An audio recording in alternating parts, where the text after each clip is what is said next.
Right, okay, here we are. What is up, everybody? Hello, hello, hello. Yeehaw to you and yours. Let's freaking do this thing. We are back. Unite Rivals. We are here at the North America Champions Day. We're going to see our top four go at it, and we're going to crown a champ here in North America to see who's going to go up against the EU top four of Tallybobo, Dogwater, Time to Shine, and of course Nouns Esports. By the way, big shout out to Nouns Esports as the sponsor of this tournament. They are generously providing the big old $3,000 prize pool for it. So they are just wonderful, wonderful people. I love you all. Good to see you. Love you right back. What's up, everybody on TikTok? What's up, everybody on YouTube? If you want to watch on Twitch, it is live on Chris Hero's Twitch as well. And I need to get our bracket set up. For today. I've got the bracket, all right? I have a bracket. I don't want you to think for a minute I don't have it. I just don't have it loaded into my Nightbot here so you can all easily access it. Let me throw it in the chat real quick here for everybody on YouTube if you want to see it. And actually, let me take you on over to our bracket right now while I'm blabbering. So here we go. We've got our NA top four right here. Today we're going to see Ascended go up against Amaterasu and Amaterasu. We're going to see Exodia go up against GT. We're actually going to see that game first due to a little scheduling here to make sure that all the players are available. We're going to see GT versus Exodia first. Exodia actually made it all the way to our winners finals, or excuse me, our grand finals and our day one qualifiers here. And I think they're kind of looked at as maybe our underdog team, or the exciting new team that's breaking out into the scene right now. So it's really cool to see them. And of course, we got our world champs here. We've got Ascended in this bracket. GT also looking amazing. Everyone's looking freaking great. I think NA is honestly looking stacked in this tournament. EU looked incredible, and the top teams in EU are unbelievable. But I gotta say, NA looks unbelievably stacked with top teams. Poll still going on right now in the chat. You can decide whether it's yeehaw, yeehoo, yeehee, or yeeho. That's what we're trying to figure out right now. NA all the way. I mean, look, I think NA is going to be rocking it here at Rivals. I think NA is going to look very, very good here. We're getting everything set up right now to have our first match going on. We just need our team to get it all ready here. You think Amaterasu is going to sweep this thing? Overlord is goated. Overlord is goated. But do they hate each other?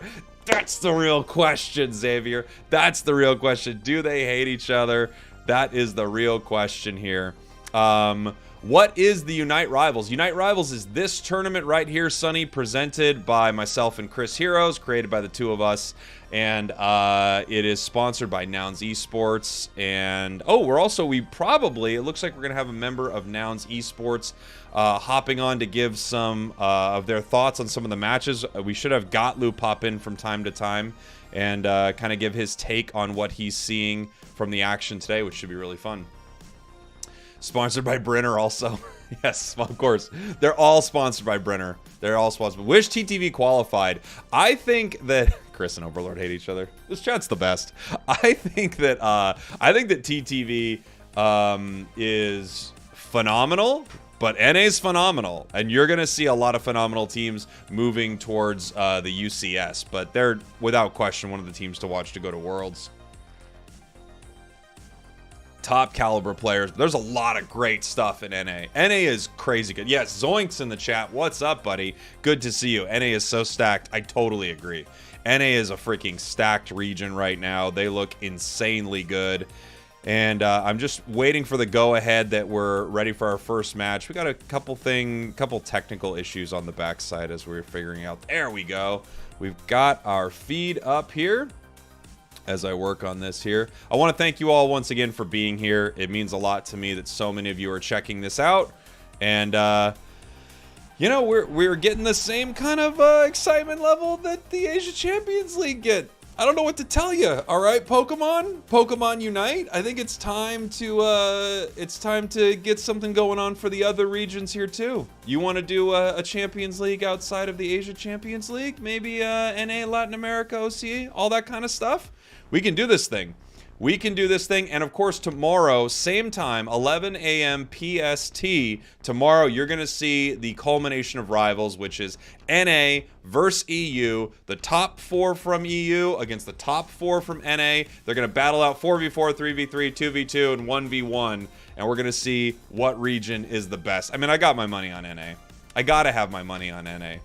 Pokemon Unite, we're starving out here. It's true. We're starving.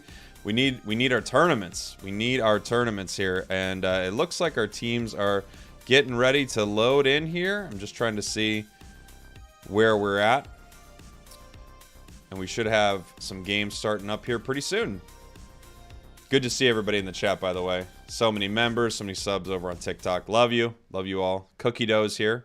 Cookie Dough, obviously, you know, Chris Heroes has a lot of problems with a lot of the players in the community, but no one hates anyone more than Cookie Dough and I hate each other. The real rivalry. That's the real rivalry. That's where it's at. Maybe you guys should move to Asia. Hey, I mean, maybe. Maybe. EU for the win. It could happen. It could happen. I'm going to actually put up a poll in the chat right now while we're getting our game started up. Where's Chris? He's broadcasting on his channel. We'll be here together in just a second here. EU or NA? Who's taking this thing at the end of the day? Is it EU or is it going to be NA? I got my money on NA. Worthwhile says, Taliboba believers made a believer out of me, although I want NA to win. They look insane. They look insanely good, for sure. Cookie is scouting to host a tournament called Unite Friends. That would be a good one. We got, yep, there's drama happening, everybody. Big time drama happening. Thanks for everything you do to make this game community as big as it can be. Well, thank you so much, Lander. Thank you so much. And by the way, if you want to support what I'm doing here, being here is enough, absolutely. If you want to share this stream, let people know about it. I've got a tweet on Twitter if you want to retweet that just so more people can see it. Liking the stream helps more people find it, both on TikTok and YouTube. That's how they decide whether or not they're going to push it out to more people. If you are feeling very generous and you want to become a member here and support what I'm doing, I'd love you for life. ! Member. You could learn more about that. I love you all. No matter what you do, I really appreciate you here. And looks like the votes are coming in strong for NA. We got a strong NA vote right now. I could see it. I could see NA taking this thing. I really could. The question is, I mean, what's going to happen when the top team goes up against the top team? I don't have favorites, but I do want to see Ascended go up against the top team, of course. Of course I do. They're the world champions, right? I'm so excited for everyone to win here. I mean, like, if Exodia wins this whole thing, let's freaking go. That would be so cool. But the question is, what happens when the world champs go up? And then, of course, Ascended versus Nouns, the rematch of worlds, right? I'm with you, Milky Way. I think we've got extremely good chances no matter where we go with it here. Just seeing how long we have until this thing is started up. I'm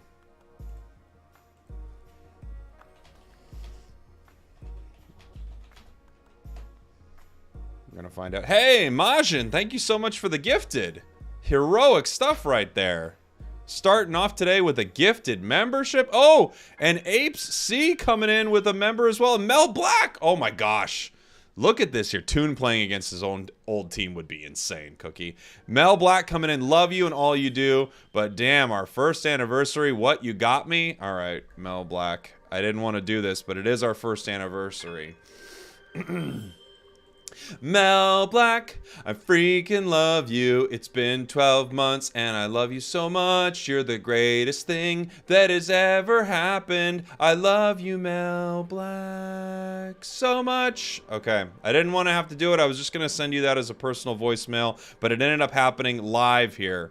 So there we go. Isn't there going to be a ping issue? There will be, and we are switching off sort of ping. So we'll switch off their servers. They're all in lobby and ready to go. That's the word I'm getting. Let's do it. All right, I'm going to get Chris on here. We're getting ready for our first games. Okay, whenever that hero is ready, I am ready. Yo, what is up, Jake? Hello, Chris Heroes. What's up, my dude? Are you excited? Dude, I'm ready. Pretty I'm much, ready it's for your region. NA. It is my region. It's my home turf. And let me tell you over here, Chris, I think, I don't know if I'm saying something that's going to offend too many people, but I honestly think NA is the most stacked region in this game, period. Like, just thinking about all the teams, I think NA is insane. It's insane. I can't actually disagree. So I think Europe has a lot of good teams as well. I agree. Yes. But I think NA just has a bit more, like even more depth. You know, there's so many more teams. But Europe's top teams are super, super good. Yes. But after that, it's like kind of like, eh. But then NA has a lot of good teams. Europe so, only has one good solo queue player I've heard of too. That's the only one I've heard of. I mean, everyone else is just stacking, and everyone is just a stacker. I don't play alone. That doesn't exist over here. Yeah, it really doesn't. You know what? It doesn't exist too much over here, to be fair. I mean, there's really no solo queue anything going on as we're getting ready for our first game. The word is our players are loaded into the lobby, and we should have something starting up pretty soon here. We're going to be watching Exodia versus GT first, and then we're going to head over to Ascended versus Amaterasu afterwards. So, should be pretty sweet, my friend. Oh, yes. I mean, Exodia, we're going to see how they do today, because they were like in a team that we didn't really have on our radar, did we? So, I wonder what they're going to do today. Yeah, I mean, Exodia is they're kind of the underdog story, right? Oh yeah, for sure, 100%. You want to see what's going to happen with a team like that. It's always like one of the big exciting things is what's going to go on. Looks like we are heading into our first freaking draft. Hold on one second as I pull it up here. Everybody, game number... Jake, of course I don't have it. Of course I don't have it ready. Everyone on my stream is just watching a blank screen. Is it more professional on your side, Chris? Yep, I think it's, I mean... Yes, as expected, right? Here we go. I've got 8, 7, 6. Okay, I'm pausing. Where are you? Keep counting. 3, I'm at 1. 2, 1, 0. All right. And we see Urshifu and Mew banned out in this first pick and ban between Exodia and GT. These are two of the top Pokemon here. And now we see that preference. Heavy preference on the side of Exodia for... They love this Eldegoss. It's like a huge part of their strategy. If they don't get it, nobody can get it. As we see Glaceon and T-Tar go early for GT. That's also quite surprising. I mean, I think they know that Exodia likes the Tyranitar. I think that's kind of like a takeaway pick, I would assume. Yeah, I think so. Because last time they really had pressured prioritized the Tyranitar. But that Eldegoss, they just love Eldegoss so much. Again, either first pick or ban. We have a Pikachu! Huh. I mean, Pikachu, it's an incredible support. I do like it, but Blissey's there. It's an incredible support attacker, right? So you have insane amounts of stun with it. You actually put out a lot of damage, and you can pick up some KOs with it. We'll have to see what they end up doing with it, but I mean... If I am looking at one side that has a Pikachu and Wiggly, and the other side has Blissey and Mime, I'm going with Blissey and Mime, for sure. Oh yeah, and a Tyranitar on top of it. So, I mean, I do think Pikachu's actually not too bad sometimes, but it doesn't work into Blissey. At least what I think. It doesn't work into Blissey. It's not great. It's not great, no. And, well, they did get the Scyther, so that's actually pretty big for them. And we have a Blastoise, which I feel like Blastoise is that weird Pokemon that every once in a while creeps into some of these matches, but has been decently impressive. I mean, its Unite move is still amazing. It still outputs big damage, and depending on which build it goes, it has a lot of control over the battlefield. So this is, I mean, Exodia is the underdog team, and I feel like they're also bringing in some pretty exciting picks that you wouldn't expect. He also has Rapid Fire Scarf on the Blastoise, so probably going to be a Rapid Spin, Hydro Pump it. Quite weird that they have this Muscle Band, though. Like, having the special specs for Muscle Band, I can't really... not a big fan of it. If you go for this kind of build, I think you also want a Muscle Band. You can auto-attack a lot and do a lot more auto-attack damage. I've also seen some people just use this Scarf for early farm, and they still have the Spin Spout build. So I'm not sure what exactly we're going to see here. It could be. But, of course, yeah, when you look at a setup like that, you think it's probably going to be Spin Pump for, you know, that extra control early and a little bit of burst damage in your spin. Yeah, and we also have a Wigglytuff. Haven't seen Wigglytuff in a good amount? So it's going to be interesting. I really like what Exodia did. Trying something different. And I think that's always a bit healthy, especially as the underdog. No one really expect them to be here in the first place. And they're already bringing out some interesting things in the first match. Absolutely. Game 1 of our North America Champions Day here on Unite Rivals. Exodia, your purple team, the underdog, I would say, of the NA bracket, coming in here to the top 4. And GT, just such a solid team here, your orange team right now. They're doing a little bit of a split jungle as they're both heading to path, clearing it out, and then making their way in and actually leaving their back ball toys. Yeah, they don't have a dedicated jungler, they just want to get all their power spikes very fast. You know, get Amaterasu some experience for early game, get that Glaceon to level 4 as fast as possible, and just pressure lanes. He's currently alone top lane, they have 3 bot lane for Exodia. Kind of going back old school, we used to see the triple bot lane meta, and they're leaving this poor Squirtle all alone on top. This is going to be really hard. I mean, this is going to be really hard for this little Squirtle. It's obviously getting dunked on pretty intensely here. We have all 4 members of Exodia in the bottom path right now, and I wonder if they're going to be able to get something out of this. Mime is a tough customer, although, you know, Tyranitar early isn't that great. We're going to see if they can make something happen here with this pressure that they're putting on the bottom path. It's overwhelming amount of players here for Exodia as they actually push onto goal. The dual wing beat, it looks like they back off, though, end up clearing some of the farm. I don't know if they're going to get a lot for this play, Chris. Yeah, for sure not. But it's so funny seeing this triple bot lane. This is something we used to play on remote stadium back in the day. And now Electro was going to enter. Mr. Mime, is he gonna get maybe taken down? No. Lucario is here with the extreme speed as well, so no power punch this time for the Lucario.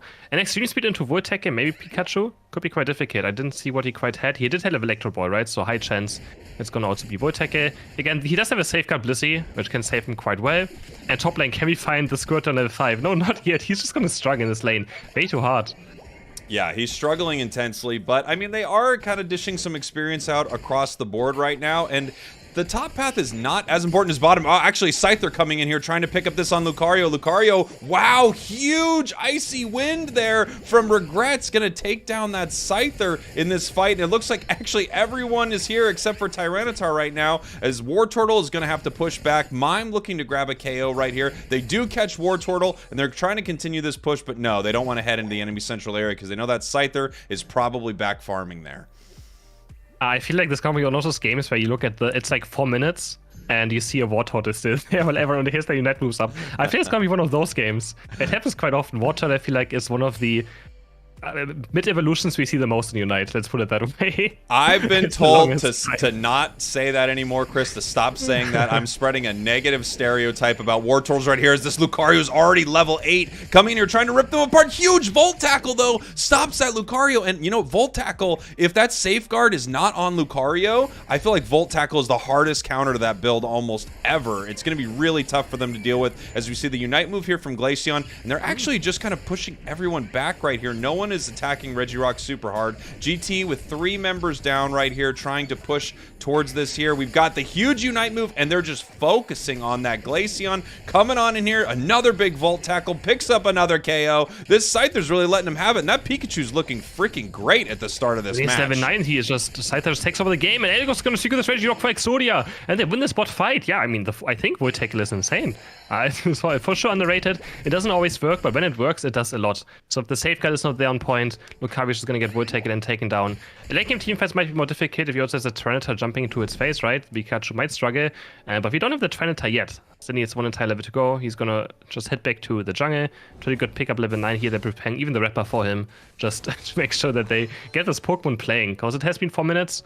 Really haven't had any impact yet, and of course it can't have any impact yet. Yeah, and look at this here. Wartortle still level 8, but actually on par with their Tyranitar from the other side. They left it top. It's able to farm a ton. It's going to get its Blastoise right now as we have a Tyranitar from the side of GT, and we could have a bit of a fight here at the top path. I can't wait to see if that Volt Tackle Pikachu really is the difference maker, because it's been playing great so far, and we do see the Hydro Pump here. I don't know if I've seen the spin yet or if it is Surf, Chris.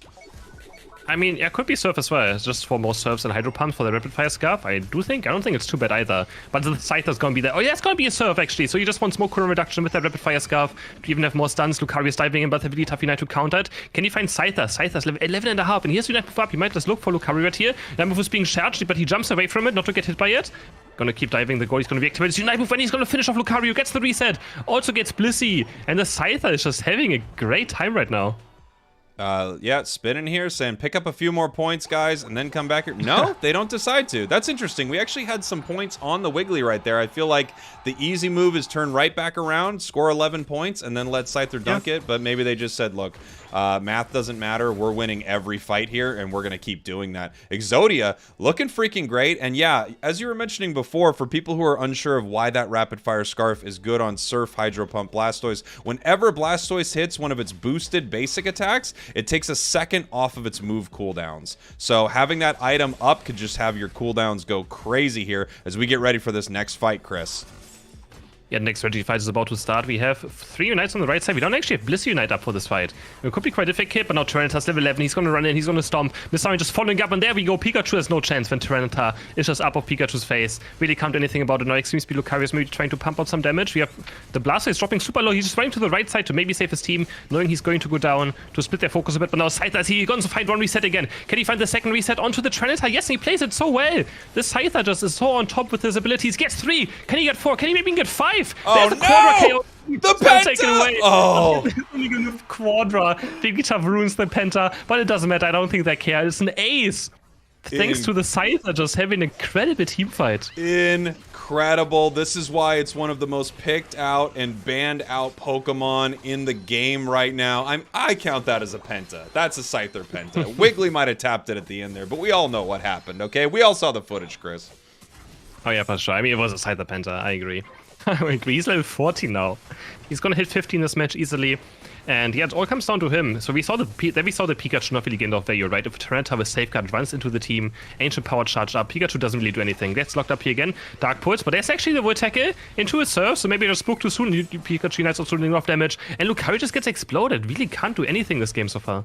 Yeah, Lucario has been having a lot of trouble here, and they actually did zone out that Tyranitar very well. They had a sleep to stun it for a second there. They had Pikachu take it up into the air, and Pikachu is playing, doing an incredible job as sort of this support attacker, stunning the enemies, providing buddy barriers when its Unite move is up. It's just doing some amazing work here for Exodia as they're actually getting pushed back right now. Scyther is now level 15 here coming into this fight. Wiggly pushing forward with the Sing. They're ripping down this Regieleki. Oh, huge secure there from the Glaceon as they continue to push forward. Scyther is still alive, but they have to back off of this goal right now or they're just going to get eaten up. This Regieleki might even walk towards this top goal. There's 25 seconds left. I think they're just going to be able to rip this before this final fight, but every member of GT is ready for this fight in the pit, Chris.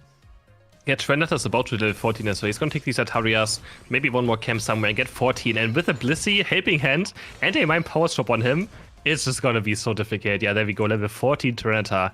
Scyther is amazing, but I don't know if he can win this last team fight on its own. It could be very, very difficult. We need a very good Blastoise Unite to maybe set up a reset for the Scyther. And Vegeta just running in, kind of wasting the Sing a bit. This could be a gauge opportunity for GT. And yeah, this Tyranitar is going to be their tank now. He's just on the leash to this Power Shot, but they actually kind of break it. Has to make its way back now. And the Icy Wind Glaceon also shouldn't be underestimated. There's so much damage right now. They're slowly taking Rayquaza. Looking for the Wigglytuff, doing some damage right there. Another Icy Wind comes through. And yeah, GT in control.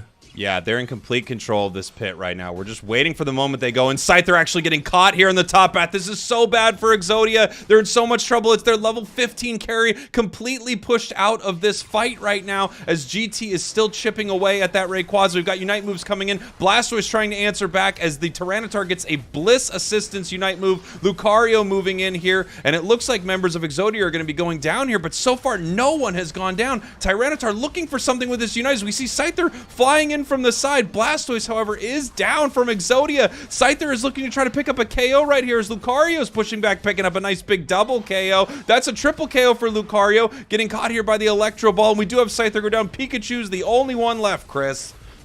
Lucario now with a nice team fight, picking up a 3 KOs for himself, and you can see Tyranitar's just unkillable. Nothing we can do. There's the Icy Wind, taking Pikachu completely apart. They're going to take this Rayquaza off the Tyranitar was just unkillable. Yeah. He was permanent full HP in this entire team fight, doing damage over and over again. And this also just allows so much, open space for the Icy Wind Glaceon, for Lucario to actually do damage. Scyther, it is very OP, but late game it can still struggle, right? If we don't find the perfect opening against these double support teams, he's still not gonna just wipe the enemy team, right?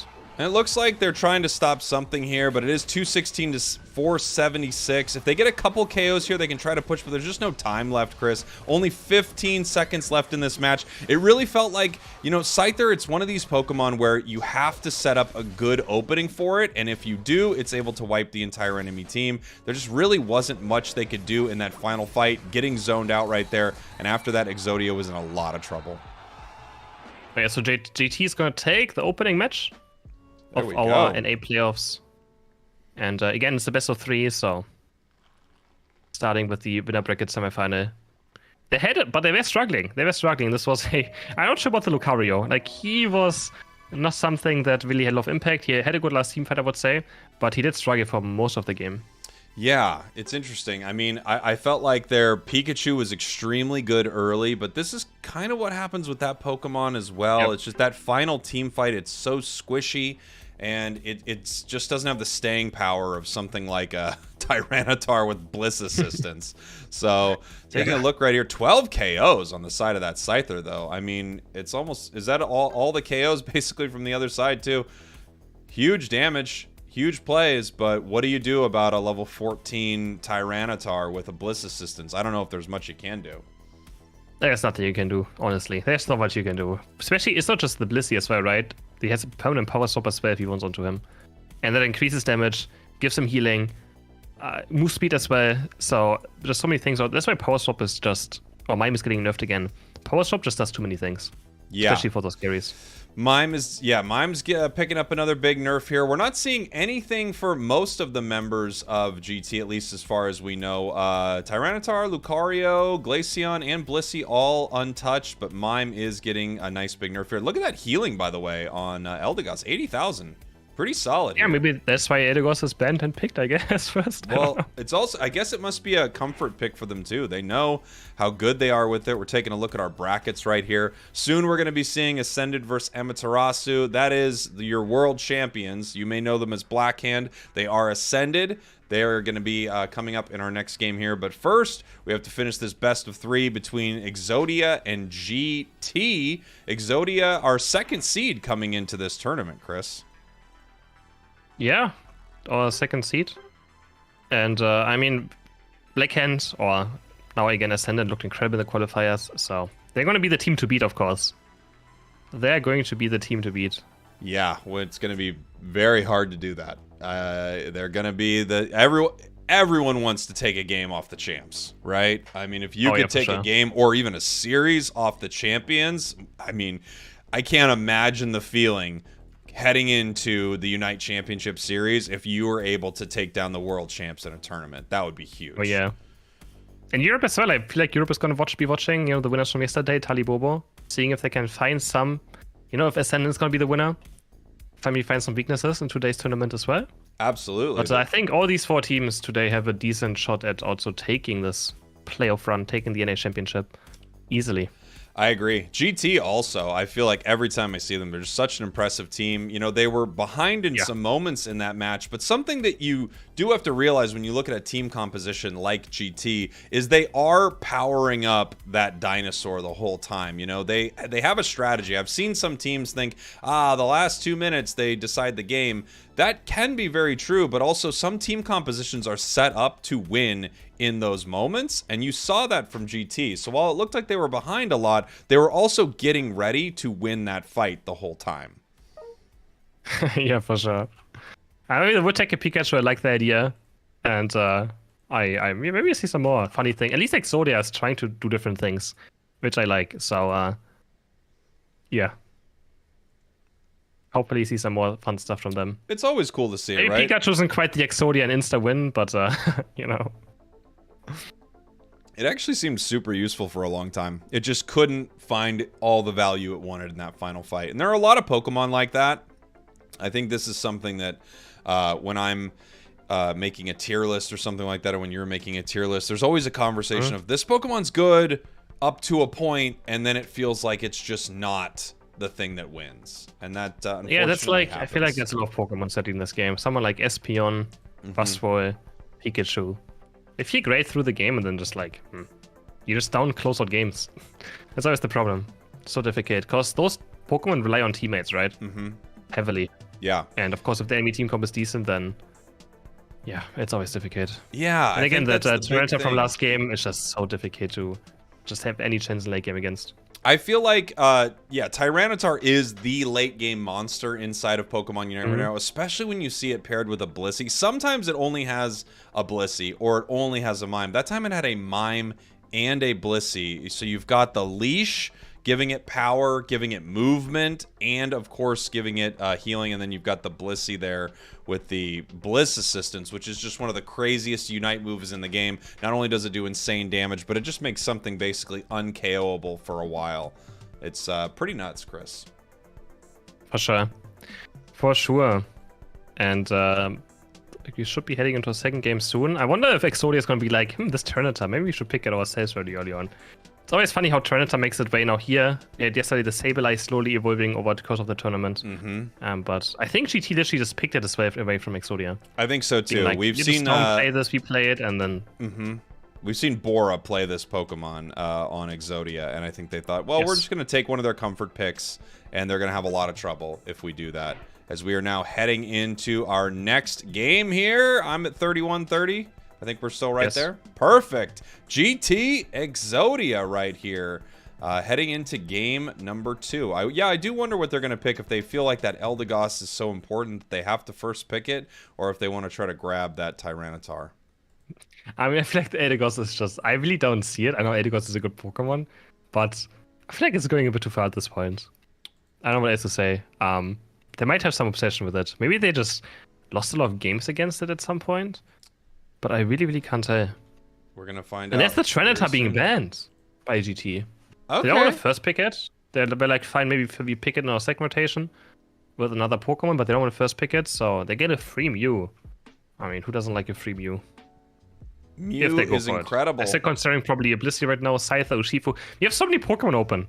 Yeah, so many Urshifu being open is kind of crazy to me. I don't know if anyone on Exodia wants to hop into that Dark Bear spot, but it's kind of the most crazy thing in the game right now.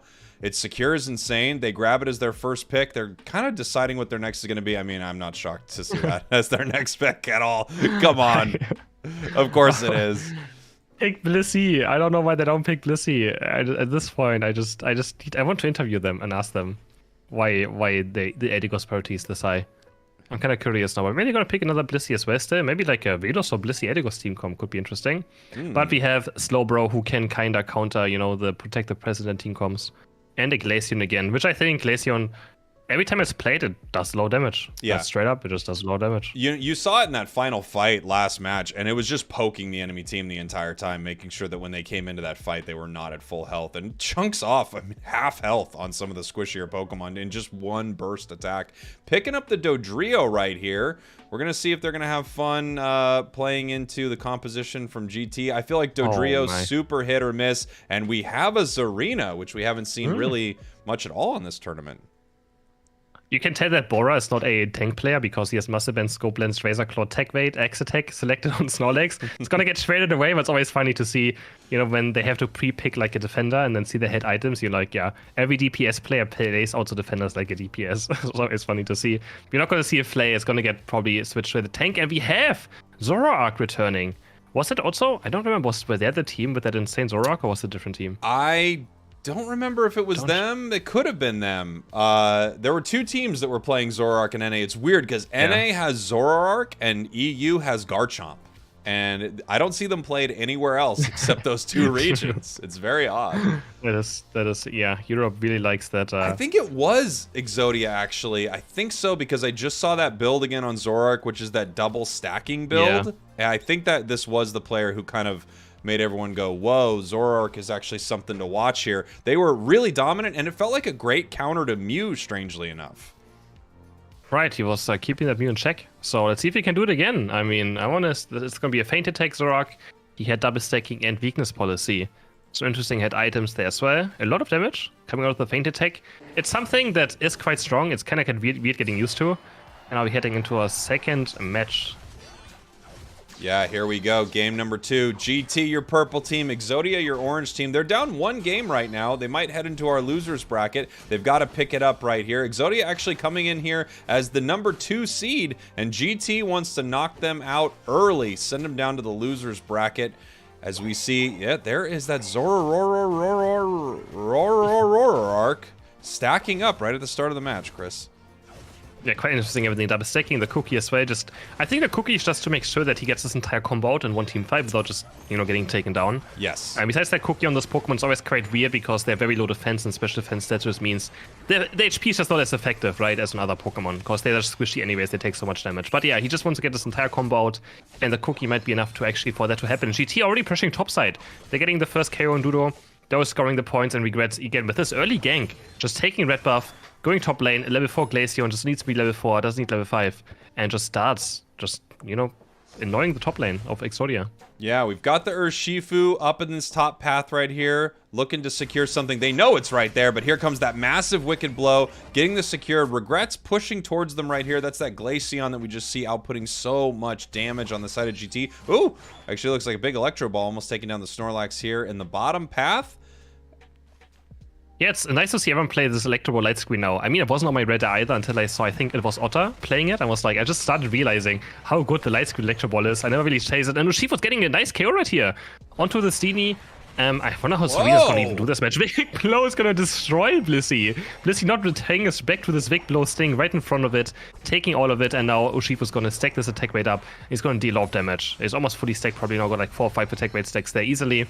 And Blissey is not respecting it a single bit. Yeah, I mean, I think you kind of forget. You're like, well, I've got like 3/4 of my health bar, right? There's no way. Here comes Relentless on that Zoroark. Big feint attack, actually onto a Pokemon that was already KO'd there by Hash, the Dodrio. Pushing in, looking for this Mew right here. Hard to take down Mew, but they're coming back in. Big feint once again takes down Mew, and this is what we talked about earlier, Chris. A little bit of a counter to Mew, I guess, is a feint attack Zoroark. It's so weird. Yeah, maybe. I guess he just can actually reach Mew quite easily, right? He can Shadow Claw in, then feint attack, and then he's right on Mew. He has a lot of range, a lot of just distance he can close very fast. Knocks up Mew with one Shadow Ball, and if Mew has the wrong abilities, it's very squishy, right? It's not a tanky Pokemon at all. It just has a lot of range, it's very safe when it comes to moves, but if you can get to that Mew, it still dies very, very fast. Now we have the Ataria spawn right here. Let's see what Relentless can do. And yeah, he was that crazy Zoroark that we saw last weekend, and he's already starting again, picking up double carry for himself. And Heavy Slam is going on to Mew, no one's really there. Sonic just gonna fall to the ground, heal up a bit, taking the Deckler Burst to the face, and now we have Reggie spawning. It looks like GT allowing their Zarina to stay top right here. They know it needs a ton of experience and some stacks. It wasn't able to get it. Snorlax in a lot of trouble right here. They're throwing a Unite move on it. They're doing everything they can to sort of chunk it away. And here comes the members of Exodia. They're ready for this fight right here. Just wearing out this Glaceon Unite move a little bit as Snorlax does go down. Maybe they're waiting a little too long. Dodrio coming in, picking up Glaceon. Nope, there goes Mew. Big double KO for the Dodrio as this Registeel is easily secured by Exodia here. Wicked Blow taking it down, and again, I think GT kind of expected the fight could go this way because they've got their Zarina just staying up in the top path, getting strong, getting ready for the next fights coming, breaking this bottom goal, continuing to push. The feint attacks the Dodrios, and they're still pushing, Chris. They're still pushing. It's again Hash on this jungle Pokemon just coming. They were just waiting for level 9, right? They're waiting for the Dodrio to arrive. That's why they were so patient. It's not like steadily went down, but they bought enough time for Dodrio to just be there, clean up the fight, and secure them the Reggie. They have 197 points already now. And again, just like our last game where he was the Scyther, he's having an excellent early game for the second game in a row. Here we go. We have 30 points. This Serena's just hanging out top right now, continuing to put points on the board. It's level 9 right here, possibly looking to take someone up in the air. Nope, not able to do it as they get a big KO right there. I don't know if a Unite move was canceled or if they just even tried to throw it. It was canceled. Yeah, that's what it looked like. I think it was canceled by agility or full heal. I thought it might have been agility too, because I noticed we've got Dodrio on this agility, which is I guess not as common anymore now that Jump Kick has gotten a bunch of buffs, but it's still a great moveset. I mean, it gives you almost immediate sprint gauge and essentially a low cooldown full heal. It's kind of the problem of Serena right now. It's a very squishy Pokemon. If you don't get the Unite move out, you actually just die. And it's still easily cancelable. It's kind of similar to Charizard if the enemies have, unstoppable effects. It can get cancelled. If you get cancelled in one team fight, oof, it's difficult. So Serena, there's a reason it's not played too often anymore right now. It received a lot of nerfs. I mean, it was one of the most dominant Pokemon for like 4, 5, 6 months when it comes to all-rounders. And yeah, it's kind of weird to see it sometimes still being played. I think there's some better rounders there, but doesn't matter what. Grassy Glide is there. Storm is going to go on to Snorlax. Not good all too much. I feel like this Pokemon is just whenever I play Serena right now, I feel like I just die so fast. Yeah, it's really squishy. It's so funny how just a little tweak here or there can take a Pokemon out of viability. Something that was dominant at the World Championships, being played by all these top players. Actually moving in right here. Serena wants to prove us wrong. He's trying to pick up a KO. Mew takes that on Eldegoss right here. GT set up for this fight. We've got Dodrio and Snorlax coming down, but they might be a little too late. Yes, nice big Unite move on the Urshifu, making sure that they can't secure it right there. Zoroark not able to take it either. A little too early, sending it up into the sky. Huge fight here for GT, still cleaning it up. Dodrio might, yeah, it's gonna get away. No, wait, Dodrio, you're in trouble, buddy. No, he did not run far enough, getting taken down by the Zarina. I'm not sure what the plan was there. It needed to run. I think he wanted to go for the Atarias, but that was quite weird. He was safe, right? He was out. He was out. Just turned around and then just died. So giving over Serena a lot of experience, and that was a wonderful team fight. There's the lockdown as well. They had Slowbro Unite locked on one target, then Serena Unite locked on the other target. And yes, it was a very wonderful team fight. Of course, they have very strong Unite moves, just point and click, and Stificate to maybe sometimes play around it. Especially Slowbro, again, you can't do anything about it. If it just clicks on you, it's gonna do something. There's Serena getting knocked out by Urshifu as well. The same happening to Serena now. And now Zorak is very deep on this backline. Can he find the last reset? It doesn't do enough damage to KO this Blissey. Feint Attack Zorak does a lot against Squishies, but not against any defenders or supports with a good amount of HP. And Blissey is one of the... I think Blissey actually has the highest HP of all Pokemon. They're going to start scoring now, and they actually finish off this goal before the Regieleki walks in. Can they push towards the second base? Are they going to risk it? It doesn't look like it. No, looks like they're not. Well, Dodrio might continue to harass him a little bit right here, just be kind of annoying, using that agility to hopefully get away, but it could be getting caught again. And man, if it's caught by the Serena, that's very unfortunate. They're actually going to have to run this time. Serena's popping the X speed, trying to take this down. Now we're turning back around on it. We talked about this, Chris. Serena, a lot squishier than it used to be, going 2-on-1, actually having to use a Unite to survive here, but it doesn't even survive, and it gets nothing for it. That's really unfortunate for Serena. Yeah, and now he uses Unite at 250. Not getting a KO, getting taken down as well, so I think he just really wanted this Desperation KO, but honestly, I don't think it would have done too much anyways. Yeah. So he loses its Unite, and might even not be in position for this Reggie, because now Exodia is in control of this thing, because Serena has to respawn. He's gonna, and he has to farm right now. He can't even be in this fight. He has to farm experience, so GT is gonna start hovering in mid, maybe set up a Slowbro engage. You can see Slowbro on the right side in the bush, looking maybe for just a pick off that they can follow up with like a Solar Beam, and just one-shot the first target that walks into them. Wow, I mean, really unfortunate there for GT. That Serena might have put this whole match in jeopardy for them here. They now have a buff on the side of Exodia, some more experience, and that Serena, like you said, is still farming their Unite move right now. Exodia in good position right here, pushing them back, huge block, trying to grab this Mew. Here comes Relentless right here, trying to take it down, but we do get Mew's Unite move for it. Here comes Serena jumping in here, massive amount of damage. It's getting thrown up into the sky. The Bliss assistance on it, trying to keep them alive. It looks like they are still in this fight. There's the Serena Unite move. It's back. It takes down the Zoroark as they continue pushing, stomping on them. This Serena is not done, getting pushed back by this Snorlax right here as two members are down here. Hash behind them on that Dodrio, taking down Glaceon and Mew right here. Two down on the side of GT, only one down on the side of Exodia as they chase this out. Blissey down now. Things are looking great for Exodia here in this fight. And Hash somehow being able to pick off Glaceon, and I think was another Pokemon as well, and making this teamfight a win for it. Hash is just probably the current MVP of Exodia so far in this game. Can they also secure Rayquaza? They can secure the Rayquaza. It goes over to Eldegoss. This way Eldegoss is picked.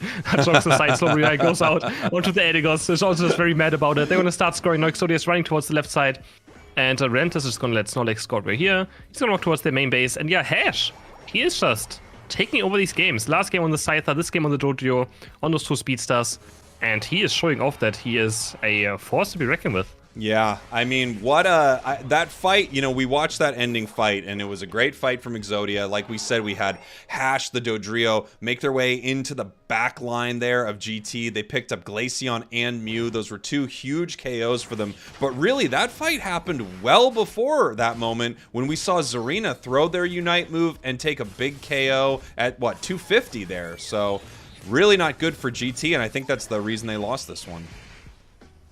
Ash is so aggressive. He's just playing with them. You can see he's having fun. He's having fun on these Speedsters. And 5 seconds are left. Obviously, Exodia is going to win this match. They have enough points. Rentis Rockets toward the enemy base. Maybe score some more points. And almost, actually. get some more points in. GT always taking their main goal.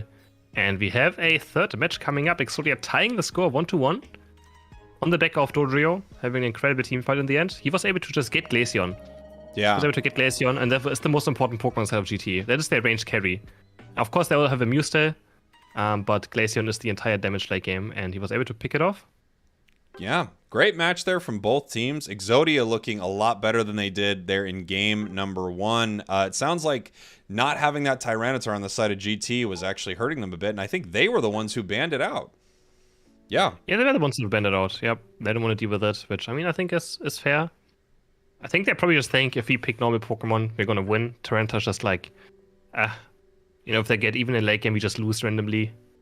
So, but yeah, Hash is really showing off right now. Yeah, Hash looking incredible. Of course, once again, relentless on that Zoroark. Amazing. And, it goes without saying, but Bora Reach on that Urshifu. If you give a team an Urshifu, I always say, if you give it a team an Urshifu, they play Urshifu for a day. But if you teach a team to Urshifu, they could win Unite Rivals, Chris. Yeah. Yeah. Yeah, that's the right response. Yeah, I think, sure, yeah. Jake, sure. Yeah, I think yeah is the right response to that, maybe? Yeah. I agree. Something like that, I'm not sure. It's something like that, I've heard it. Something like that, yeah, for sure. Great game. 1-1. Exciting start to the series here. This is really cool. GT and Exodia tying it up right now. Neither of them want to head down to that loser's bracket. Yeah, so I'm really big fan of what GT has done so far with their all-rounder picks. Like the Lucario and Serena both really didn't look too impressive. Even though they had some good team fighting. But I want to see it. Serena wasn't too bad last game, except for that one mistake. It had a good team fight on bot. It got the Zoroark in the mid-fight, but the Zoroark is really not that valuable in late game, right? We all know that. Zoroark is another Pokemon that takes over the entire game, and then late game you just suddenly lose. Yes. So looks that's like always the case. They're setting up here. I think that is the big thing with Zoroark. I think that is the big thing with that Pokemon. Just from playing it personally, and this maybe is a little more solo queue than coordinated, but man, the ending fight, yeah, it doesn't have the value that a lot of other Pokemon do. It's like, it's a reverse T-Tar, Chris. It's a reverse T-Tar. It's a reverse T-Tar, yes. For sure. But there's a lot of reverse T-Tars in this game, I feel like. That's true. So, okay, gonna head into our third match soon, and let's see who's gonna have first pick. And also if they're gonna have some different strategies. If they can do something about hair. Because he was insane on the Scyther. He was insane on the Dodrio, so... I don't mean, they can't really keep it in check, right? If he gets all the experience he farms, he decided twice to fight on bot lane. Yes. The first one, he got level 9, just like the old school remote stream. Get level 9, go to Dreadnought, win the game for your team, and it's just happening on this map as well now. Yeah, it's interesting how the strategy has sort of shifted back to that, and I wonder if we're going to see, any changes to the meta. They had those big sort of shifts when this match first came out. You had the Natus, then they were gone. You had different spawn times of some of the wild Pokemon, then they sort of changed it back up. There's a lot that's different about this map, but there are a lot of things now that I would say are pretty similar as we're kind of heading towards their World Championships. I wonder if we're going to see any type of, big map changes as we move forward. I mean, I would like to see another new map. Personally, what I want to see. My dream is that we get a new map every single year, and then have like all maps in the ranked mode system, and we just, draw it's one of the 3 maps or one of the 4 maps on the game, randomized. That's my dream. I love that. I think it would be very exciting. Having multiple maps in the ranked pool and then just cycling between them. That would be the most fun. So, but you don't know what the plan might be. I also love the theming of the maps. When they themed the winter map, throwing Articuno there in the center, that was so cool. I'm also a big Articuno fan. It's my favorite legendary bird. Such a huge fan if they made like a map generation style. So we have like a Gen 1 style map, a Gen 2 style map, a Gen 3 style map. Yes. I mean, I just thought with Pokemon and the universe, like it's just so unlimited of what things they can do. But they just have to do it. That's the issue. That would be awesome. But there's so many possible things that would be awesome to, have in this game. Well, I think it's time for them to hire us. I think we're... I think so too. What I found here, Chris, is that we're idea men as we head here into game number 3. I'm at 27, 26. 26, 25. Okay, still on point. Great. And Exodia GT tying it all up. I think this ban phase is actually really interesting between these two teams because there are a lot of Pokemon that Exodia want right now. And I think there are actually quite a few that GT want to stop them from getting. So I wonder what the strategy here is. Yeah, we're going to see Eldegoss prioritized again. Mime and Mew. And we have a Mime ban for Exodia and a Mew ban for the side of GT. Has Exodia even played Mew? I'm not even sure if they even have played Mew. No. I don't think so either. So, but maybe. I mean, I don't know this team all too much. There's the Trenator, maybe first picked. I mean, it could be the first pick Trenator, yeah? It could be a great call for them. But the question is, should they have grabbed her Shifu here? Because they're just throwing your Shifu over to GT. And this Pokemon, I'm not trying to mince words here, Chris. I'm not even trying to chop them lightly. I think that Urshifu is freaking crazy broken. So giving it over to the other team is wild. I'm surprised GT doesn't pick up Blissey away. I'm kind of surprised by that. They just first picked the Glaceon very early on. But I guess they know that they don't play Blissey anyways, apparently. They just go for Eldegoss, so I guess they're not worried about not getting Blissey. Yeah, they'll get it. They know. Because Exodia just doesn't want to play care. it. They don't. They want the LD. They love LD on the side of Exodia. Yeah, they really do. I gotta say, really do. With Exodia's picks, with them being sort of one of the teams that you might not expect to be in this position right now, I'm such a big fan of whatever they do. I'm so on board for their Eldegoss play. I'm so freaking on board. I know it's the right call. Exodia all the way. Let's do this thing. Hash deciding between Dorio or Scyther. They're just picking both. Ooh. So they have both players who can play these very, mechanically important speed stars. I mean, Dorio is honestly pretty difficult Pokemon. Let's be honest, Scyther just rolling across your keyboard or your controller or your touchscreen. Let's be honest, you just press your buttons and everything dies. It doesn't really take too much anyways. You just auto-aim, go in, press your wing beat button on cooldown and get resets. But Dorio actually takes some good amount of skill. Those boosted auto takes, getting used to how you have to aim his abilities for sure takes a good amount to practice. Interesting GT seeing now picking up a Blastoise. Yeah, coming back into this series. Again, that's something I don't think we saw at all in EU, but we're seeing a little Blastoise here in NA and a lot of Eldegoss on the side of Exodia. The question is, does GT have enough damage to get this Tyranitar? They now have the double front line. They have no Shifu. Shifu obviously does a lot of damage, but at the same time also not. Like, it's very just a lot of burst damage very fast, and then it really doesn't do any damage for a lot of seconds. So it's pretty much on the base of the Glaceon, but Blastoise, he's probably going to go for Rapid Spin build. As we saw, Rapid Spin Water Spout, he had Energy Amp and Special Specs, and honestly, it does a lot of damage. I checked, I think it's actually the highest win rate defender build, because it just does so much damage. Yeah. It's very underestimated. It really is. And here we go, heading into this bottom path right here. 3 Pokemon bottom, and now they are going to solo top a Tyranitar. No. This is how they like to play this thing. And I mean, I guess it's their thought is, look, this Pokemon's no good for a long time, so we're just gonna let it be no good all by itself. We're gonna try to win somewhere else. But he's going to be up against 3 Pokemon on top any second now. Glaceon and Chansey already moving top, so they're just going to try to KO him under the gold most likely, bully him out of these last hits. But maybe he already secured those bunnies at least. I'm not sure if he did, because there's 3 people pushing for him now. I want to see how that goes. And pure Levitar at the top. But he's not going to have a fun time. Yeah, that's going to be, I mean, dealing with an Icy Wind Glaceon up here, it's going to be no fun. He's looking for a secure. Go home, buddy. There's nothing you can do right here, all right? You're not invited to this party. You just need to hang out for a while. Honestly, put an experience share on him at this point. He's not getting any farm. No, he's not getting any farm. And I wonder what Exodia's strat is. I mean, they just, again, they know he doesn't do too much early game. But still, if he has just an XP share support next to him that can help him secure with already a lot more experience, right? But they just want to win the spot lane again.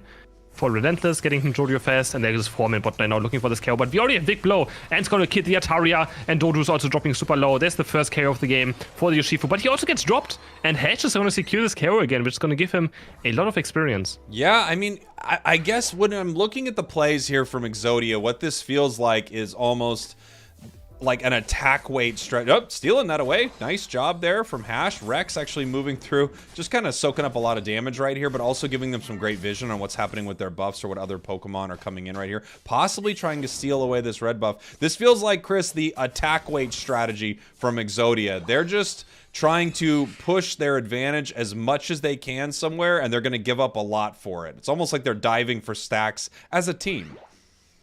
Yeah, right. Well, this Lavatar, I'm really not sure what their plan is with this right now. Just leaving a top lane still alone. They just really focused around this bottom path right now. Oh, Hash is jumping in a 1v4 scenario. Did he try to do too much? But has the double hit and the wing beat reactivation to get back out. And he's so aggressive on the scythe as well, just looking for everything. He obviously wants to be level 9. And he might not get level 9 though, because you have Pupitar now also taking some of the jungle.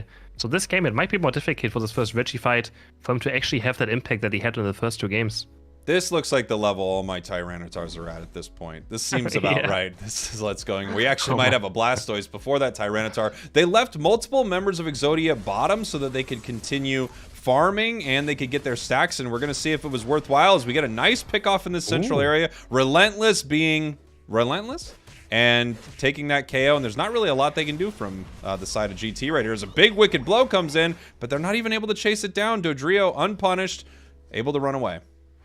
And he's still going to take the rip-off away as well. He doesn't care. And yeah, we still do not underestimate the Tri-Tech early game of Dodrio. You know, the Pokemon has gotten nerfed a tiny bit, but man, Tri-Tech early game with the boosted auto tech does so much damage, especially combined with like a Razor Claw. And now the fight's gonna happen right now. Big Blow's being charged up. Hatch is not level 9 yet, but he's gonna be able to get away from the Big Blow for now. Rex is very deep. He's in a 1v4. Has this guide. Snorlax might dart right here, but he has the block and the X speed. Can Dodrio take him down? He's trying, but no, the boost auto tech is cancelled by the block stun. Snorlax does end up falling. Hash is here now. Can he find the KO on Urshifu that would give him level 9? He doesn't even need to, but he doesn't really connect any more KOs, but they're at least zoned out. And Exodia can go for this Regice now, which walked a lot out, so it's gonna reset. And while this is all happening, Tyranitar is finally able to farm a little bit in this top path, even though they do have that Blastoise there. Picking up a KO. Wicked Blow actually does connect there on Relentless. Here comes the Unite move. We've got the level 9 pushing forward right now. This is going to be an easy secure for Exodia if they want it. They just need to turn around and try to take it. Wicked Blow being charged up just to get some damage mitigation as Kratos is coming in here. He wants the secure. He's pretty close to it. They've stopped hitting it on the side of Exodia. He does go down. Nice double KO. And there's the Regice. Exodia wins this fight. And they're kind of winning all over the map except for one Pokemon that still needs to evolve. Yeah, we don't have the Tyranitar yet, but that looked like insane desperation by GT. Do they think they're this far behind that they need to risk it so much? I mean, they gave up 2 more KOs right here. Relentless is just being so annoying right here. Tries to fully through the block, but Unstoppable Ferks actually do not work against block of Snorlax. You don't get stunned at least, but you can't make it through. It's pretty much a wall, like a terrain, that you can't make it through. Brent is now going towards top, maybe trying to score. This is still at 80 points since we had Pupitar up here. Still only level 8. And maybe he's going to start playing the game soon as well. But I don't think he's too... I mean, he doesn't care, right? His team is winning. Yeah. Very hard on bottom path. And he's almost there. That Pokemon, too, I mean, we know when it's good. And they're just saying, yeah, we're going to get rid of the entire early game with it because it's bad there anyways. Who cares? And that's what they're looking for. Double Unite move onto the side, but it's able to run away. Now, that's insane. It got away from 2? Come on. What happened with the Wicked Blow Unite there? Oh, what was that? Did it full heal? Yeah, he probably full healed, right? I'm pretty sure it was full heal. Full heal into like a double hit and he gained so much distance instantly. I mean, you can't. That's why Urshifu is still countered by full heals. In those Pokemon's obviously very OP if you have full heal against it. That's why I always kind of like cry a bit when I see damage dealers not play full heal into Urshifu Unite. I cry a lot about it. I cry more than you do about it, I think. And it happens in a lot of games, even in pro tournaments. So it's not a good sight. Relentless again being so aggressive right here, being annoying. But if he goes down right here, it's not going to be a lot of experience. He turns around with the Tri-Tech boosted attack. Layton is looking for this KO, but looks like Relentless is going to make it way out. He's just being so annoying. Again, Dodrio is such a hard to catch Pokemon. Yeah, and it forces everyone on GT to go, all right, we all have to go into the jungle. We all have to be here in this central area and make sure that all this experience is taken care of because we never know where that bird is. As Exodia and GT getting set up for this fight here in the bottom path. Nice block right here, but you know, it's into a Slowbro, a hard Pokemon to take down regardless, and they're actually using a lot to get rid of him right now. So he does go down. Big Bliss Assist is landing on to the Urshifu. Massive Blastoise Unite move here. Scyther coming in to try to take something down, but the shields are huge on the side of GT right here. One member of Exodia does go down. No one on GT yet. The Tyranitar is here. It is level 10. It's finally ready to fight as this Regice easily secured by a big Wicked Blow, securing the KO on the T-Tar as well as they're pushing up to this goal, Chris. Yeah, Tyranitar tried, but he just arrives and dies instantly. Thanks to Regice being taken. This is Slowbro Unite going on to Urshifu, and they're going to find some KOs right here. Do they have any Unite moves yet? Doesn't look like it. Hash is looking for Blastoise, going to double hit in again. One way do a Wing Beat, but they can't really keep on chasing. At least they get one KO onto the level 11 Urshifu for some experience.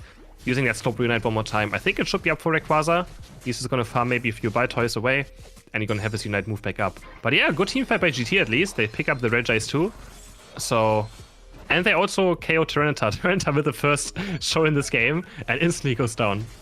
That T-Tar needs some EXP. I mean, it really does. But yeah, great fight there from GT as we see Relentless staying inside that central area. Looks like Tyranitar coming out here. We got the shields on it from the Eldegoss. The question is, do they want this fight? We have no Unite moves on the side of Exodia. We've got a couple on the side of GT. We're getting really close to Rayquaza. It's not quite the Rayquaza fight, but it's getting there. The longer this takes, we're at 230 right now. Bora's in a lot of trouble. Tyranitar's just getting pushed away. Sorry, buddy. I don't know. I don't think your team can help you out here. You're going down. I think they got its focus band as well. I believe it was up, and it looked like that got taken down. So nice catch there for GT. They're fighting over this Regieleki a little bit. It's deciding to leash right here. Big double KO, though, coming in from the Scyther. Is this turning into our Rayquaza fight right now? If Urshifu goes down, they're in so much trouble on the side of GT. That's Regieleki, and they're running towards this pit.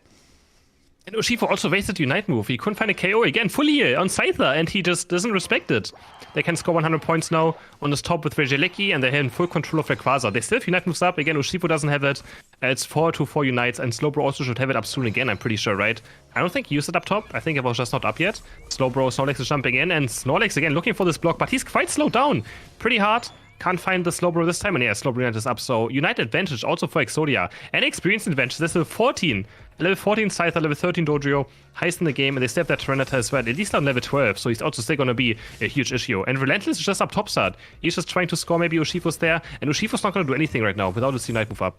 Yeah, we are at minute 20 right now. Exodia way up right here is getting chased away from this goal by Urshifu, but you can't stop him really. Dodrio able to get out of there with the agility, with the boosted attacks, the incredible amount of speed. We see them pushing once again this Slowbro, but it's just the hardest Pokemon ever to KO. Tyranitar moving in here. We got a minute left, and GT needs to make the play. They are behind. Urshifu does have its Unite move, though, as Scyther is slashing up a little bit right here, and I think the fight is starting, Chris. Oh, Scyther has to be very careful. Actually, probably has to recall right here. And Dodrio just is like, okay, I'm just gonna go score, guys. You try to hood Exodia. Slowbro is just using Unite move to live maybe on the Blissey into another Sky to just heal back up into Amnesia. And he's gonna stay alive, and GT's just going for the Rayquaza and starting under half HP. Tyranitar level 13. He's looking for the Drag Pulse. Can he just finish off the Snorlax maybe? He has true damage. He can go through the shield. Exodia is dropping the Rayquaza super low. They're gonna find Scyther. Can they find some more KOs? They're gonna get it. It goes out to GT. And there's still 5 members alive. Exodia has to try and get rid of these shields, but 2 of them are dead, and that's the 2 damage dealers. Tyranitar can maybe still defend some goals, but it's not looking good for Exodia. Not looking great for Exodia right here. 382, 209 as we're seeing another 72. And here's a big 100. 382 to 381. Wait. They need to score. They have to. Oh my gosh, it's 1 point difference. Urshifu running towards that middle goal. Does it have a shield right now? It does. They can't stop it in time. It's getting there. Can it score in 3 seconds? It does score. GT takes this game. They were down by 1 point. What? Oh, they didn't know that Urshifu was still around. That is so sad. Of course, they also probably didn't know they were ahead by 1 point anyways. But man, what an incredible finish. Urshifu just walks into the base, and they win by 99 points. Wow. What a finish. What a finish. And you look at that scoreboard afterwards from Exodia and you're kicking yourselves. I mean, it's hard. Yeah. It would have been hard to stop that Pokemon. There really isn't much they could do there, right? But just seeing that you were ahead after all of that, and then Urshifu sneaks in another 100. Unbelievable. What a match. I mean, this is such an incredible series between these two teams. This has been fantastic. Yeah, and Exodia really giving GT a run for their money. I mean, again, Exodia was the 2nd seed. They also beat GT in the losers final in the qualifier. And Tyranitar actually still doing a good amount of damage, even though he was left on an island for the most of the game. And yeah, man, what a close last team fight. I feel like Scyther just lost too much HP right there, which just allowed Rayquaza to slowly go down. You know, this is something that I feel like I'm seeing over and over again with Scyther, is this final fight. It feels like some of the other Pokemon that we talk about where if you can shut it down even a little bit in this final fight, if you can zone it out, if you can just keep your head on a swivel and look for it, it loses so much value in the last 2 minutes. For sure. For sure, unless you group up and you get hit by the reactivation of the Unite move, right? Then sure, but if you just, play around it smart, group up, or not group up too much, and just poke it slowly down. It is difficult, but yeah, Exodia, they were in control of this game. They were until, Rayquaza went down, obviously, but I'm gonna be like, wow, this game is all about Rayquaza. They won the team fight in the end, right? They killed like 2 or 3. Yep. They secured the Rayquaza. So that's what this game is still about. Yeah, you have to be able to win that final team fight. As we're taking a look here, GT moving forward to our winners final. That's not the last we're going to see of Exodia. We're seeing all of these games today as they move down to our losers semi-final. And Chris, I know that we're going to be bringing on Gotlu from Nouns Esports to give a little breakdown and analysis on what he thinks of that game. As soon as Gotlu's ready, we can pop him on here. And I'm going to be interested to hear what he has to say, because it could be... Yeah, we got a world, champion player here. Gotlu, what's up, buddy? Hey, what's up? Thanks for letting me be here. What up, So Gotlu? do you guys want me to analyze the last game or the draft in general? You can tell us what you think about the whole series. Yeah. I mean, what really sticks out to you? So obviously that last game had some incredible moments. I think we saw, what really happened with them getting rid of that Scyther. But yeah, I'd love to hear your take on any part of that series between Exodia and GT. So what I think about the series is that Exodia is a really Exodiac team. They play what they want. They play speedsters. They're not following the meta. They are picking stuff against the meta, and I think that's pretty interesting, because if you pick stuff against the meta and if you go into the mindset, you can beat them with your picks. You can destroy the enemies if you create chaos. But if there's no chaos, then I don't think they can, they will have a good time. Because GT goes for the meta picks. They pick Mew, they pick Slowbro, they pick Blizzy. They pick good Pokemons like Blizzy, Mime, and they first pick supports instead of attackers or all-arounders. So I feel like GT just follows the meta right now, and they just pick the strong picks. I think it makes more sense to pick strong picks like Urshifu. I don't think it's good to not first pick Urshifu because he's so broken right now. But in general, I think Exodia is doing a great job creating chaos and just going inside the enemies, full engage on. Yeah, that's what do you think about this Eldegoss? Oh yeah, go ahead. Great. I think about this Eldegoss priority. Yeah, they do it's prioritize quite LD. interesting. Yeah. I don't think Eldegoss is a priority. If you don't play a Pokemon around Eldegoss, I think Eldegoss is a Pokemon that is good with range attackers or a Tita, especially Tita, because you can keep it alive. But if you pick Pokemon that play from themselves and you pick Eldegoss, I don't think it's as good. Because especially because you picked Tyranitar, Slowbro. I think it makes a lot of sense because you don't want to give the enemies Urshifu Slowbro. Because Urshifu Slowbro have both ultimates that target one person in particular. And I feel like the left side was really good, like Tita, Slowbro, Eldegoss, Cypher, Dodrio. Cypher, Dodrio play from themselves, Tita, Eldegoss play together, and Slowbro uses ultimate, Cypher can kill them. But I don't think Ancient Power was a good choice from him. I think Santum would have been better, because they already have enough damage. So going Ancient Power is a bit overdue, because you need to have something to surround the enemies, and Santum can stop people from scoring, and he can zone. Yeah, I wonder if they wanted to play... Well, I think first off, with any Pokemon, the question is this just how you're comfortable playing it? Are you maybe worried about some of the crowd control effects because Ancient Power helps you out a little bit with that? I thought it was interesting. I know you play a lot of Dodrio, Gotlu, seeing Agility Dodrio, which is still clearly very, very good. I know I'm running Jump Kick a lot more now, but what did you think seeing that? I think Dodrio was fine. He can play for himself. He can score. He can do whatever he wants basically in the early game, because they don't have the greatest early game, but because Urshifu gets this level of 5, Dodrio kind of falls off. I think Dodrio was really good there, especially with Tita, because you can score. And you can just add pressure the entire time. I think Dodrio is great. But Glaceon is pretty strong against Dodrio. Yeah, so Glaceon's a great catch for that Pokemon. Just easily able to get those boosted attacks on it a ton. Dodrio looking really impressive right there. Another one I'm curious to hear your thoughts on, because I didn't see any of it in EU, was Zoroark, which actually is getting some play from a few teams here in NA. I think Zoroark is a Pokemon where you need to be highly skilled and you need to be confident. It's like Absol. If you play this Pokemon, you need to be highly skilled on this Pokemon.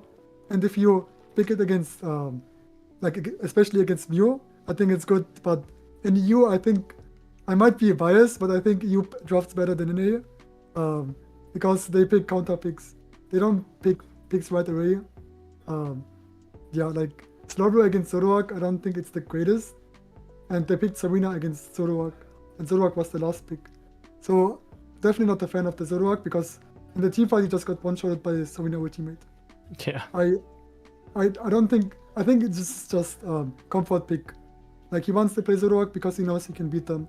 And that's fine if a team picks it, but you don't pick a Speedster against Serena and the Slowbro. So, Right. That's my thoughts. Interesting to hear that EU drafts a little bit better. You know, we're gonna find out if that's true tomorrow. By the way, Gotlu. Yeah, like I think Ascendance is drafting pretty well. They know the meta picks. They pick meta picks. They pick around the meta picks. But your others are just, it's a bit weird. Like you don't see a Cypher Dojo last pick in EU. Cypher will be always priority or at least second pick. Yeah. And Blizzy, like I don't understand why they give them Blizzy every time. Blizzy is such a strong Pokemon. Seeing Blizzy getting last pick is really strange to me, because as Chris said, why are they not picking Blizzy? Like Blizzy is so broken with Urshifu. Blizzy can counter Slowbro. Blizzy is insane with Cypher. Blizzy Cypher comp is one of the strongest comps. But everyone has the same, like every team is different, right? So if they are comfort, pick is Zoroark, they pick Zoroark. Yeah. My chat's saying sick plays with Scyther yesterday, Gotlu. They're pretty impressed. Thank you. Well, I know we're going to be checking back in with you after this next match. We're going to be watching Ascended versus Amaterasu. So thanks for joining us, Got, and we'll talk to you very soon. This next game is going to be starting real quick here. Indeed. All right. So what do you think, Chris, of this next one? I mean, we're going to be watching the world champs here in Ascended go up against Amaterasu, our 4th seed heading into this. I mean, of course, my bets are going to be on Ascendant, right? But Amaterasu has some good players and some very interesting players like Yeetfan, the classic, famous lane Decidueye player. We also have Nudo, the Absol legend, which he doesn't play right now anymore because Absol did receive a lot of nerfs in the past. He is also one of the victims, like me, who had to get their favorite bit nerfed because they overbuffed Psycho Cut. Yeah, isn't that weird that we played Sucker Punch Night Slash, and we had to suffer because they nerfed everything about Absol just because they make Psycho Cut OP. So. And here we are. We actually have our pick and ban coming up. I'm here at 6, 5, 4. Perfect. Here we go. Mime as a first ban, or Shifu as a first ban. That was something we actually saw last game. I was shocked that a team would not first pick Urshifu when it is available. That Pokemon just feels so incredibly broken that if it's available, I don't know why you wouldn't grab it. As maybe Mew a first pick on the side of Amaterasu. It's an incredible Pokemon, so I'm not surprised. Yeah, they secure the Mew quite early. And then we see a Scyther Blissey. As you know, what Gatlu just mentioned, Ascended does play all these meta Pokemon routes very early on, and they realize we have to pick Blissey right here. And of course, the Scyther doesn't want to give it over to the left side either. So what is Amaterasu going to respond with? The Slowbro feels like always just the answer to Scyther at this point, right? You see a Scyther, you'll be like, okay, we want Slowbro. And Trainer, there's another Zoroark player. There we go again. Trainer getting up on the Zoroark. Yeah, Zoroark is just, it's doing something here in NA. I can't wait to see if they use it in the games against EU, but something that we do have to take into account is they're going to be playing on some ping in some of those games. Oh, yeah. So I don't know if that's a Pokemon I would ever want to play on ping. It just feels like an absolute nightmare. Maybe Feint Attack actually isn't as bad. Night Slash, however, I think is unplayable on that kind of latency. It is. Yeah, on ping, you don't want to play Night Slash ever. And Night Slash is just very easily punishable as well. Fight Attack seems to be less punishable because it's a bit faster and it doesn't really require some weird, like Night Slash is similar to Extreme Speed Lucario, just like, why is my thing on cooldown? How did I miss it? That's what I feel like when I play Night Slash or E-Speed Lucario, and it can happen quite fast. So we have a Cramorant, a Blastoise again, Blastoise for the 3rd time today, and last pick Delphox. Interesting. For the side of Ascended. One thing that to notice here is we've got the Mamoswine coming out. I don't see any Mamo in EU, which I'm kind of shocked by because I think Mamo is in such an amazing position right now. But of course, Slowbro feels like it's just kind of filling that role for most teams. And once again, we've got a Blastoise right here. When I see the choice specs, I think that we are probably seeing a rapid spin build because you're proccing those specs all the time, but we're going to have to see what they end up playing right here. On a player like Nudo, too, it feels like they really want to be up in the mix. Also, Jake, do you know which Pokemon is completely getting ignored again? Completely getting ignored again. Yeah. Oh, will we see a return from yesterday? Little Gremlin, not here once again. Yeah. Sableye, no one's talking about it. Everyone should be wasn't talking banned, wasn't about. picked in the first 3 matches. 4th game as well right here. Still no Sableye being banned or picked at all. Interesting. So both teams just not going for it. We got 3 hats on the Dodrio. No one's talking about that either, and it's actually a really big deal, Chris. I still don't know that's a big deal, but That's 3 separate hats. Are you out of your mind? You don't think that's a big deal? Come on, you don't get it. it's amazing. It's amazing. Amazing. It's startling. Yeah. It's shocking. It's shocking. I'm freaking out. They all. Heading up into this top path here. Scyther, Blissey against Blastoise, Mew right here. Just getting a little stack early. Over looking for it. Actually getting punished a little bit here. They might be able to do some damage to it. Ooh, light screen. Maybe not doing exactly what you wanted to do. Trying to block it possibly from getting those berries, but it still goes down. Nice little fight here from Nudo and JL in this top path. And they get the first kill of the game on the Worlds, I would say MVP. Overlord right here is gonna go down. 8 go in for the Squirtle, 4 go in from you. I feel like Squirtle's always very aggressive early game. When you play stacking Pokemon against someone like this in ranked, they just try their hardest to just annoy you as much as they can. I always noticed with Squirtle and Bulbasaur players. Trainer looking in right here with the final slash, couldn't quite find anything. He's just hanging around on top path. Yeah. Up here in this top path as we actually see Ascended heading to the bottom path with their Delphox. Delphox kind of has a pretty weak level 5, but maybe they're able to make something happen here as they get pretty aggressive, throw that Mamoswine into their face, and we do have the Evo, so, you know, they weren't able to get a KO or anything like that, but we do have Dodrio, and 1, 2, 3. It has 3 hats, Chris. Wow, that's incredible. And Kira's getting jumped on right here. Can Trainer find the resets? I think the final slash is activated, and yes, there's the Zoroark again with a insane early game KO right now. Of course, the Braixen has no chance on level 5 there. Doesn't really have any abilities to get away, but stays to be executed by the Zoroark to make sure he doesn't mess anything up, and he doesn't mess anything up. Here we go. Overlord pushing in here. Still not level 5. If it was, that might have been able to pick up a KO right there, as they are now just pushing this Blissey back a little bit here. Slash the Blissey that you saw at Worlds, and there's that level 5 looking for the KO. Slash, easily one of the best Blisseys in the world. I feel like a player that won the World Championships, but still a little underrated, given that they're a support. You know, you might not notice them as much as someone like an Overlord, but their Blissey is phenomenal. No, you don't. Overlord goes down again to the gank of the Zoroark of Trainer. He's looking in for that feint attack. Does he find it? He'll find a Slash here, but he doesn't really find a KO with it. No, he might just drop. Barely gets away. The fight is still breaking out. Mew's looking for these KOs. Boost out attack is locked onto Dodrio. He's gonna get taken down. And now Kiara is also in a big problem right now. Mew switching abilities to Electro Boy. He's gonna finish off Delphox, get a double KO for himself. Kermit was like, okay, if you don't get it, I would have gotten it anyways. So Mew's gonna get taken down by Blissey in the end. Yeah, 30 points for slow, bro. It looked like that feint right there was trying to hit Delphox, but unfortunately the targeting through it at that Mamoswine right there, just a little too thick, as we've talked about. It's really good at KOing these squishy Pokemon, not so much at getting some of these tanks. A big, nice Drill Peck comes in there, pushing them right back. Yeet Fan, I just noticed, is on a different bird today. It's on the Cramorant. He likes birds. Yeah. He does like birds indeed. A Cramorant, again, I think very underrated Pokemon. Toon Slim on Europe also plays it a lot right now, and it always seems like it does something. It's very hard to KO down. The Unite move has a lot of impact, and it's already level 8.5. Regicy's being started, and Ascendant's kind of just like running in. They don't care, but do they can get it? They can't. It goes up to the side of Amaterasu, and now Feint Attack is jumping in. Oh my god, he's dancing all over, then Kiaros has to run away on half HP, still gets away, and Trainer with a nice double KO. I feel like Ascendant just didn't respect them at all there. No, I don't think so. I mean, Amaterasu's looking fantastic at the start of this right here. Here comes that big Unite move we talked about, almost taking down that Delphox. Really, really great moves by Amaterasu. They're just continuing to push their advantage right here. They just have to make sure that they don't give up a big KO in the process. And Kermit ends up getting Kiaros there. Delphox going down on his side of the map. He's being so aggressive right now, scoring some more points, getting those Unite boosts back up as well, since Kermit just used it just for some poke. He almost even head get KO with it, and Overlord gets taken down again by 3 members of Amaterasu. They complete control, 174 points right now, working on this Regieleki. They still have Blastoise Unite to maybe look for a team fight. Elo, look for the Ice Egg question, high horsepower. Dodrio's flying in. This could be the team fight for Ascendant, maybe. Drip Hack's gonna land on 2. Jump Kick is gonna jump over, but he doesn't really find any kills with it, and 2 go down from the side of Ascendant. Eatfan is on the chase now, diving in. This goes at 23 HP. Overlord, he does have Unite move up. He might look for something right here. Yeah, he's going in onto Blastoise. He finds 2. Does he even find anyone at all, actually? No, he doesn't. No, he does get Mew in the end. But I really thought he had Blastoise and he somehow lived.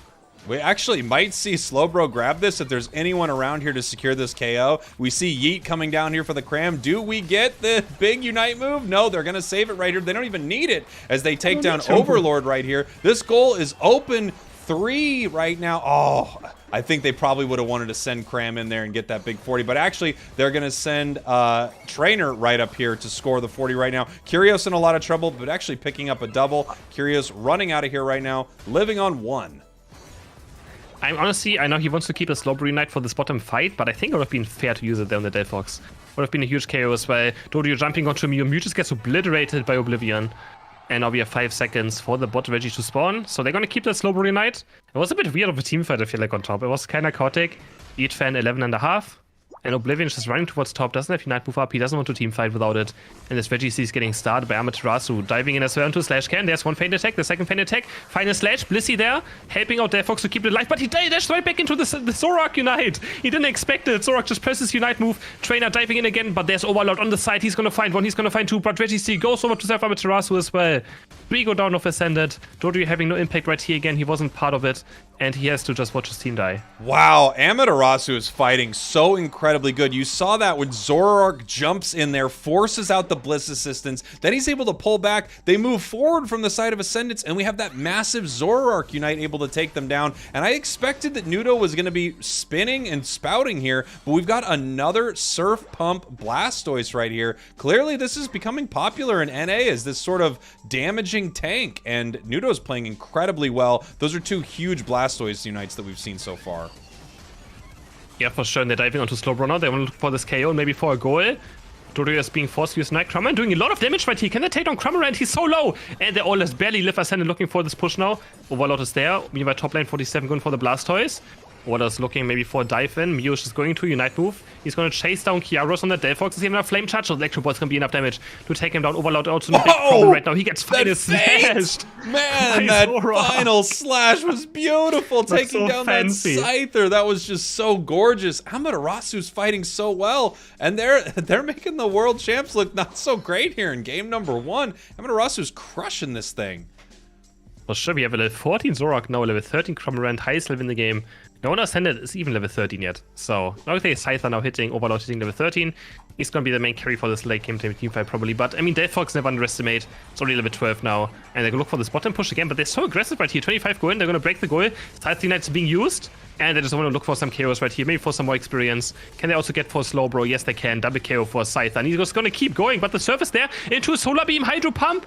And Overlord just being too aggressive sometimes. Yeah, I mean, he's picking up a few KOs. He needs to get his Unite move back. Maybe that was, you know, a tactical get KO'd at this point. Trainer in a lot of trouble right here. Might just get caught by Delphox really, really close to that Flame Charge, just throwing a little piece of fire at him and getting KO'd right there. Able to make it back to base. We've got an objective here in the top and bottom path. I don't know if they're going to really want to fight over either one because they're very aware that this turns into the Rayquaza fight if either team decides to push it right here. More members of Amaterasu are down right here. There are 5 of them in this bottom path. It looks like Ascended is just going to let this happen. Slash in a little bit of trouble here possibly if it's not able to pull back. And Amaterasu now moving up towards this pit, getting ready for this Rayquaza fight. It has spawned. We have both teams ready right here, hiding in these bottom L bushes, hiding near their side of the map. And actually, we don't have a Unite move yet on Overlord, just ticked into it as he is making his way towards this pit, Chris. Yeah, every player has the Unite moves up, and Amaterasu, they can just wait right now. They have 130-point lead. Obviously, against the Dodio is a bit scary because Dodio can just run across the map, but you can see Zoroark scouting top left. In case there's a fight breaking out, you can always take the jump pad, go towards the fight. And Ascendant is also just waiting right now. They don't want to get back kept on because if they lose another 100 points, it's going to be very bad for them. So they're also kind of passive positions right now. Kiero's level 14 on the Delphox. He's going to deal a lot of damage. And actually, Scyther hitting level 50 now for Overlord. So he's also going to do a lot of damage. But again, he's Sensei Slowbro. It's going to be a very difficult fight. Amaterasu just poking this Rayquaza. They just want to make Ascendant kind of sweat a bit and maybe force them to engage. And there we go. Mamoswine is jumping in with one high horsepower. Not really doing all too much yet. Delphox just trying to poke right here. Hits the missing fire. No, it actually misses. Surface gonna go in. Blastoise just also poking Nudo.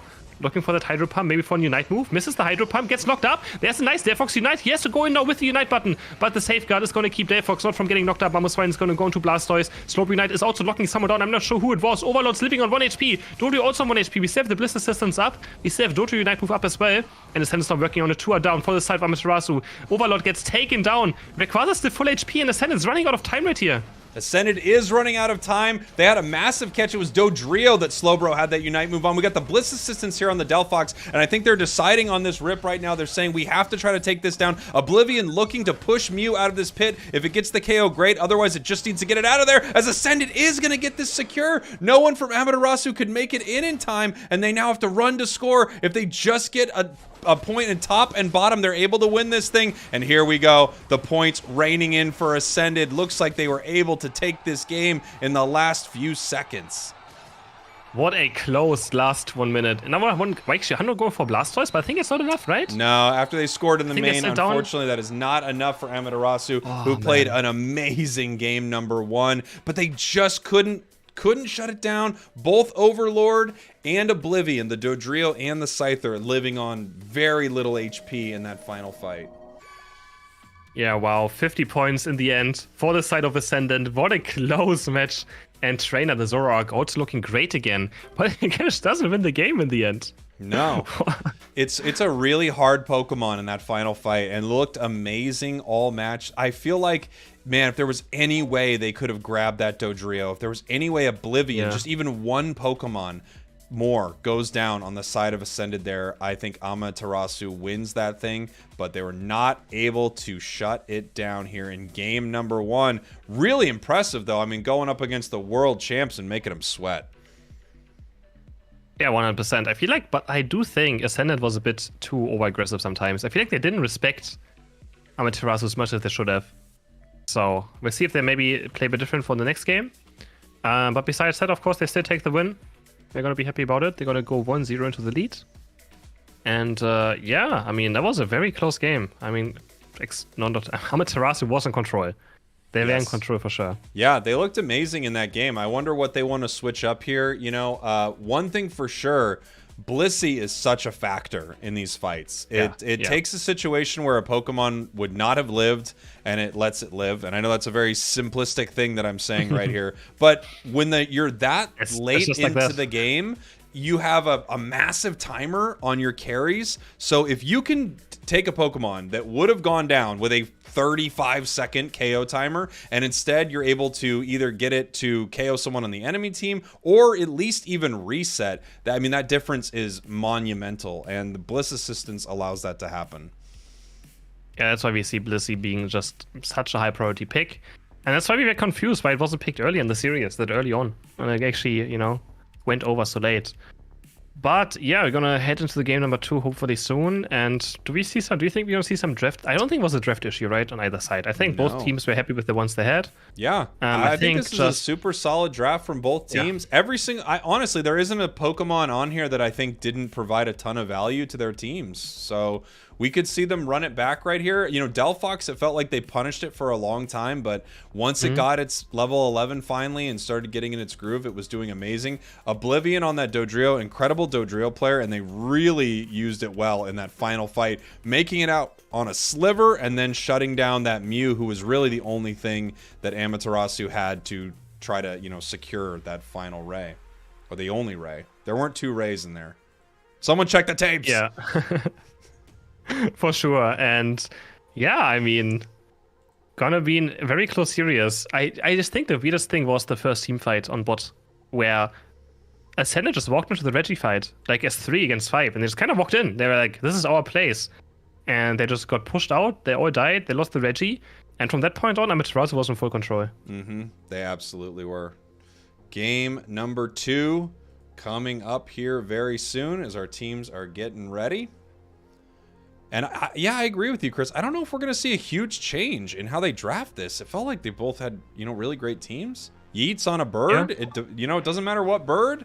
Yeet fan is on the birds. Looking good. he's on the birds. Yeah, he likes those. If we can find Yeet fan on Twitter, sure. I think it might be a good time for everyone to tweet at Yeet fan. You love the birds. I think it's a good time. If you can find them. It's time to tweet it. I mean, I'm not telling you to do it. I'm saying if you want to, right? Only if you want to. Only if you want to. If you want to. It looks like we're going here. We're going to be getting into our next game very, very soon. And of course, again, just a small shout out to Nouns Esports. You can also follow them on Twitter. They are sponsoring this tournament, Nouns Esports. On Here Twitter, give we them a follow if you're Chris. enjoying this tournament. Yeah. Big shout out to Nouns, providing the entire prize pool for this whole thing, really making it happen. Thank you so much to them as we head in here to game number 2. Ascended, your world champs. You may know them as Blackhand against Amaterasu, our 4th seed here, but they're looking like superstars there in game number 1, almost taking down the champs. Really, really solid game. I can't wait to see how this changes here in game 2. Actually, with a Blissey and Urshifu banned out and the first pick on the Mime. I like the Blissey ban. I think it's reasonable. So now we have to pick up the Scyther for the side of Amaterasu. I don't think they want to go up against a Mime and Scyther, right? If those 2 Pokemon jump in onto your backline, there's no one's going to live. It is so annoying. It's so much engaged. Happens very fast as well. And we just talked about it. There it is. There's the Sableye. And also another Blastoise again. There is our little Sableye. Blastoise coming back out. Just want to do a quick time check with you. I'm at 11, 10, 9, 10, 9, 8, 7, 6, 5, 4, Perfect. 3. Oh, you don't want to do the rest? I kind of want to go all the way down. Do we really have a Wiggly? Wiggly and Zarina coming out here for Amaterasu. All right, this is an interesting setup right here. This is a lot different than what we saw round 1 from them. But of course, you know, Ascended on the other side, they're picking up some different things too. I mean, I do like it, right? It's a AoE unstoppable Unite move. So you get up against Sableye, Blastoise, and Mr. Mime. All those Unite moves are AoE, stun abilities or stun moves. And Wigglytuff can press Unite move and kind of just get rid of all of them. So I think that's the plan probably right now after seeing those 3 Pokemon. And yeah, but they're kind of lacking some support. I mean, now we go to the series where Eldegoss is completely ignored. It's also quite funny. I was going to say, actually, you know what might have been a really nice final pick would be an Eldegoss right here, but still it's a lot of range. It's interesting, this composition right here on the side of Amaterasu.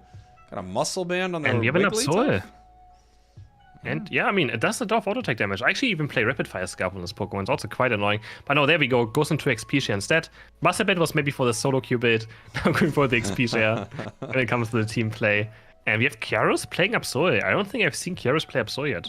There we go. Ascended, Amaterasu. Amaterasu with their tag ASU. Obviously, they are sponsored by Arizona State University. It's Was that actually so? It's a party school here in the United States. Interesting. I actually didn't know that. It's also a college. It's also a university, but it's just a well-known party university. And clearly, they're getting into Pokemon Unite. They're saying, "Look, we like to party, and we want to start sponsoring Unite teams." Sounds reasonable. Sounds very reasonable. And no, chat, that's not a real thing. It's not really. That's just their tag. Here we go. Okay. Game number 2. Ascended, your world champs. Amaterasu trying to take them down here as we have a bit of a pause. Let's see if we have, it might be a dropout. We also might have an item issue. We're going to find out real soon here as we're letting our teams. Game crash. All right, someone's loading back in. Cool. Yep, just gonna have to wait for someone to come back. I want to thank everybody for being here, whether you're here with me or you're here with Chris or on one of our satellite streams. I guess they can't hear me right now, but thank you. Thank you so much, everyone, for checking this out, making Rivals such a big thing. I don't want to say that we're crushing the Asia Champions League, Chris, but I think we're crushing them. I'm actually not sure. I think we're crushing them for sure, yeah. Yeah, I'm looking good. I'm not positive, but we're crushing them. There's no way to say for sure, but we're absolutely demolishing them. If you say so, I agree. Yeah, there you go. All right. I mean, I can't really because I also cast the Asia Champions League, right? So I'm kind of just also, beating up on me now. Well, I mean, yeah, it's true. I forgot. Oh, yeah. Were you going to do the almonds thing? This might be a nice time. I'm absolutely not sponsored by them, so. Oh. I mean, otherwise I would. If they send me some, I would talk good about it. Okay. They want to send me some almonds. If I send you some almonds, will you talk good about the almonds? Oh, 100%. Okay, good. All right. 100%. Sounds good. Okay. I can ship them until tomorrow. express delivery or something, and we Yeah. can talk about almonds tomorrow. Yeah, I'm going to put almonds on a jet and send them across the world to you. Wonderful. So you can talk Thanks. about them tomorrow. That's what I want more than anything. Me too. I want those almonds. I want to watch you eat some almonds on stream. This pause is taking too long. We're back. Heading down to match number 2. Ascend against Amaterasu, Ascend on the left side. Amaterasu on the right, and we have some interesting Pokemon. Again, a Wigglytuff, but the Absol of Kyaros. I'm really curious to see what he's going to do with this Pokemon and what build he is actually going for. Here we go. Overlord heading up here with this little gremlin. It actually looks like they're not too worried about the invade on the side of Amaterasu, as it's stopping Nudo from stacking right here. Might be able to get those Eos energy away from it once more. Pulling back, is it able to take it? Yes, it is. Anti-stacking right here from the Sableye. No one giving Sableye any respect, but you really should respect this Pokemon a little bit. Not able to stop it right there. Thief was down. Not able to take that here, but able to stop multiple stacks from Nudo and maybe even pick up a KO. We're going to find out. Mew actually pushing it back right here. Huge Surf, but it doesn't connect. Surprised he started with Surf. I've not seen many Surf starts yet because he can't switch until level 5. So he decided to go for a light screen Surf combo. And now he's gonna get taken down. I don't know what he was trying to achieve there. Looking for the Squirtle of Overlord. He's gonna hit level 5 now. But yeah, quite interesting. Light screen Surf. I think everyone's just trying out light screen with different moves now. Yeah, I mean, it makes that Surf go very, very far, but it looks like it didn't go far enough. Nudo actually getting taken down here. Trainer having to run back from this fight, turning back around, looking to pick up this KO. There's the Surf, taking down the Sableye.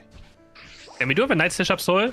And again, it's very squishy. You can see already going down that right here. Oblivion, very aggressive, but has the quick attack. He goes back to safety, and looks like bot lane of Ascend is doing quite well.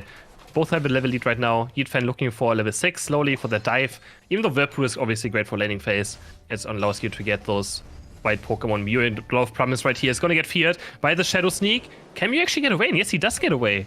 They don't have any more follow-up left. Obviously, Wartortle is one of the weakest level 5 Pokemon, right? If you pick up that Water Spout, you feel so useless for the next 2 levels. Yeah, it's a really tough one until you finally get your spin here. Our team's getting ready for this fight here at the 8 minutes. Trainer's starting this off. Here comes the big Night Slash from Absol. Actually not continuing the fight, just going to go ahead and try to take some of that experience right there as they're chasing down the Scyther, and they pick up a big KO here. Ascended moving up to this top path goal, looking to put some points on the board as Nudo's coming up here, and they actually turn right onto that Serena and try to take this fight, almost picking up another one.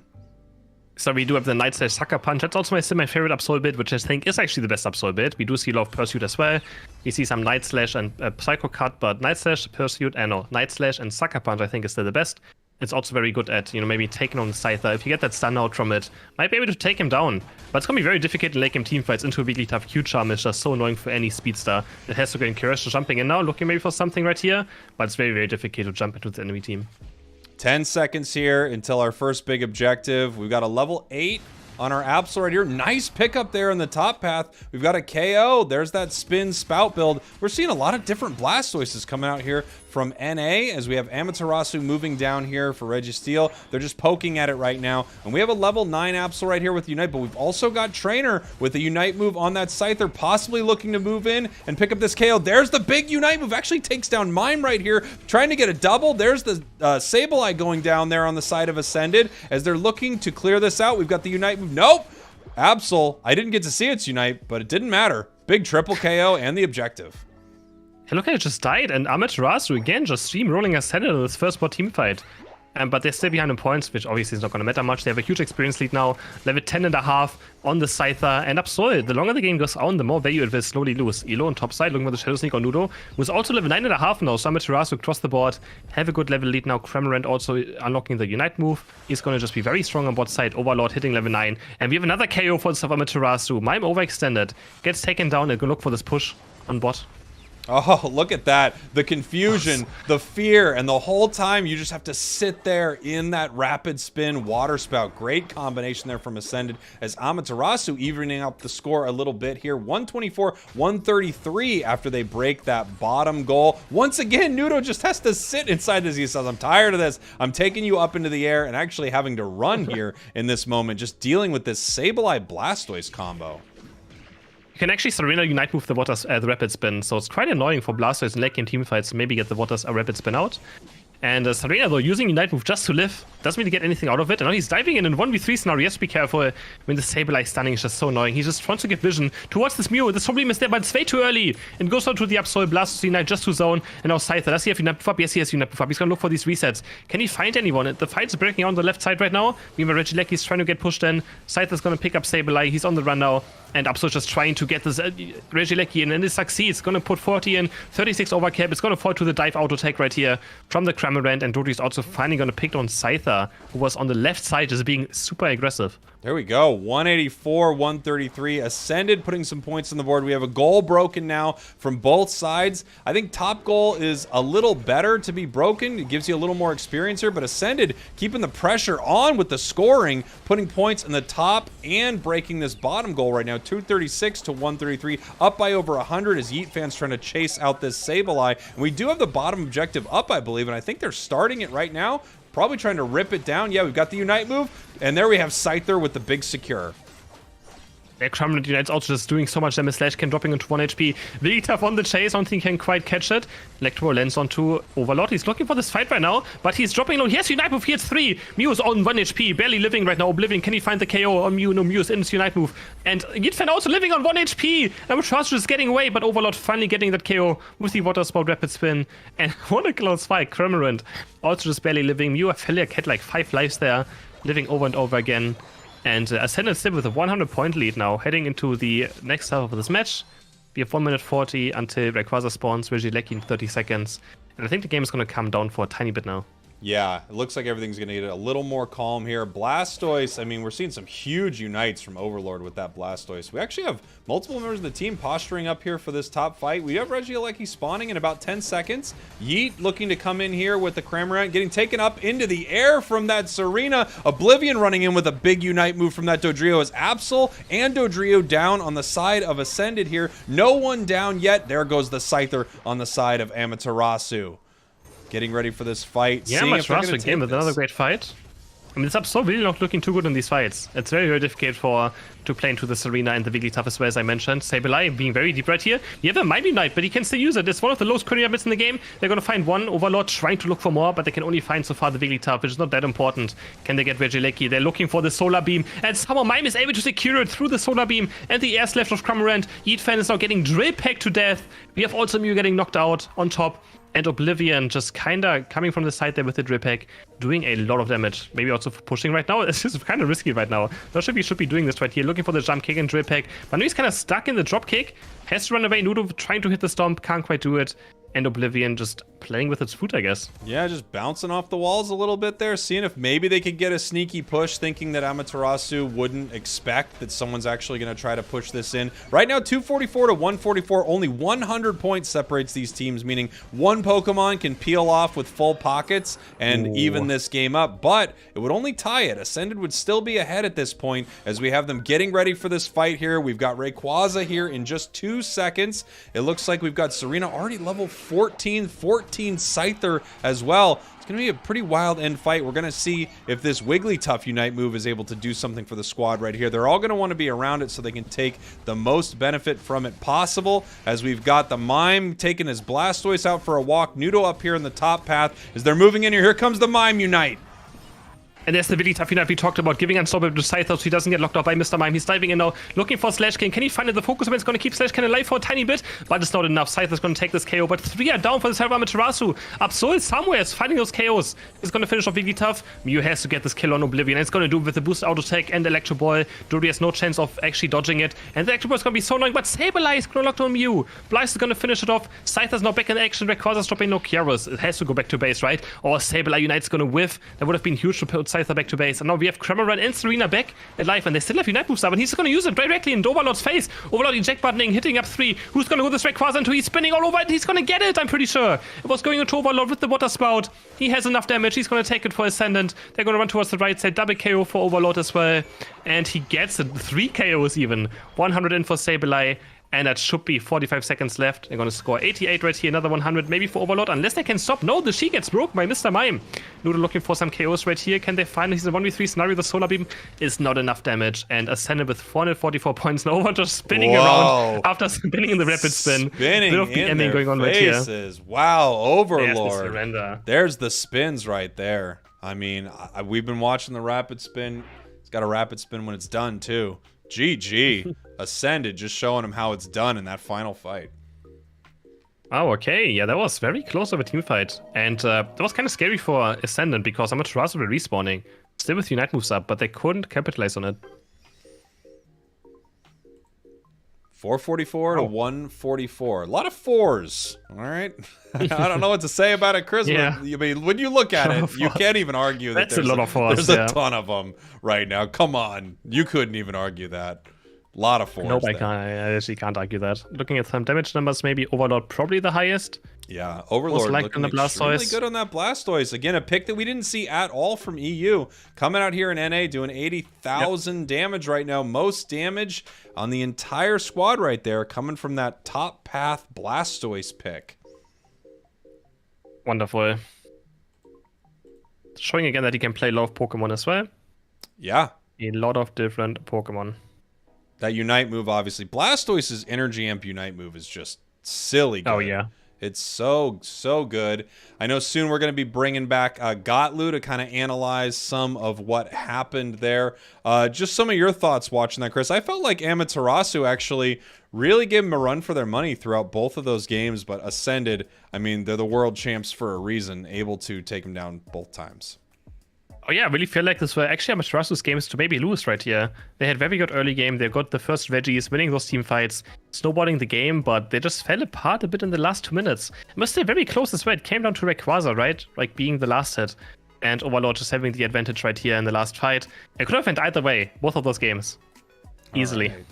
Let's get Gotlu on the line. If Gotlu's available here, let's have him pop on and we can get some of his thoughts as soon as he is ready. I'd love to hear what he thought watching the world champs right there go up against Amaterasu. And let's take a look at our bracket right here, Chris, while we wait for Got to hop on here. We've got Ascended versus GT is going to be our winners final match. And then we have Amaterasu versus Exodia in our losers semifinal. Man, that's going to be, all these games are so good.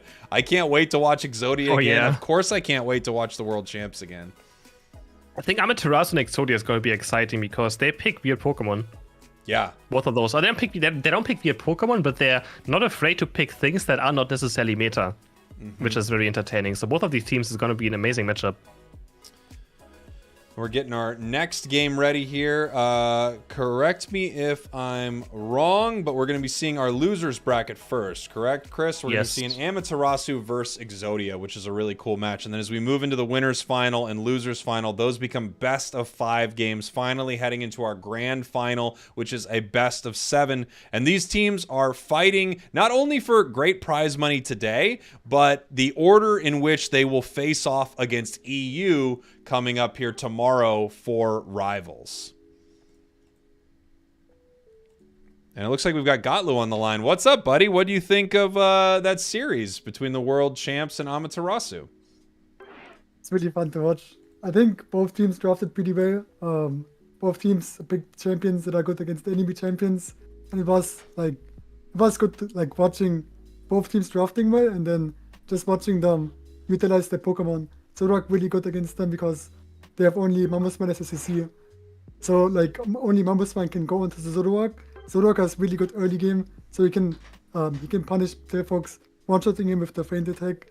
It's just really fun to watch. Both teams drafting extremely well, and I love to see the Sableye, especially with the eject button. In EU we always play X speed, but eject button is pretty interesting because you can use eject button and ultimate, and then you can hit multiple targets. So it's definitely really fun to watch. Yeah, I actually want to ask you a little bit about Sableye. So this is a theory that I was kicking around with Chris as we've been watching all of these teams. It feels like everyone has expected that Sableye would be banned, maybe when, draft was kind of first happening. And then teams just weren't playing a lot of Sableye, so people stopped banning Sableye, and it's almost like teams forgot it was around. And then yesterday we saw it start to move back into games in EU, and now today it feels like players are noticing that this Pokemon is free almost. Maybe they haven't practiced a lot with it. I'm just curious what your thoughts are on sort of the draft around Sableye and teams' priority with that Pokemon. I think that Sableye is a pretty hard Pokemon to draft with because they used to pick Sableye as a first pick or second pick, right? So they picked first pick Sableye, and then the enemy picked Blizzy into Sableye, and for some reason Sableye didn't do anything. So I feel like people noticed that Sableye is not a power pick anymore, and power picks are like Cypher, Blizzy, strong Pokemon. And when people notice that Sableye is not the first pick or power pick anymore, you can still pick it later on if Blizzy is banned. If they don't have Blizzy, and if you, for example, get Blizzy and Sableye, no one can counter Sableye because Sableye is a Pokemon that can, like, it's hard to punish Sableye because he gets invisible, he has a lot of mobility, it's really good Pokemon. I think people just didn't, like, they forgot that Sableye is a good Pokemon overall, but not a power pick for the competitive scene. Maybe like third pick or fourth pick when Blizzy is not around. Yeah, that makes sense. Chris, did you have a question for Gotlu? I had some other things I wanted to ask him, but I want to let you pop You can in. go ahead. You can go ahead. Great. Yeah. So I'm wondering, it feels like I was watching Amaterasu really give the world champs a run for their money throughout those games, but they Ascended fought so incredibly well in the final 2 minutes of both games. I'm curious what you think that they're doing that other teams are just not able to do. I think they're great in playing together and like zoning the enemies. The enemies are their food, and when they are in the team fight, they are trying to like peel off and play together. They are not like they never split apart. They always play together. Oblivion is the assassin that plays from behind, and I think they are just playing great together. Plus, is the big tank, power swap mime. It's just really fun to watch because they know when they are able to get the attackers, when the supports and defenders are leaving the attackers. So, like in these moments, they just take advantage of the enemy team. For example, in the first game, Amaterasu was really ahead. Then the Delphox Unite came off. Both defenders got zoned out, and then it was really hard because Cypher Overlord was behind them. So he attacked the Overlord and the Dojo, Oblivion was behind them, and they just killed the attackers. So if the defenders are not supporting the attackers, then their formation just gets destroyed. What do you think any team can do against them? I know you went up against them in the World Championships. Obviously, both of you have a lot of respect for each other as teams and players. Like, how do you take down a team like Ascended? What do you have to do? I think just improve your, get better at the Pokemon that you play and understand your role. Because obviously Ascendance is one of the teams that have a high skill level. So if you have a low skill level, then it's really hard to play because if a team plays together, they don't need a high skill level to win. But if you play against a team like Ascendance, you need a high skill level to be able to compete against them. Because every one of them is playing their characters really well, extremely well. Awesome. Thank you very much, Gotlu, for being here. Gotlu of Nouns Esports. He'll be back to talk more as we're heading into our next games right here. Chris, thanks again, Gotlu. Yeah, I mean, the loser bracket semifinal now, whoever loses this is going to be 4th place. And they're going to face, was it Dogwater? Pretty sure it was Dogwater, right? I think it is Dogwater, the 4th place. I'll take a look at it here in 1 second as we see Mime and Urshifu banned out here. Exodia versus Amaterasu. 2 teams who are bringing in some really exciting picks here. Oh yeah, let's see if this first pick's going to happen again. I mean... And it looks like it's going to happen. They love it. Pick Blissey. It's a comfort pick. They're comfortable with it. It is a comfort pick. Yeah, okay, they're comfortable. Yeah, you know what? You're right. They are. But they're going to give over Scyther and Blissey most likely, which is very scary opening. Again, Blissey giving their Bliss assistance to a Scyther diving in is just brutal. All right. Let's see what we got coming out here from Exodia as our next couple picks. Slowbro feels like it's been just the big counter to this Scyther play, and I'm not surprised to see it right here. And here we go. They've got their Tyranitar. They've got their comfort. I feel like Exodia is just settling into a lot of their comfort picks right here, which is not really a bad thing. I mean, if they're incredible with these Pokemon, then they're able to really make a lot happen here. Nudo possibly bringing out that Blastoise. So much Blastoise in NA. Oh yeah, I mean, I think it's a very strong Pokemon as well. I do think the Unite move is still one of the best, right? And they're going for a lot of front lines, so maybe just helping out that Scyther when he dives in against Slowbro to not just die. But they're running into Tyranitar and having not a lot of damage is very scary. They really have to pick a last Pokemon right here that does a lot of damage. Is it going to be maybe a Decidueye I for mean, the side of Heatran or the I would assume a Delphox or Glaceon. I was just gonna say a Delphox looks amazing into Exodia's comp right here, so we'll see what they end up going with. And of course, Decidueye always a possibility here, but yeah, there is the bird. Yeet likes Thinking birds. They're thinking on it. He does like his birds. There we go. And he picks it against Mew and Greninja for the side of Exodia. So a lot of damage for Exodia actually. Greninja, a Pokemon that Amaterasu. has fallen off super hard. Yeah. Where did Greninja go? Surprised that Hash is going not for a Dodrio right here. I feel like Dodrio would fit their comp still super well as well. So going for the Greninja instead. He had an insane Dodrio earlier today. They just barely lost. Right? They just barely lost. And he had amazing Dodrio showing, but decides to go for Greninja instead. It's going to be difficult to get those resets against this tanky Amaterasu. Of course, they have the Scyther and the Decidueye, but Decidueye is always very far away. He has Spirit Checker. He's going to stay very far back. And then Scyther, of course, is, I mean, that's Scyther, right?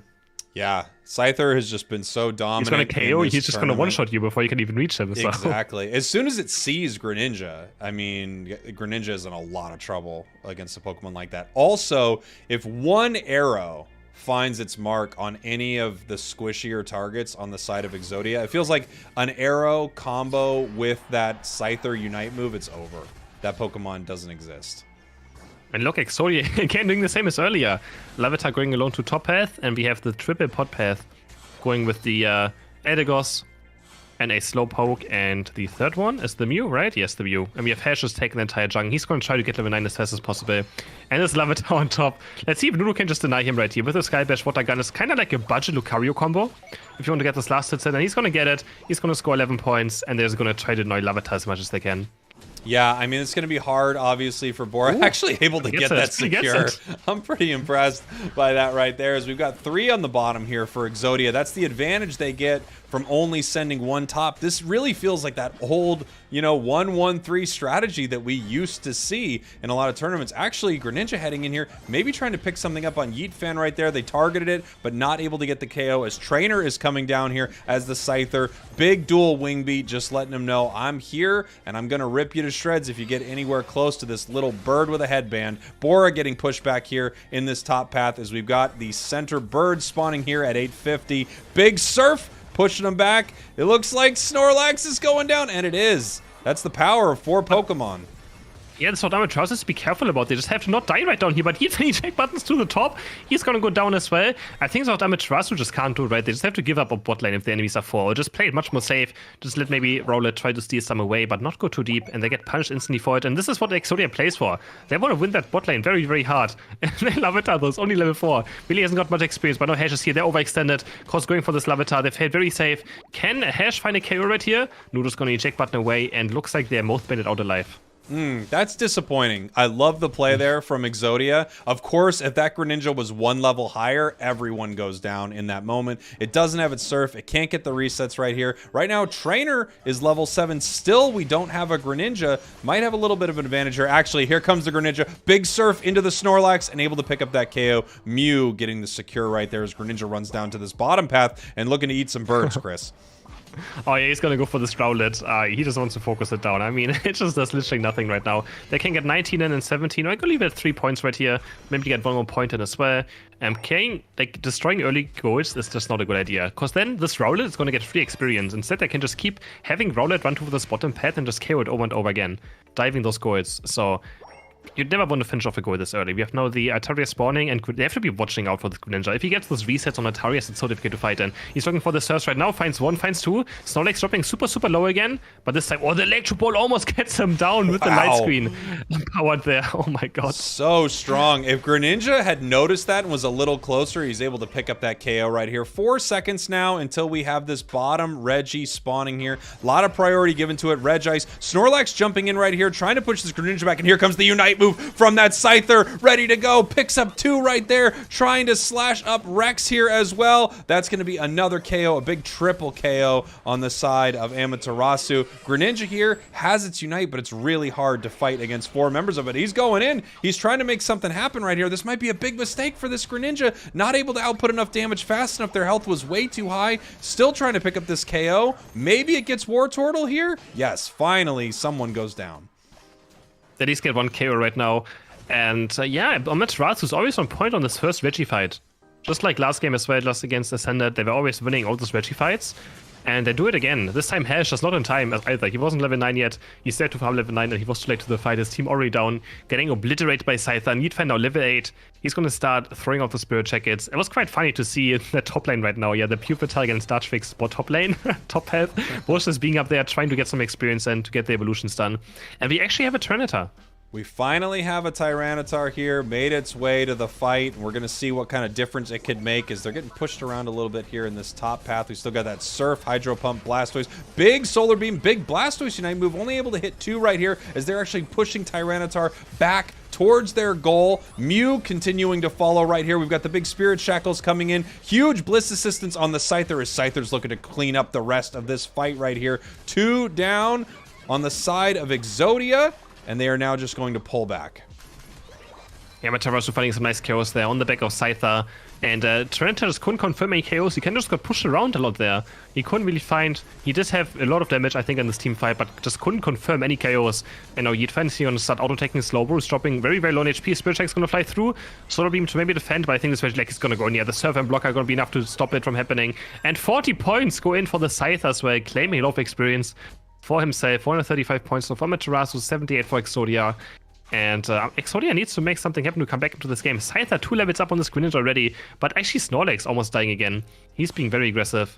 Makes it way, and we have another Reggie already happening on bot side. Yeah, Reggie spawning once again. I feel like the story of this has just been Trainer absolutely dominating with this Scyther. The Blissey being support for it right there. It having its Unite move at that first Reggie was the big difference maker. 1 level up changed everything right there as we have a huge Solar Beam. Pushing him back a little bit right here, and it looks like Hash diving into the back lane right here, but getting punished for it once again. Nice fight there from Amaterasu. Big Unite moves coming in. Another Blastoise Unite, another Scyther Unite. Secured there by the Spirit Shackle. 2 down on the side of Exodia as they're going to continue trying to pick up these KOs. That's a 3rd down here. Rex also going down.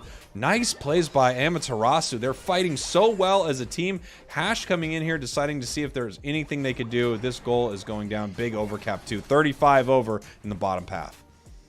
Hash trying to go for a play right here, but it's always funny. The Surf Hydro Pump, you don't even realize Blastoise is so strong until you get stunned by it for like 4 seconds. And just like, wow, he just stunned me and I couldn't do anything. And he just died in the Surf Hydro Pump. The Sidra Unite moving right here with the Knock Knock. He's gonna get Greninja. Not sure what the Bliss assistance was for. Kind of just used it. Maybe they thought there's going to be more members of Exodia being there, but Greninja's going to get taken down. And he kind of lost on the team fight on bot there. He was very aggressive, looking for the Sidra, going so deep, and ends up just getting surfed and Hydro Pumped and not being able to use the Surf for smoke screen to get back out. We have another fight maybe happening on top in 10 seconds. Scyther level 40 now. It just feels like Greninja is trying to do everything Scyther is doing and not really making any of it happen, unfortunately. Nice big Spirit Shackle hits 2 members of Amaterasu there. The Pollen Puff going to heal them back up as we're just kind of waiting here, deciding what's going to happen, what team's going to move in. We do have the Tyranitar moving in here. Another Blastoise Unite. That Energy Amp's going to make it possible to have that back in time. Greninja coming in here, picking up a massive 2 KOs, trying to chase out a 3rd. Blissey ends up running away. Blastoise is going to go down right. No! Blastoise actually makes it out. Unbelievable. That was almost 4 down on the side of Amaterasu. What a save there by the Blissey. Yeah, and Snorlax almost going down as well, but the focus point of Blastoise keeping it alive. But still, he loses it now for the Rayquaza fight if it happens instantly. Hash now almost level 14. They break the goal. They close the gap only to 90 points difference now. Nuno's going to hit level 13 right here. Honestly, I don't even know what the plus... Is it Surf Plus? Yeah, Surf What does Plus. Surf Plus even do? Is it a bigger shield? shield? It finally gets the shield that Mew gets the whole yeah. time. It gets it at level 13.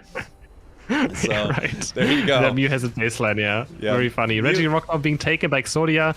Maybe Ronin can somehow steal it away, but it's kind of risky. If he dies right here, he's going to be dead for the Rayquaza spawn. Yeah, I think they're just going to have to let that go. Possible egg steal. Doesn't happen. Secured is really close. Secured by the side of Exodia. 163, 257. Amaterasu is up, so they don't have to make the plays here, which means they get to fire a lot of arrows into the side of Exodia and just wait for them to make a mistake right here. Throwing a little bit of a dual wing beat, maybe trying to convince them that they're hopping in for this fight. They just need someone on Exodia to overextend and try to punish them. Here comes the Tyranitar, possibly starting our fight right now, Chris. The Spirit Shackle's still flying right here, as both teams are still sort of dancing with each other. Amaterasu is giving Exodia a lot of space. They have to be careful that Breakfast doesn't get ripped. And he's jumping in. Bliss Assassin goes on to the Decidueye. They try to keep it alive. Tarantas also running onto Decidueye. They want to really KO this Decidueye. Blissey getting caught in the mix as well, almost going down, but they can't confirm it. Gringer has to probably recall on top, and he's going to score 100 points and put Exodia into the lead. Baldur's Unite move is gone now, but he only lost his own Unite move. You have Blastoise and Blissey gone for the side of Amaterasu. Slowbro Unite goes on to Scyther, and they picked on Scyther. Now Exodia can maybe win this team fight. Nudo is also dropping super low, has the surf, looking maybe for Hydro Pump. Can he get it though? The heavy slam back out as the Dragon Knight moves there. It's coming out onto Yitfan now. He's the only damage left.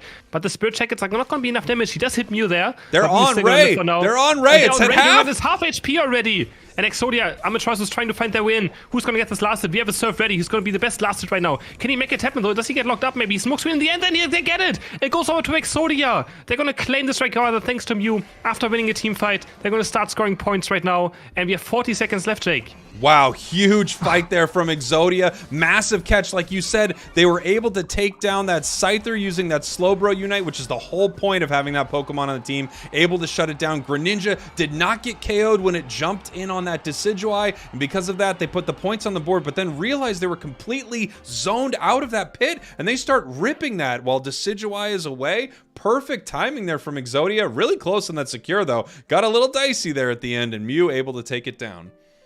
They got a bit dicey, but they had the last hitting on their favor. That's why they went for it, right? It's not necessarily a flip. If you have the better last hitting moves, it's not a flip, right? They had Surf, they had Solar Beam ready, maybe even Electro Ball, Light Screen also does a lot of damage to last hit it. And Yitfan was nowhere to be close. Scyther just respawned, he was making its way there. So the only thing that could maybe steal away would be the Surf or Hydro Pump of Blastoise, which can happen. But they took the risk because they knew that's going to be their best shot at winning the game. And they take down the first match against Amaterasu. Beautiful play right there. And you know, one thing that you'll notice is they got the Bliss Assistance early in that fight, probably on the wrong Pokemon, but, you know, they had to do it to keep Yeet alive in that moment.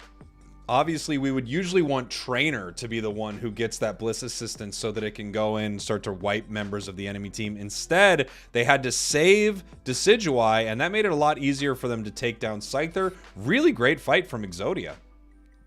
Yeah, for sure. I mean, so Greninja living there and actually forcing the Unite move was, I guess, huge. Just to keep Decidueye alive. That's the problem with Decidueye. You have to keep this Pokemon alive. It's not that easy. If it gets jumped on, it might just go down. And yeah, they had to waste a lot of defense to keep this Decidueye alive. That's maybe why Delphox would have maybe been more different. Or a Glaceon. You know, Yeah. bit better on their own. I know. But Heatfan obviously is known for the Decidueye. I know Yeet loves Decidueye, and it gets so much value, but it is one of the hardest Pokemon to keep alive, like you're talking about. I don't know if any Pokemon gets dove on as hard as Decidueye. It's just so squishy. It can't get away. You do everything you can to keep it alive, and in doing that, you know, you're really giving up a lot of resources that you could use for a better Pokemon like Scyther. Exactly. So, Exodia, again, just making things happen by this team with their Eldegoss. Exodia looking great. With the Eldegoss. With the Eldegoss. Big With moves the from the Eldegoss. Eldegoss. Maybe it's secretly just winning these games and we don't even see it, because Eldegoss is not a flashy Pokemon, right? It just kind of is there and does the job, but you don't really notice it much. But Pollen Puff across a team fight does a crazy amount. Pollen Puff also is a really nice ability to throw on. Whether it hits an enemy or it hits an ally, you know that in a moment here, you've got this sort of AoE heal, so Tyranitar can take huge advantage of that. Just jump in on the enemies, they can see where their heal is. It's a really nice move with like a 0 cooldown, basically, I swear. Yeah, that is for sure. Team's And doing their ready Amaterasu, check. so gotta win 2 more matches to stay in this tournament. Or they're gonna be out. Well, they're gonna be out, but they're gonna be out of today's tournament. They're gonna still be in tomorrow's, of course. But they're gonna be out of the N8 playoffs. Yeah, next Exodia match. looking to move forward here. They can climb all their way back up to these grand finals to face off against Ascended, the team that actually beat them and made them number 2 here in our first day of qualifiers for NA. Today we're going to find our NA champion to go up against our EU champion, Talibobo Believers. I can't wait to see 1 versus 1. Best of 7 tomorrow for Unite Rivals as it finally concludes. Man, it's going to be exciting to see. Oh, it's gonna be very fun. Tomorrow's gonna be very, very fun. I want to see NA against Europe so badly. We haven't seen that in quite a while, so Yeah. It's always difficult, of course. It's always difficult making cross-region tournaments, but we had to do it. We had no choice, right, Jake? Legally, we had to. Yes, it's in our We had no contracts. choice. It's in our contracts. We had to do it. We are both signed to a shadowy organization that really is just trying to push almonds on everyone. And they said make the tournament happen. That was their big thing. Exactly. Really was what's happened. But that's actually what happened. It is. Yep. Looks Jake like our would teams never are almost He always ready. says the truth. I always tell the truth. I'm going to talk to my chat for 1 second here, Chris. I'm not going to say anything bad about you, and I'll be back in just a minute here. What's wrong with Chris Heroes? He is just insane, everybody. I'm so happy to have you all here. I love you. Thank you so much for being here. By the way, we're doing a giveaway at 1,000 likes. I don't know what we're at yet. I have not checked. But at 1K likes, we're going to do a little bit of a Dragapult giveaway. I'm going to have one tomorrow as well. Smash that like button. Smash it on TikTok. Do it till your fingers bleed. Thank you so much for being here, everybody. It's really great hanging with all of you, and I appreciate the support very much, whether you're just hanging here and liking and commenting, or if you're feeling generous, you want to become a member, you want to super chat, any of that stuff. I can't read it all in real time, but please know that I really do appreciate it. According to your YouTube, we have 43 likes. You're a little behind. We're at 558, but there are 1,400 people in here. If people just start clicking that like button, we do a giveaway very, very fast. Almost to 10K on TikTok, I'm hearing from V. Worthwhile is asking what happens when we get 10K on TikTok. We already got it. I'm not sure. I'm not sure what happens there. So, over halfway there. We're almost there. Why does red look like Jotaro? I don't even know what Jotaro is. I have no clue. You need that Dragapult giveaway? It might be you. It might be you then. What do you guys think has been the most impressive team so far? I mean, Ascended looking incredible. I got to tell you, I love watching Amaterasu and Exodia. GT and Ascended are insane teams. They look amazing and they play amazing. I'm loving watching Exodia. It's so fun. It's so fun. You don't know Jotaro? No. Am I walking into a joke here? I don't know what it is. You're betting on Toon to win? Toon could win. Thanks for being Spragels. Spragels. No problem, Majin. Thank you so much. Thanks for being here, everybody. It's wonderful hanging out with everyone. Looks like we're waiting on one team for a couple minutes here. I'm going to drop a quick ad. Some of you on YouTube will see it. Some of you won't. But this just helps pay the bills a little bit here. So it's going to pop up on YouTube here in 1 sec while we wait for our next match to start. Can we get a yeehaw? Yeehaw, my friend. Yeehaw. It's a JoJo character. Okay. Exodia is fun to watch. Ascendant team comp is classic, though. Bird is sus, but honestly, everything else felt good. Yeah. Let's do a quick tier list in a minute. Okay, quick tier list in a minute. The minute tier list is all of the seconds inside of a minute. Obviously, first second is pretty big. I would say that's probably A tier. Second, third, fourth, second is all about like almost like A minus tier, something like that. B tier. 5 is B tier. Let's be honest. It's still got the B tier, by the way. Frustrating, but it's true. 5 is kind of B tier for me, I would say. When you get up to 6 actually for me is actually right back up into A tier. I think it's a really solid second. 7 is overrated. It is overrated. It's C tier. I think so. I'm sorry to say it, but 7 is overrated. Everyone chants for chair. All right. You guys want a little chair? I'll give you a little chair while we're waiting. We don't have a match yet. I will give you chair. Gosh, this is the luckiest stream of all time. Getting chair for free, basically. It's time for the real star, the chair. Chair, chair, chair, chair, chair, chair. I'm saying chair, chair. I'm saying it weird, but I'm saying chair. The chair is the star of the stream.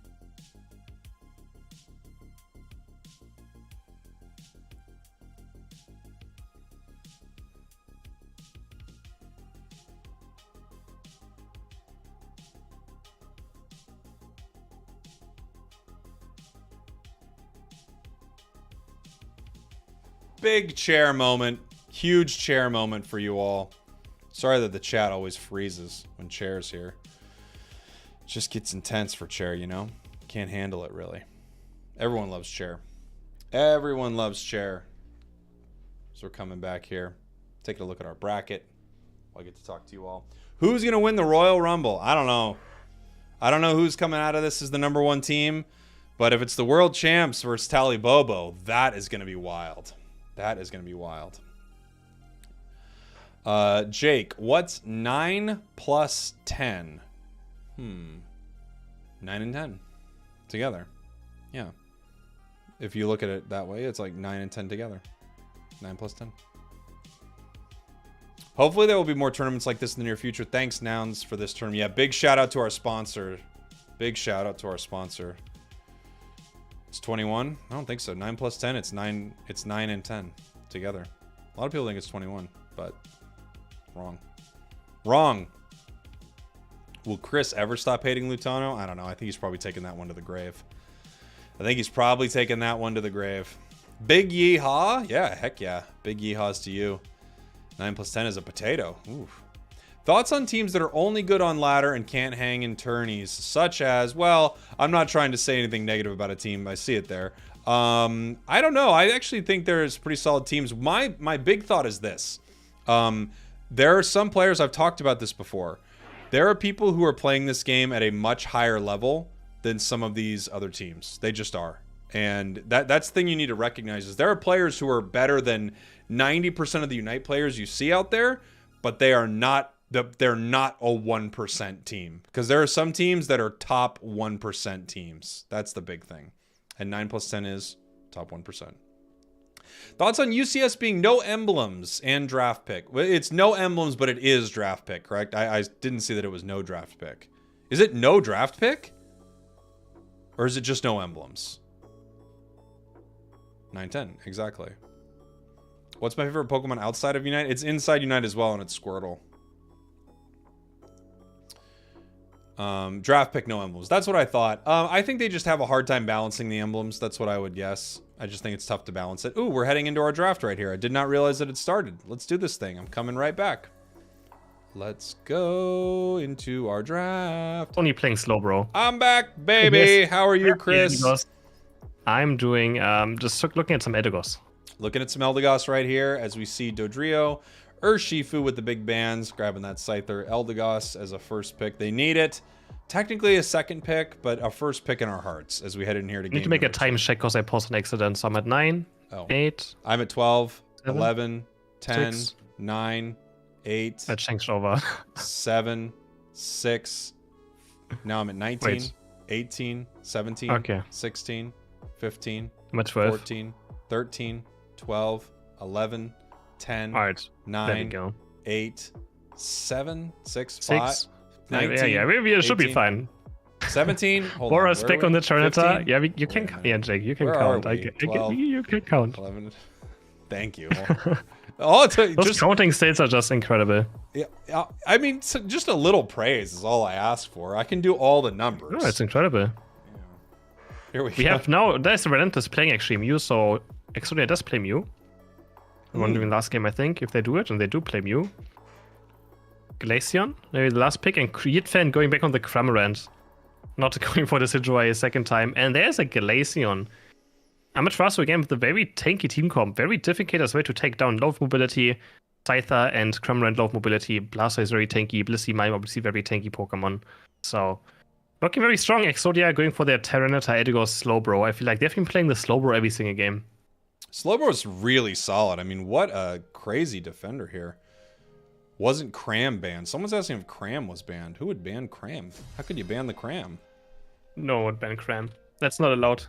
That's actually against the rules. It's against the rules of Rivals. Can't ban Cram. It's against the rules. We should have said you have to ban LD. Tournaments? No. Yeah, no way. No way. Yeah, no way. Cram doesn't have its cowboy hat on. I actually think I have to fine them for that. Ugh. So annoying. I mean, I think you have to. It's in the rules as well. Jeez. Buy the Hollowware. It's just a cowboy hat. Just buy it. Might have to take out a loan for it, but it's totally worth it.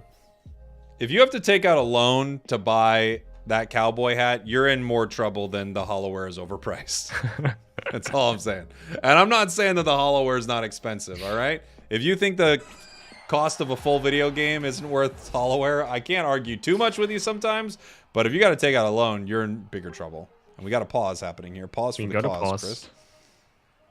Pause for the cause. Might as Alright, well someone give a big shout out to didn't Nouns crash. Esports for Do it. putting this whole thing on. Of course, I'm going to give a big shout out. This is bold right here, but I'm going to give a big shout out to Chris Heroes for doing this with me. It's been a lot of fun. Yeah, I mean, we should have done this earlier, I feel like. Yeah. Oh, you talk about it, right? We should have done this earlier. We should have But done we this finally earlier. did it, and it's exciting. It's so fun. And we had amazing games. And honestly, I can't wait for Sunday. Oops. I put up a poll, Chris, Whoops. and I did the wrong names. I can't wait for Sunday either. I really want to see who's going to go up against Tally Bobo. Of course, I want to see all the games, but I really want to see who's going to go up against Tally Bobo. Oh, yeah. When I was looking like Ascended or GT, of course, the loser bracket run can still happen from either team, Exodia, Amaterasu. Again, Amaterasu had very close games against Ascendant, so they're not out yet either. Exodia, though, 1-0 ahead right now, so Amaterasu has to pull it back. They have to bring it back right now. Here we go. Heading into our game. Game number 2. Amaterasu needs this win. They've been playing some really impressive games here, but they have had some trouble closing them out, it feels like. 100%. They struggle to late game a tiny bit. But they're always against up at Trinita, so Trinita is a problem for late game. Now we have Mime and Kramer on bot, and Kramer looks like he's stuck on position. Something maybe with the controls are not working correctly. Seems to be kind of weird, but no, the Ethan is walking. You just want to hang out right there. There's nothing wrong with Oh, it. huge Getting whirlpool as one of well. the biggest whirlpools ever. All 3 members of Exodia were in that for a little while. Bit of a hot tub stream happening in this bottom path right here, and it looks like, oh, our view count's exploding. Oh my gosh. Here we go. Okay, and they're still fighting. Again, 3 bot lane for Exodia, leaving that Lavita. I still can't believe they played like this. It's so funny to see, but it seems to be working out for them. I mean, they're still currently 1-0 up. And they're looking for, again, for this 4 bottom push. Amaterasu this time deciding to just not even risk being bot lane. Just, again, bully this Lavita. Why not, right? Just maybe try to snipe some of these Atarias with Whirlpool. Stay safe, defend your goal, and let Scyther destroy top path as much as he can. He's picking already a lot of experience up. They're going to pick up all those Atarias very easily, too. Wow, it's interesting. You know, actually, both teams have an unorthodox, clear in their central area. We have Exodia leaving the 2 farm right there. And we have Amaterasu playing this very odd 1-1-3 that really doesn't exist in the meta anymore. Both teams making it work somehow. Yeet Fan getting pushed back here. Rolling in a little bit of trouble. That Mime rolling in the deep. I can't believe it's still around. My goodness, it lives. Comes back and gets a berry, and it's still fighting. How did it live through that boosted attack right there? Hash getting pushed back. Glaceon having to head back into that central area right now. Wow, what a fight. I can't believe Mime lived on nothing. Yeah, Focus Man being the MVP again, just barely getting him out alive on 1 HP, proccing there. And Solar Beam is getting used by Mute, hitting all 3, doing a crazy amount of damage. And Exodia now having the Puppet on top, so honestly, he probably didn't do it too bad himself, but Amaterasu's Wartorch already level 7. Trainer looking for this mid-fight right now, is going to die with Wing Beat in, just trying to take out the Ataria, but I actually don't think he got it. He didn't really gain experience from it. And here, looking at what's happening from Exodia, I mean, they're sharing experience pretty well, but it's going to be a problem if Amaterasu walks to this bottom path with a Scyther at level 9. And it seems that's very, very likely as we're at 740 and it's already 8.5. That Unite move is such a huge difference maker. Looking to possibly pick up a KO? No. Just grabbing some more experience. Maybe another stack there. I didn't see their items from earlier. A lot of people play an attack weight on that Scyther. Oh yeah, for sure, could be an attack bait. I don't want them to break this goal though, to give Lavita some, Puppet some experience now. Just gonna try to maybe KO him again. Boros dropping super low, but the Dark Pool's gonna land on Udo. They're dropping super low, the Icy Wind is able to follow it, but not enough damage here onto the water to take him down yet. Icy Wind Glaceon still needs some time before it really starts doing a lot of damage. You also have to connect the freeze strike, otherwise you don't get the special attack bonus from it. So always have to connect those, and Amaterasu looking in for this bottom edge fight again. Can they win it? One more time, we actually have a Surf! Jake, we have a Surf. Surf, Cram, Surf, Air Slash. I don't know if we've got a misclick or if it's what they actually wanted to play here, but here comes that Unite move that I was just talking about. Picking up 1, 2 KOs right here, just ripping apart the side of Exodia. Those big sights coming in. We have a Unite move. Wow, what a steal there with the Icy Wind. Glaceon throws the Unite and actually gets that right here, trying to push them back. They still lose their slow, bro, but they were able to take that objective right here, trying to fight them off this goal a little bit. The Surf coming in, and they're actually looking to break this thing here, Chris. Yeah, they want to break this goal, which, I mean, is probably fine, opening up bot path a bit. But in the end, it's not going to give them too much either. Mime is getting chased down on one of my IC wins going to be the deal. Electrobolt's going to land, and Mime is just going to live on 1 HP multiple times here. Yet again, with the Blissey helping, obviously, out. The Power Stop healing him back up. And now he's just full to full HP. Just 1 second later, Trainer, level 10, giving the blue buff over to the Cramorant for some cooldown reduction. They're going to move towards top path. I want to see what the Surf does. Do you think it's a misclick? I don't know. I'm really not sure. Surf Air Slash is a build that I really don't see too often. Huge Unite move from the Blastoise with the Bliss assistance. Surfing on in, pushing them off the goal here. The question is, are they trying to break this so that they can do something with this Regieleki? Here comes another Cram Unit. Obviously, they're trying to break it. That's only a 7 overcap. They want this goal gone, and they're going to rip this objective off the map right now. There was a huge Blastoise Unite hitting 4, but sadly no follow-up for the side of Amaterasu. They break the goal, but the only promise now that they broke both goals, which means they're gonna start starving on experience. They switch out all these NDDs to their side, to the enemy team. They're gonna start spawning top and pot path, those NDDs on the safe side. It's gonna be very difficult for Amaterasu to actually find experience. As you can see, they're really just walking around, maybe looking for some waiting camps. Slowbro's defending bot, they're gonna look for the spot and push right here. Slowbro is aware of it. He's gonna start surfing it, but he's also getting surfed away. What a plot twist. He gets surfed away himself, and he gets taken down. And also a huge play for Amaterasu. They get 40 and 29 and 262 points already. And it actually worked out this Regieleki in their favor. Maybe they're saying, look, we don't know if we're going to win this end fight and take Ray. We need to put points on the board. A lot of points on the board early. And they're really doing it here. But you're right. They do start to get to a point where they're a little experience starved. There just isn't as much spawning on their side of the map. So they give their opponents the ability to catch up in level right here. Reg Ice, they also might be in a little trouble here because they don't have a Unite move in this moment. It looks like they're targeting that site. They're huge Blastoise Unite, though, coming back in. Reg Ice is getting very, very low. And it's secured actually by the Cram, and I think it was just bouncing off that Mew right there for a big secure. And hits a Surf on Mew's face, gonna keep chasing. But no, Mew's gonna get away with the Surf quite easily. Amaterasu with a huge teamfight win off the Blastoise Unite. Eldegoss got blown apart, didn't have Unite move yet for itself. Really still lacking it, even though they have these NDDs. Eldegoss is struggling for experience. Quite weird. They're gonna see this blue buff away as well. Mew's not in time with the Surf, and Amaterasu's 265 points still. Almost a 200 point lead. But there's still 2 minutes to go until Rayquaza spawns, and again, they're going to struggle for some experience now. This Tyranitar is going to have a lot of experience to farm, thanks to those NDDs on the top right side. Yeah, pushing them around here, Roland possibly looking to sneak some points here into this bottom path. Again, it looks like they're just really looking to score early. They're in great position here for this top path if they want to head to it, because members of Exodia are actually spending their time getting a lot of experience here, but it looks like no one's prioritizing it yet. Just looking for farm of their own as Regieleki is spawning and no one's even close to it. Yeah, they're just ignoring it completely. Now Amaterasu is slowly looking for it, but they don't want to lose bot goal, right? That's the thing. If they're all good for spot lane to take Regieleki, Extra is going to look for the spot and push. And now Amaterasu might just be sniffing it out. They're coming from the side. They're going to flank it. The Surf is going to miss completely from Nudo. He's stuck in a very bad position now. He's dropping super low, but the Scyther with 1 reset is going to go for Eldegoss. Going to double hit over to the Mew. He's going to try to finish it off. Tyranitar's also going to fall next. Unless the Ancient Power is going to be enough to get him out of harm, and it does. The Surf of Mew also there, buying some more time, but now the Mew might go down. Let's see if still another Surf up. No, he gets confused against the wall and absolutely destroyed. Still 2 KOs for the side of Amaterasu, and that's exactly it, right? If they go for Regieleki, Exodia wouldn't got away with it, but Amaterasu is smart enough to realize we can't go for it and just straight up run back to bot. Also, let's be fair. They don't have any experience anywhere else. They're just going to look for KO. There's nowhere for them to get experience from. So they're like, all right, well, we're just going to take a big fight right here. Exodia heading down there. But yeah, Amaterasu countered right back and said, you're not going for Regieleki. We know what you're up to. Nice play there by Amaterasu as Exodia now wants to take this because they don't want that walking towards their tier 2. Amaterasu picking up this Registeel in the bottom path. Going to set them up for a pretty good fight coming up here in 15 seconds. They're actually pushing towards this top goal. This could turn very quickly into the Ray fight if they wanted to. That walks right now. They're just going to let that tick over before someone throws 50 in there, as this fight might actually be breaking out as we move towards this path here. Mime moving in with this Unite move here. Glaceon throwing some damage out. The Solar Beam from the Mew. Everyone actually backing off for just a sec.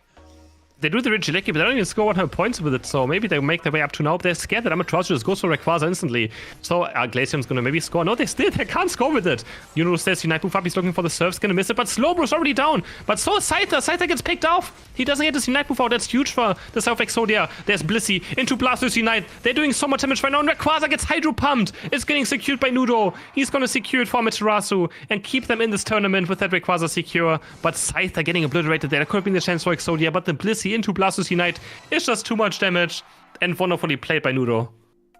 Incredible fight. I mean, just a wild one. As soon as that Reggie walked, yeah, Exodia was in this tough spot where they think, well, wait, do we go score this? And the second they move a Pokemon up to go score, it puts Amaterasu in a perfect position to start this rip right here. And that was just a pit of death there for Exodia. That huge Blastoise Unite, followed by the Bliss Assistance Hydro Pump for the secure. Surprising amount of burst damage. If you go for these Rayquaza flips, then Tyranitar can't teamfight. He was actually 0-0, so... yeah, really not doing all too much with this Tyranitar. Yeah. I mean, I'm still not sure, really, if this Pokemon has to be that high prioritized. It's so difficult to tell. I mean, it's a very strong Pokemon for sure. But their strat is so weird with that. He's only level 11. He was 0-0. He didn't really focus on farming too much. Still okay damage output. But couldn't really make something game deciding happen. Now the question is, was that a misclick on the Sir? I feel like it has to be a misclick, probably. I mean, they did output a lot of damage. It still does a lot of damage. So, you know? Is Heatfan a actually sure. I'm actually not sure. I actually don't know if he's a mobile player? But I will say that if where you're going with this is that it's way easier to misclick on mobile, it is so easy to misclick on mobile. It is so the easy. thing is, if you level up and you want to press your battle item, but you level up in the same mode, you want to press your battle item, it goes over the battle item, the other move. So that could be it. I'm not sure if that's the same for dive. I know some like this, I think the bottom move can overlap the battle item, and that's what can happen sometimes. So that's how misclicks can happen on mobile phone. Quite easy. And yeah, he's a mobile player, my chat's confirming. So I'm getting word that actually, I don't know if this is what happened, but I'm getting word that Yeet lagged out. He's going to be resetting his equipment. I wonder if he lagged out and the bot picked his move. I mean, you imagine coming back in and it picks the wrong move set for you? I guess it's possible. I mean, that would be, that could be happening. But we saw in the start of the game, he was lagging out, right? He was walking in the same position, so I guess he's having some internet issues. And we have to wait until he restarts his internet right now. And I mean, internet issues can still happen, you know? Yeah. Internet providers are difficult to deal with sometimes. I've never heard this to be the case. Never. No. Internet issues? Come on. Click the button on and off. It's not that hard. So I guess we can take a short break maybe until he's internet fixed. Yeah, looks like we're getting a little reset here. Short break. Sure. Let's take a short break. I'll talk to my chat for a second. Nothing bad about you, obviously. Can you believe this guy today, everyone? I mean, come on with Chris. Been so fun so far. Been so fun so far. Which is the most selected Pokemon in the tournament? Well, I think oftentimes when Urshifu is not banned, it is picked and it wins. I saw a chart the other day showing some of it. Surf, Air / Cramvid. I mean, you can play it. It gives you some more mobility.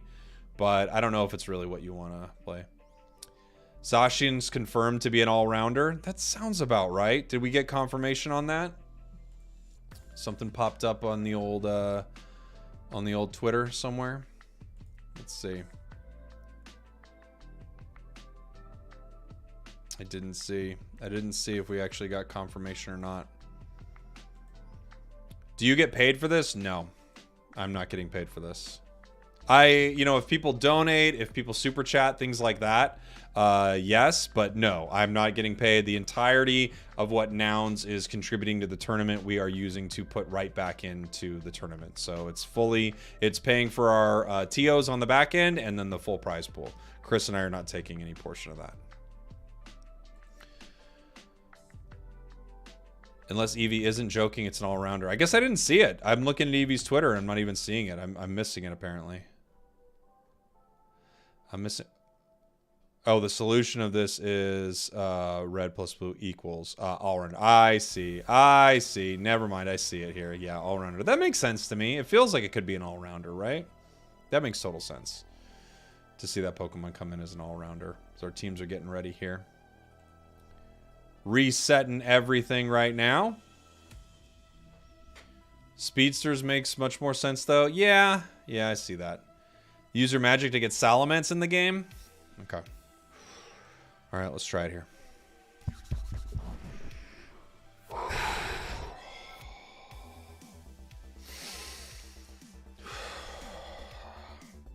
It's painful to use my magic sometimes, but it's worth it.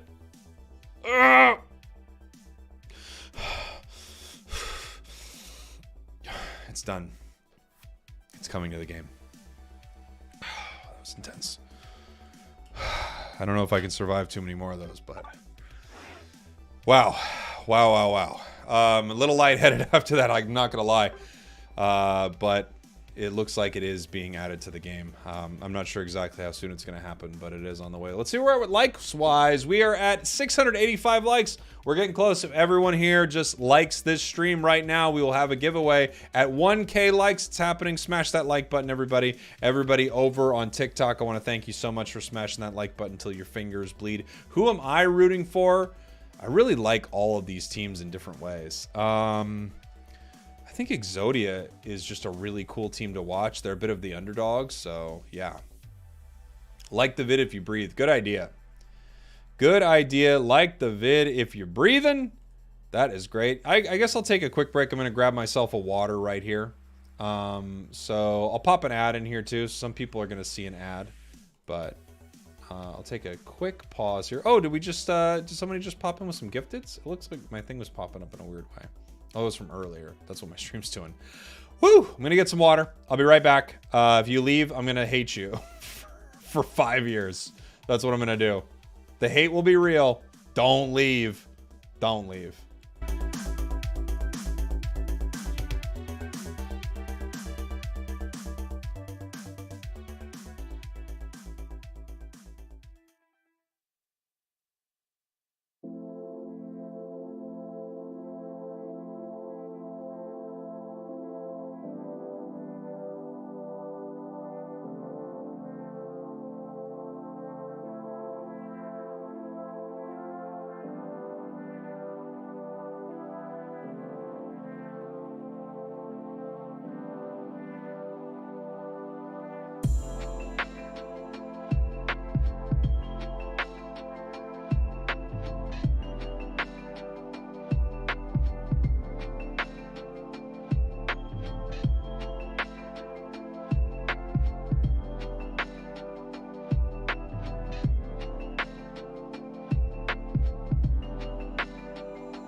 All right, looks like we're coming back here. We've actually got our bracket starting.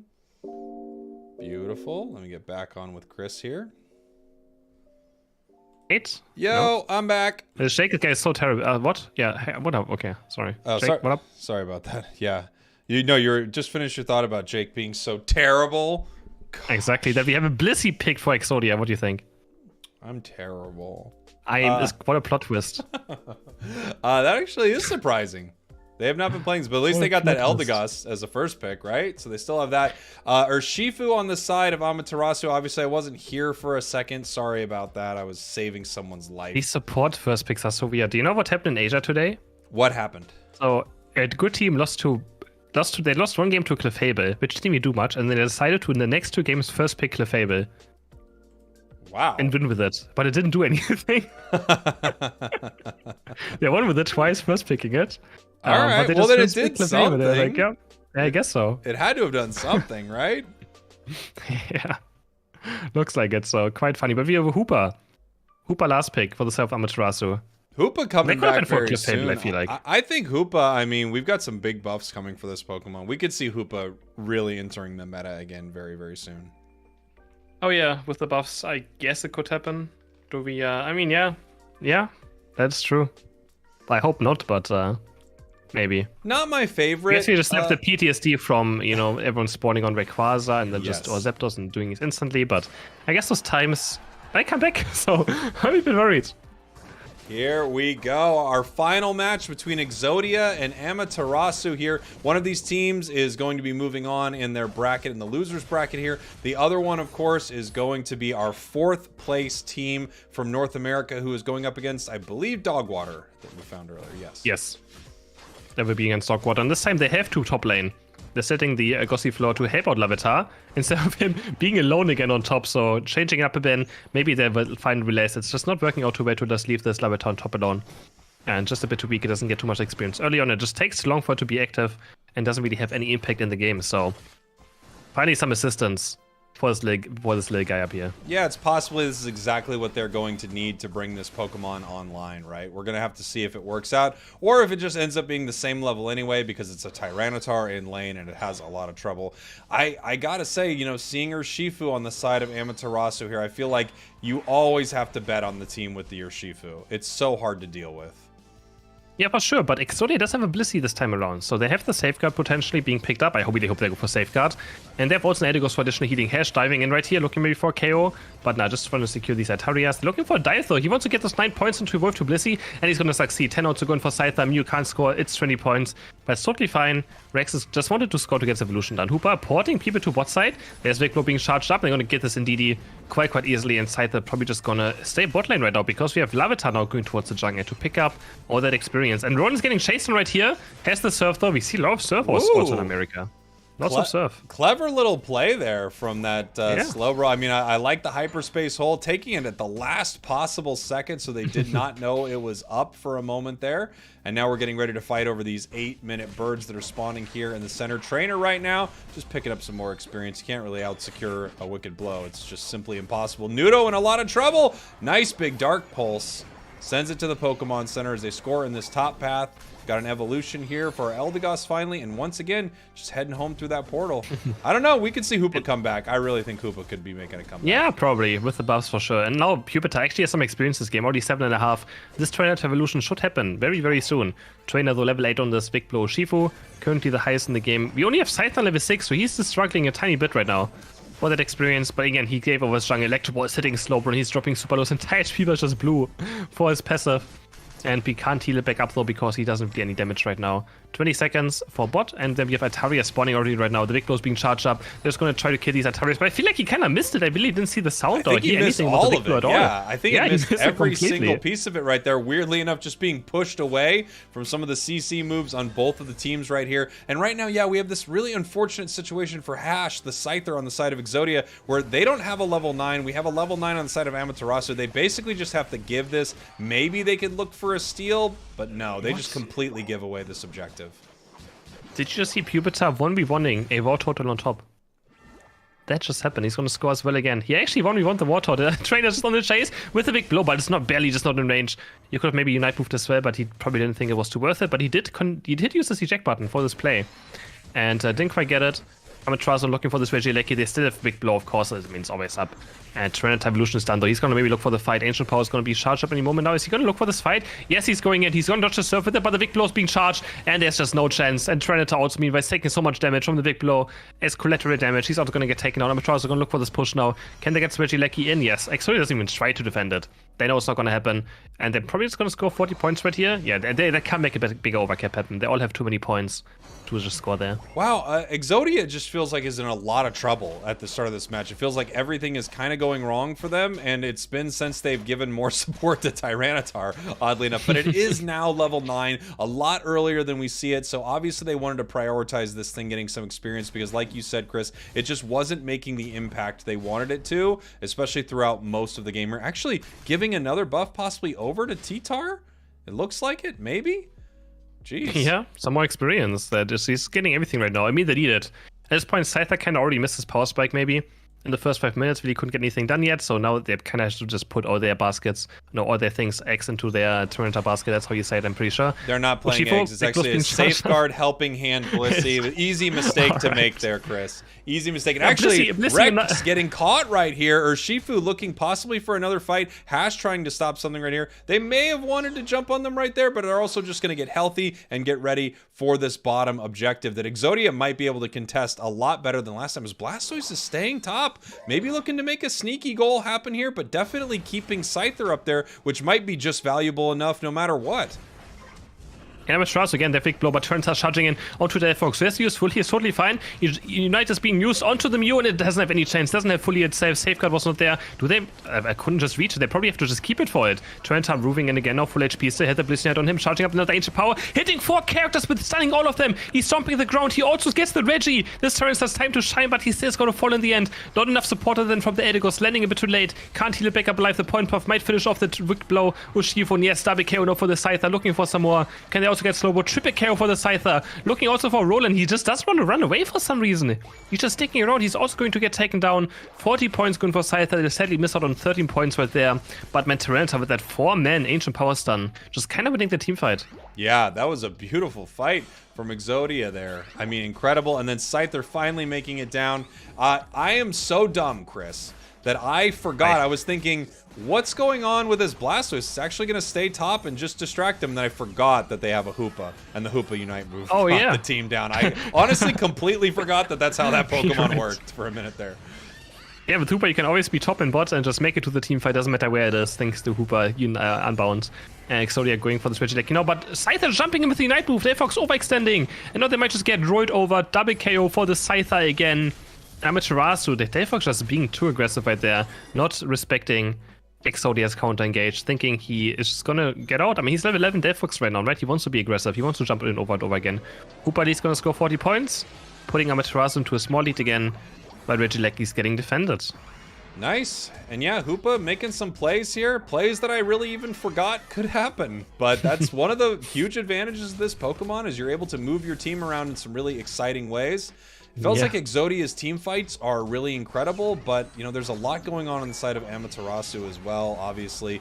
Delphox is online right now. It's level 12. Their Blastoise has been incredible. Blastoise is actually probably the star of the North America side, where you see Garchomp. I have no idea. They're just continuing to fight Blissey. Blissey just wants to get Unite move back up, so just scoring some points. If you die as well, or you get knocked out, you also get Unite move recharge. But it means he's not up for this fight right now, so Amaterasu with a 4v5 advantage going through this fight, and they're just still taking Exodia. With 1 member down, they're going to look for maybe some Chaos Radiant upwards, going to land, Big Blow's going to shove him away, and Blastoise is dropping super low, takes a boost out attack from you, but it's going to live for now. Is Hash maybe going to Unite move? Is this going to be the Rayquaza fight already? No, it's not going to be. Exodia, even with the 4v5, still take down the Regirock, and we have currently a tie in points. Wow. 203, 203.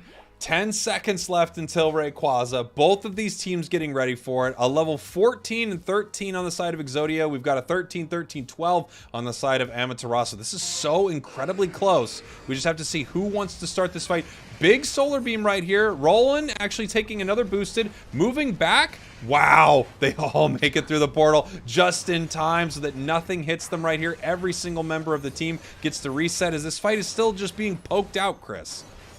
Now the Delphox is gonna start making work, and Mystify after Mystify is hitting into Flame Charge. Blissey Unite goes on Tyranitar. Can they keep Tyranitar alive? He's dropping under half HP, but the Bliss Assassin should be enough to keep Tyranitar alive. He's gonna get knocked out by the Urshifu Unite. Is he gonna live? Is he gonna live? Another Mystify comes through, and Tyranitar is still alive right now with the Focus Band. It's gonna stay alive. Ancient Power is being charged up. They're gonna try to chase on. What a wonderful serve by the Mew, knocking Delphox into the team of Exodia, and they take down the most important mem of the side from Amaterasu. Now looking for the Strike Father. Size is already on it. Slowbro's gonna get dropped. I think Exodia is gonna take this unless somehow Ludo can make it here in time.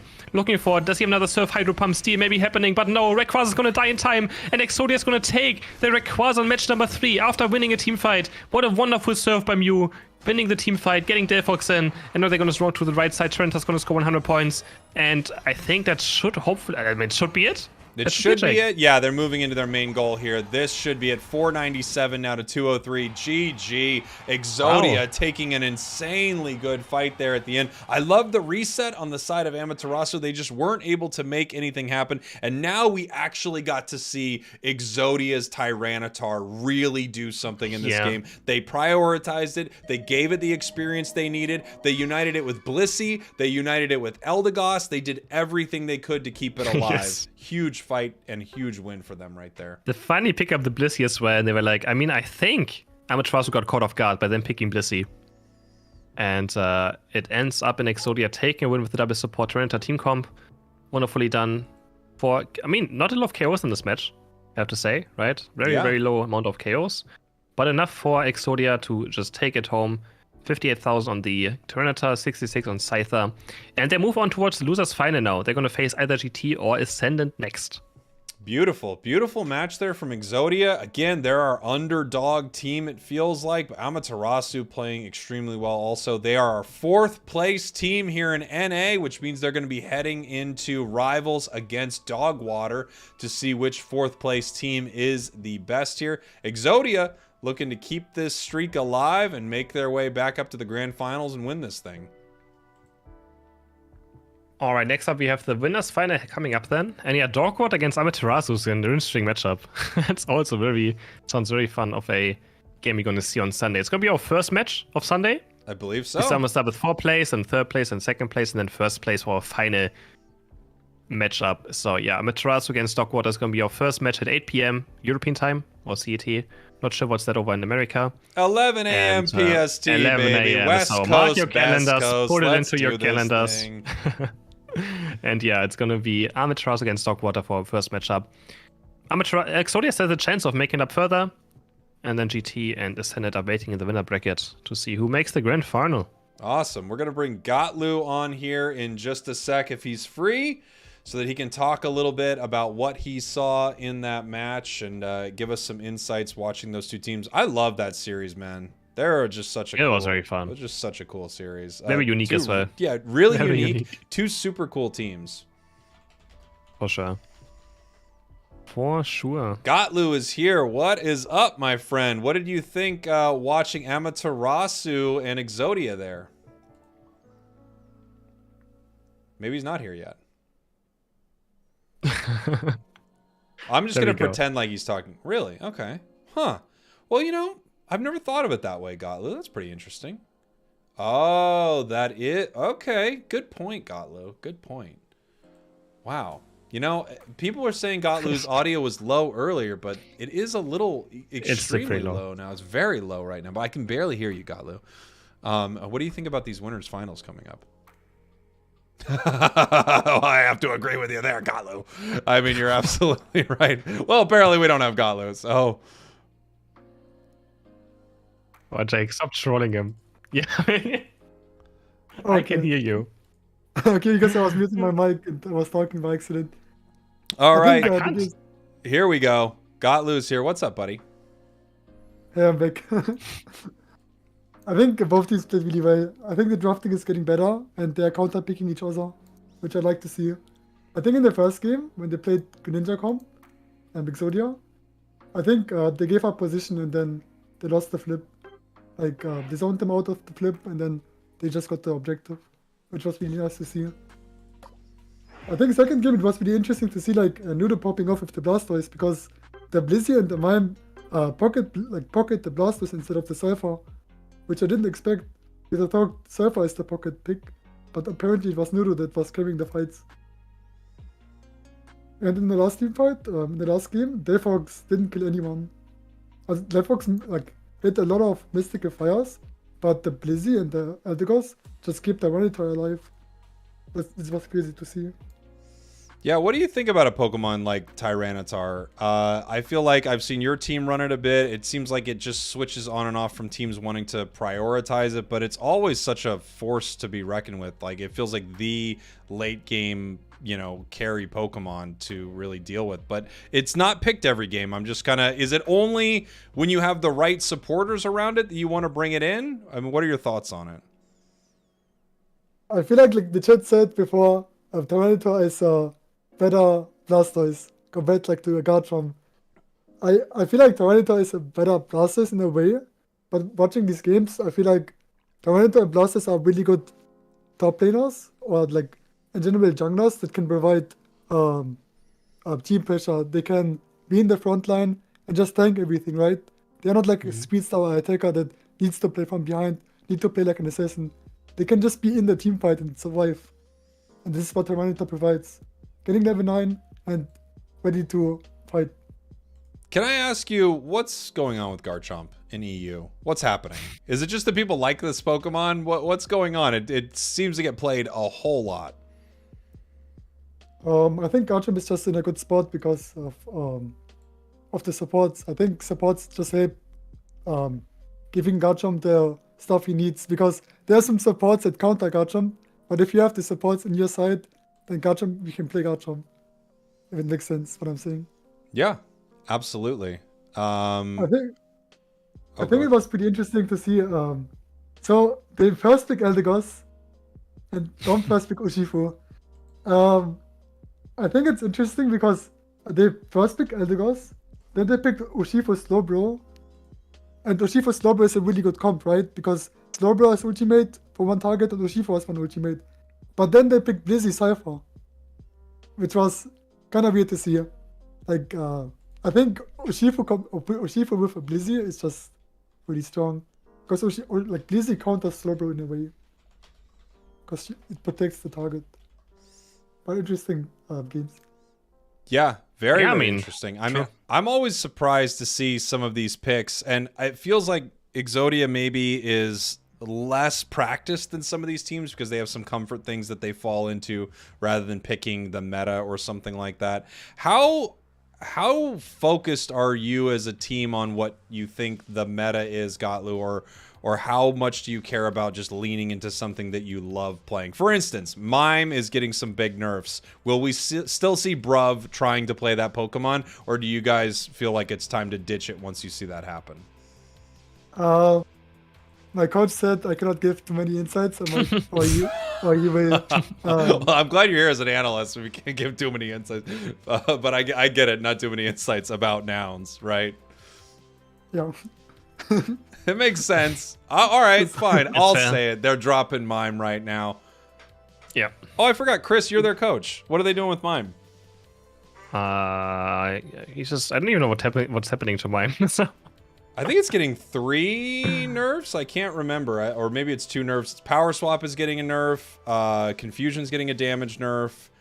I think Power Swap's getting... Maybe it's Power Swap is getting 2 nerfs. Like, it's healing less and it's doing something... Oh, it's the move speed. There's, like, multiple nerfs going on with Mime. It's weirdly getting the most nerfs. Bruff is still gonna play Barrier, Mr. Mime anyways. But yeah, Psychic, I don't think Psychic is the way to go. I don't think so. So, may just play the Clefable every game. Maybe we see some cross. Some cross. Okay. I mean, right, you guys did win February with Crustle. You were the team, so it could happen. Crustle could come back at any point. It looks like we have our teams getting ready here for the winners finals: Ascended versus GT. I can't wait to hear what you think about this after this match. After this best of 5 happens here, Gotlu. Thank you so much for joining us once again, dude. No problem. All right, talk to Gotlu again very, very soon. Chris, we're heading into our draft. GT Let's make versus a quick Ascended. sync check. I'm at 22. 21. 20. 20. 19. 19. Wonderful. 18. 17. 15. Skipped one there. Winner bracket final. winner bracket final, Jake. These are the two best teams for right now in North America, looking to make the grand final happen. And, lock in a top 2 spot already. Yeah. Whoever wins this. Beautiful. We got a Scyther GT ban ascended. and a Mew ban, which means GT gets her Shifu. I mean, I can't imagine there's anything else they're going to grab in this spot, Chris. Yeah, it's either Blissey or Urshifu, I would say, for sure, right? And there's the Blissey Mimes. There's always an issue as well. I feel like Urshifu could struggle into Mime Blissey a lot. So that's always the danger you run into, those 2 supports being picked. But luckily, Eldegoss is still there anyways, right? Eldegoss is always there. I mean, look, these teams are all incredible. So I'll let them pick something that I think maybe is a little weird and go, all right. I mean, I'm interested to see what you do here. And we got a Machamp coming in here, which another Pokemon that I feel like has fallen on hard times. Still really good, but has just completely been overshadowed by other all-rounders. Is Overlord going for the Zoroark? I know he's been playing this Pokemon. I want to see it. But yeah, Machamp, very early pick. We don't see it often, and now it's getting picked quite early. So GT probably has a plan, and there's Overlord picking Zoroark for himself as well. Almost every North American team that's in the top 4 right here has played Zoroark now. Wow, Zoroark is actually a thing here in NA. I mean, I wonder if they're going to play it North America. It's the Garchomp of North America. Zoroark making its way into this game. The Garchomp of North America. That feels like one of those names that you give a boxer, you know? Yeah. Eldegoss, Snorlax, last 2 picks, very consistent for GT. Good frontline, a good support. And then Delphox being locked in for Ascended. So 2 speedsters, an attacker, 2 supports. No defender, no all-rounder. So quite squishy of a team comp for Ascended. GT as well, though, they look pretty well-rounded, I would say. Yeah, these are 2 really solid teams here. I mean, Snorlax is extremely solid, even though we feel like Slowbro maybe is kind of taking over its spot a little bit. Snorlax is still absolutely amazing. Can't wait to watch Overlord on this Zoroark. You know, Chris, I often call you the solo queue god. Can I add to that the Garchomp of North America? Can I introduce you for things? I feel like I want to. It really requires knowledge of this specific moment on this stream, but I think it's worth it. True. All right, just go ahead. I don't know how that makes sense together, but if you want to, Jake, you can do whatever you want. You're allowed to. You're a grown-up.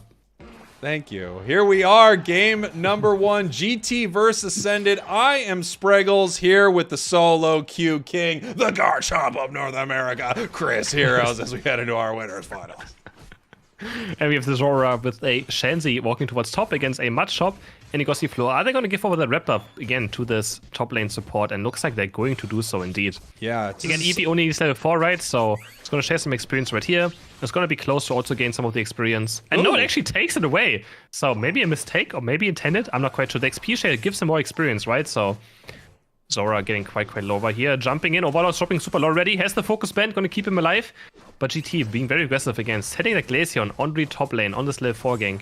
I do actually think had it had the red buff right there, Zoroark actually does go down. Maybe it was a mistake, or maybe it's just how they want to play it. I mean, that EXP share lets you clear your center even faster and get more experience for it. As we mentioned before, you're seeing a lot of top teams running 2 EXP shares, 1 in the top path, 1 in the bottom path, just helping to power up their carries and then take experience, not away, but kind of away from these supports who don't need it as much. I want to see what Overlord can do when he gets that feint attack ready. If he's able to play this Pokemon also quite well. I feel like it feels very similar to Extreme Speed Lucario, so curious to see how that's gonna go. Well, they actually make a way over to bot side. Tech is gonna land in, Kira's dropping a bit low, but still have half HP. Again, he's quite weak early game. Eknoob's looking for something right here. We have Shanzi killing, KOing on top side, Ascended with first KO of the game, and they're gonna keep on diving as well. What else is happening? Overlord's going very deep right here. Some points go, and he's gonna try to score those 22 points. Can Espo someone stop it? No, he can't. It's very difficult to target the right things unless you have the target wheel open. Which nobody wants the target wheel open. Yeah. We've all decided we're done with the target wheel. Nice job there. Yes. Little invasion happening here, getting picked up. We actually have a submission Machamp here on the side of GT. Zoroark. Ooh, was he able to actually illusion that right there? No. Looks like he did take a bit too early from it. Ooh, and here he comes. Full heal, stopping that submission right there. Submission Machamp. I gotta say, I hate it. I hate submission Machamp. Yeah, it's so weird. It just looks funny. It's when he tries to chase you and you just run away faster than he is. Well, that's how I run normally. So I'm not gonna make fun of how it runs, but I don't like its play style. Yeah, I mean, I don't think it's too bad. Dynamic Punch is just a bit faster, and it also has AoE damage. And 2 KOs already on bot side for Ascended right here. They don't care. They just don't care that the goal is there. They take both of those down, send them back to base, and we have Overlord defending top goal. You think he's currently engaging into this 1v2, but this submission can be annoying for Zorak, and he's going to get taken down by it. As I mentioned, it can be annoying. And Aegis is going to claim this knockdown. To Overlord. They could definitely set up some cool plays with it. I feel like it loses some of the value that I love about Dynamic Punch when you head into these ending fights, but they're using it really well here early. It also does give you the extra critical hit percentage, right? So there's a little bit of a benefit of it there too. So.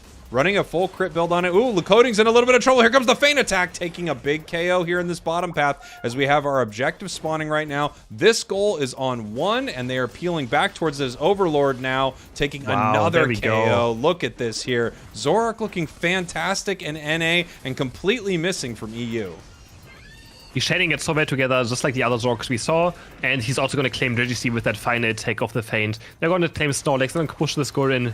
Who has the most points right here? Can they get a big overcap in? Looks like they're going to ignore it for now. They're going to keep chasing, maybe into this Machoke, but he's just going to run away. No, the eject button. Was that an eject button or just a flame charge? I think he might have just flame charged into it, but maybe they thought they could catch something. Like almost trying to steal that, not able to get it there. Oblivion down here. It's so unfortunate being a Dodrio in this one moment because you just can't score on this goal in any good fashion. You'll put in 10 points when another Pokemon could put in 30.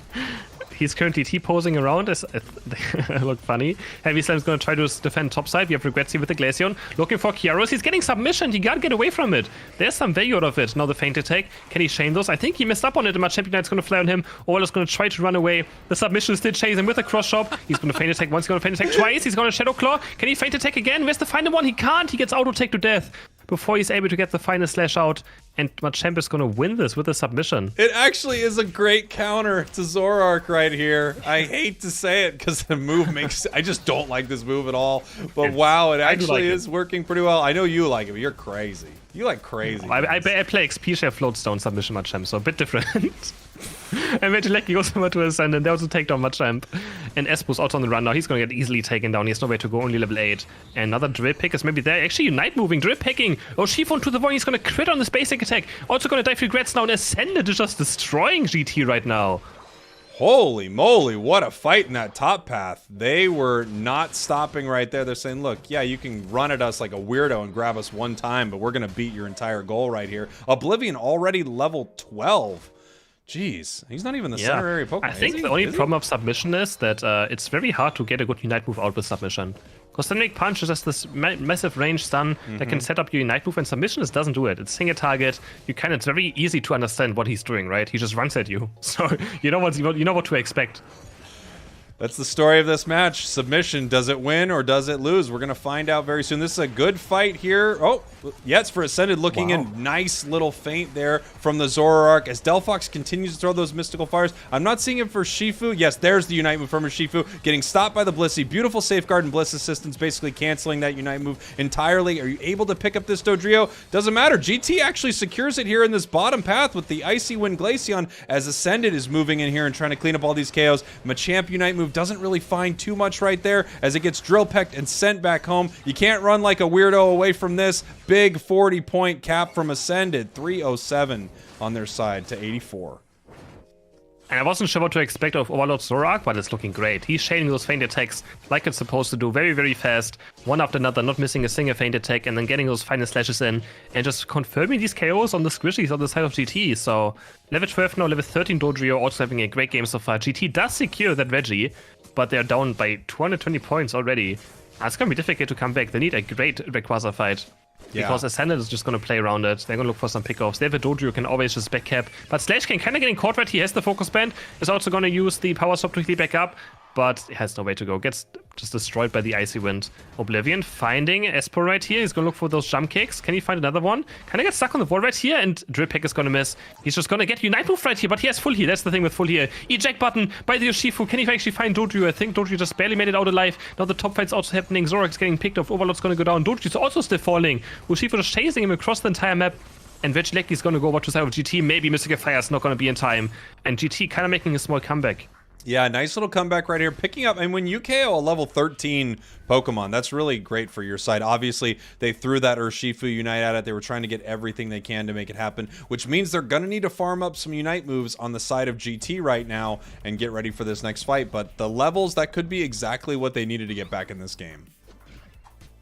For sure, especially getting the Dodrio for Urshifu is a lot of experience. Machamp level 13 as well now. He's going to start sticking up his Crush Shop for some auto attack damage.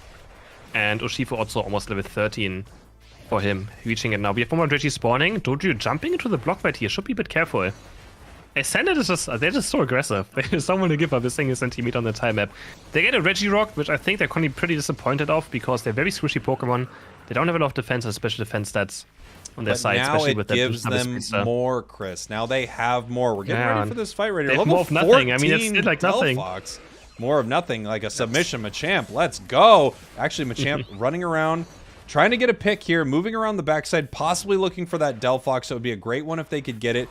Both teams just kind of posturing right here. Lakota in a little bit of trouble, being chased down by the Zoroark. Can it get a KO? No, but it does get the focus band right here. Having to run back right now. We see Snorlax getting pushed around, or pushing people around here inside this fight. I think Machamp just submission nothing right there, as Regrets is up here in this top path, getting buddy barriered by the Snorlax, throwing down a Unite of its own. Slash pushing towards this Glaceon. Overlord's getting a little low, but moving in, throwing its own Unite move. Dodrio back with the Unite move here. 2 down right now on GT. That's 3 down. Zoroark picking up a double. Slash getting the Snorlax. And now GT's in a lot of trouble as the only one left runs like a weirdo away from this fight. Runs away with the submission. Zoroark with a wonderful team fight. They're living on barely 1 HP, and that's an ace. GT is all down. Only Edigos is going to be back now, but he's not going to make Rayquaza on time. Slash can just waiting across the wall. They're going to pick up Rayquaza. They're going to have it over to the left side. They have a 200-point lead with Rayquaza cheats on them. There should be no way for GT to have a chance of coming back. They're going to try, though. They have the Snorlax, so we can block them away, but 100 going for Delphox. 407 in total now.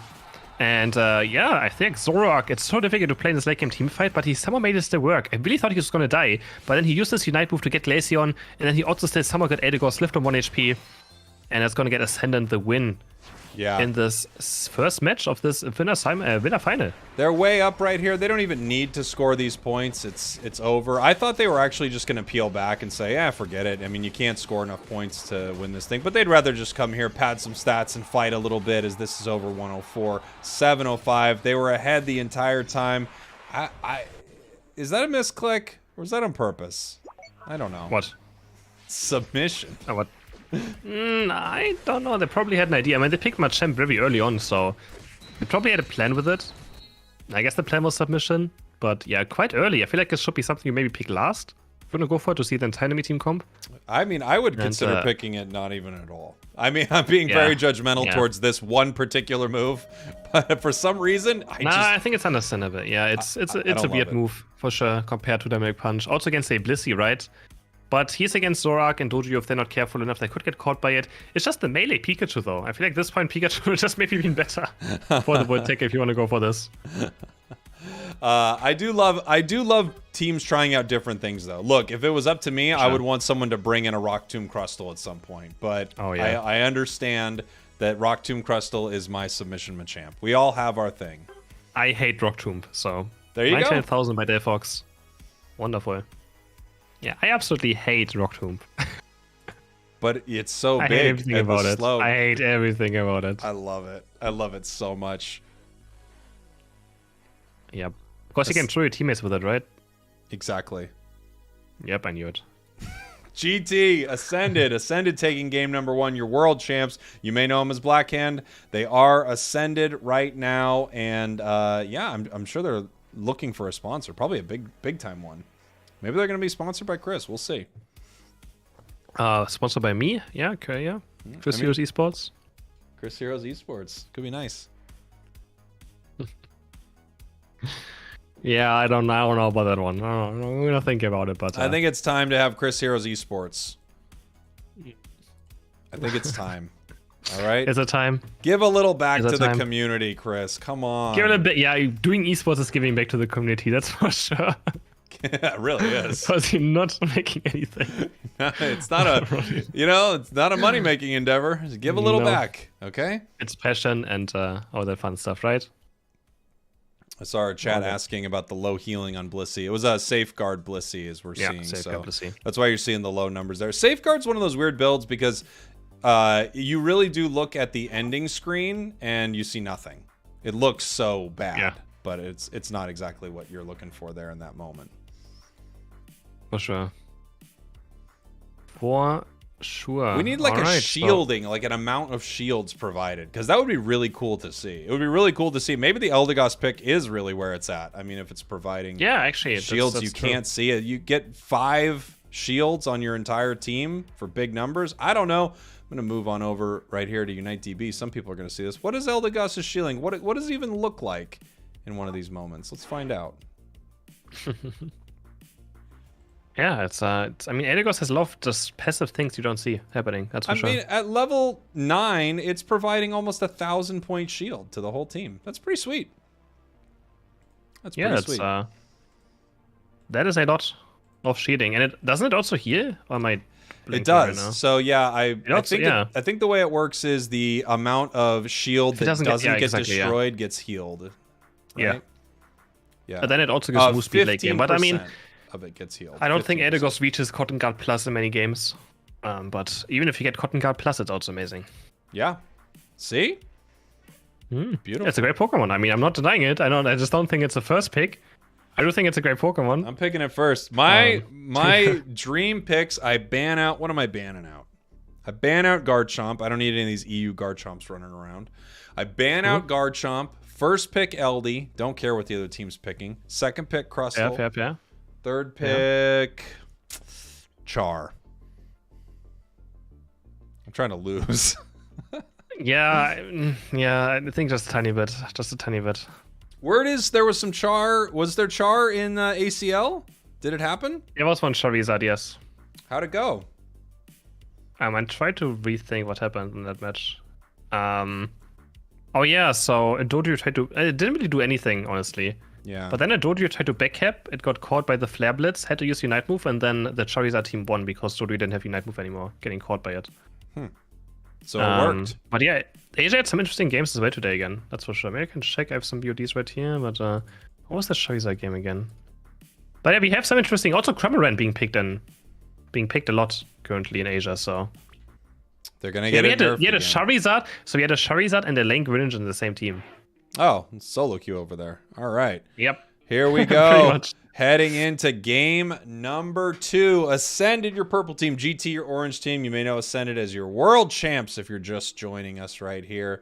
GT going to have to figure something out here. Last game, they came in with an interesting strategy of submission Machamp, maybe to cancel some of the speedier Pokemon on the side of Ascended, but it didn't seem to work out for them. Mew, first ban from both sides, so Urshifu's open. We're gonna see if they want to grab it on the side of Ascended, and they do. Yeah, they do. So it's probably gonna be another maybe Blissey, Mime, or they want Mime actually instead. All right, interesting. Okay. So I could leave up Blissey and Urshifu up for the side of GT, but they want Scyther instead. Weird. Okay, well now they still get Urshifu if they want it. Maybe they just don't even want to play it. I don't know. Here it comes. Nah, it's just too strong. You have to pick it, right? You have to pick it. I don't know. I feel like Blissey or Urshifu would have been the right call on the right side. I'm gonna be honest. Well, we'll see. We'll see what GT wants out of this. I think it's very odd to not grab that Urshifu. It's just so incredibly powerful. I think so too. And I think it has one of the highest win rates right now. Azumarill. Okay. I feel like the coding is playing all these Pokemon that just don't feel like they're the top picks right now. Chris, with all due respect, let them cook. Okay? I'm letting him cook. All right, let him cook. With all due respect, I mean this in the most respectful way possible. But let him cook, all right? I love you. I respect you. I think you're fantastic. Will you just let the man cook for a freaking minute here? It's just E-Speed Lucario, some Serena, now Azumarill again. Next we're gonna see Aegislash. It's just they were good Pokemon and they're still fine as well, but are they good enough to actually get these wins against a World Championship team? That's the question. Let him cook. Let him code, yeah. We are going to find out what's going to happen here. Let him code. Beautiful. As drops off that Drain Crown. Sad to see it. I saw Drain Crown Drain Crown Absol. I'm sure you saw Drain Crown Absol from ACL. Yes. And actually, it kind of makes sense. It's like one of the only cases. Look, it's not an attack weight. Problem but it is, kind of Absol makes just sense. so Absol either hits 2 pursuits and dies, or it doesn't hit the pursuit and dies. Like that healing it gets doesn't really change. I feel like anything. That's the issue. Probably not. But just let him cook, please. You shouldn't let some people cook. I'm just gonna be honest. Some people are in need but of yeah, cook. heading into the match. Heading into the match right here. Let's do this thing. Game number 2, Ascended GT.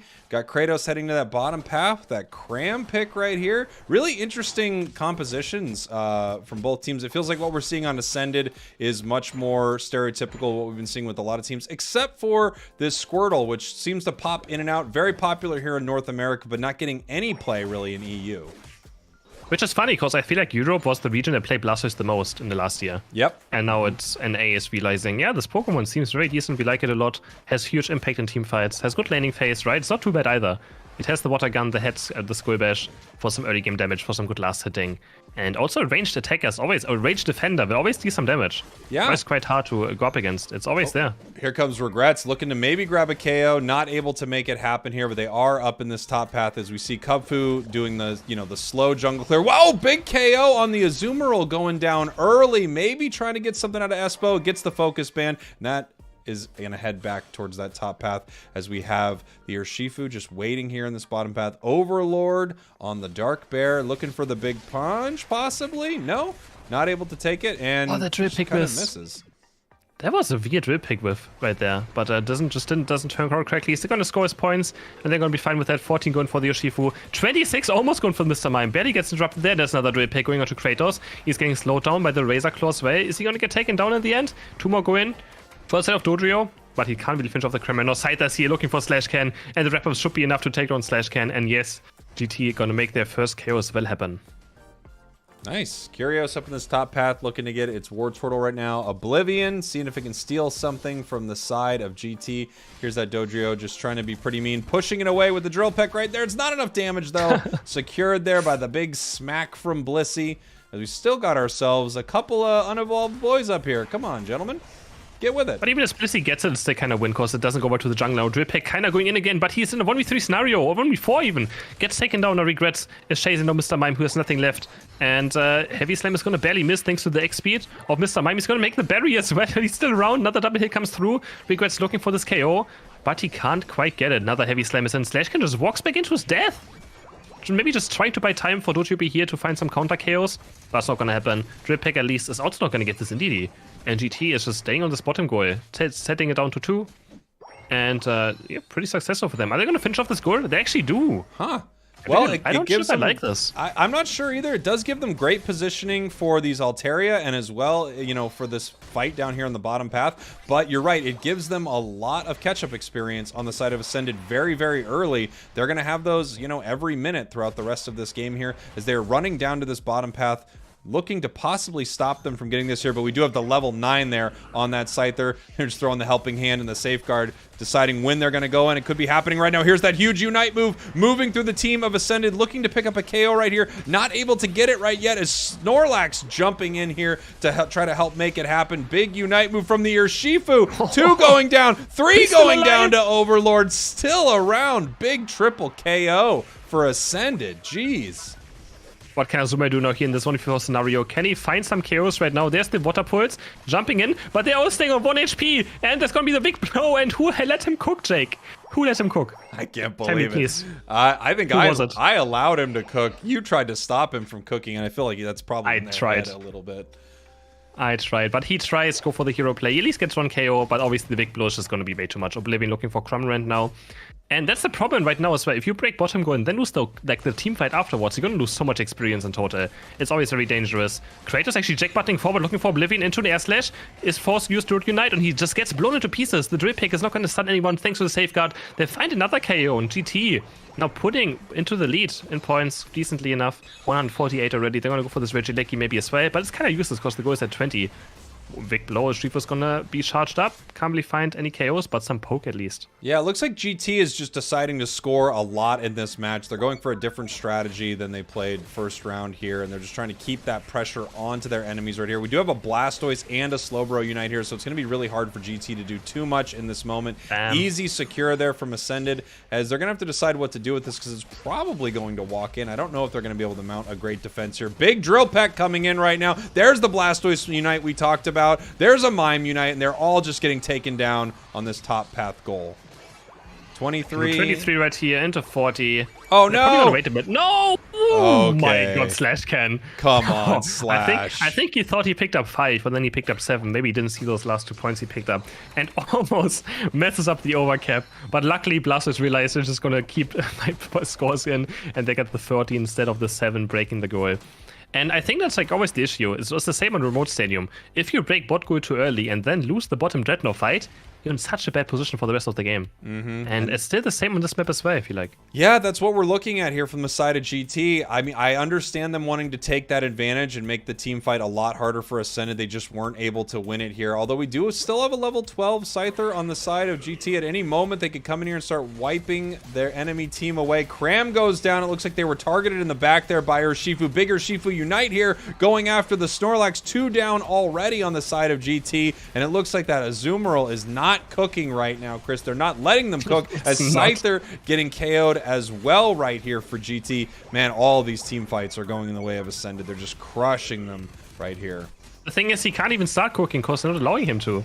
So he's just not bleeding out too much. Blastoise Unite hitting 4 characters there with the eject button.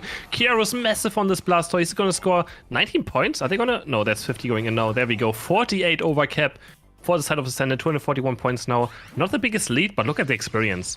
13 on Shifu, 12 on Blastoise, 12 on Dodrio. On the right side, we only have a level 12 Scyther. The rest is just barely level 10. Yeah. So we have a decent XP lead for the side of Ascended. This is the moment where GT is probably going to throw themselves at some KOs right here, because they're able to pick up any of these. If they can get Urshifu, if they can get Dodrio or something like that, that's going to be some huge catch-up experience for their team. It's going to be tough to do. Just kind of poking them right there with the Water Pulse as they get ready for this. Obviously, Overlord can just punch this Regieleki. Here we go. Regrets possibly looking. It has a Unite move, deciding if it's going to go in. They've got the power swap on it, so it is in a little bit of trouble. Blastoise coming in here. A Mime Unite actually pushing them back. And once again, Scyther is going down right here. Cram just in a lot of trouble. It's going down to a massive Wicked Blow right there as Overlord continues to chase. I mean, it feels like you can't give the world champs the most broken Pokemon in the game. He's level 14 now, and I feel like the Azumarill Water Pulse, you just noticed the nerf, right? It does so much less damage now. Even just unter Mr. Mime there, it just barely even removes some of the HP bar. And the Ascendant is going to wait right now with the Regieleki. They're going to take it instantly. So GT might have to walk up here to do something about it, to force them to take it. They're going to scout it out now. Ascendant wants to wait until Rayquaza spawns to just take it and then have it pressure top. So they're going to just be very patient. GT with the Blissey is looking to maybe steal it away.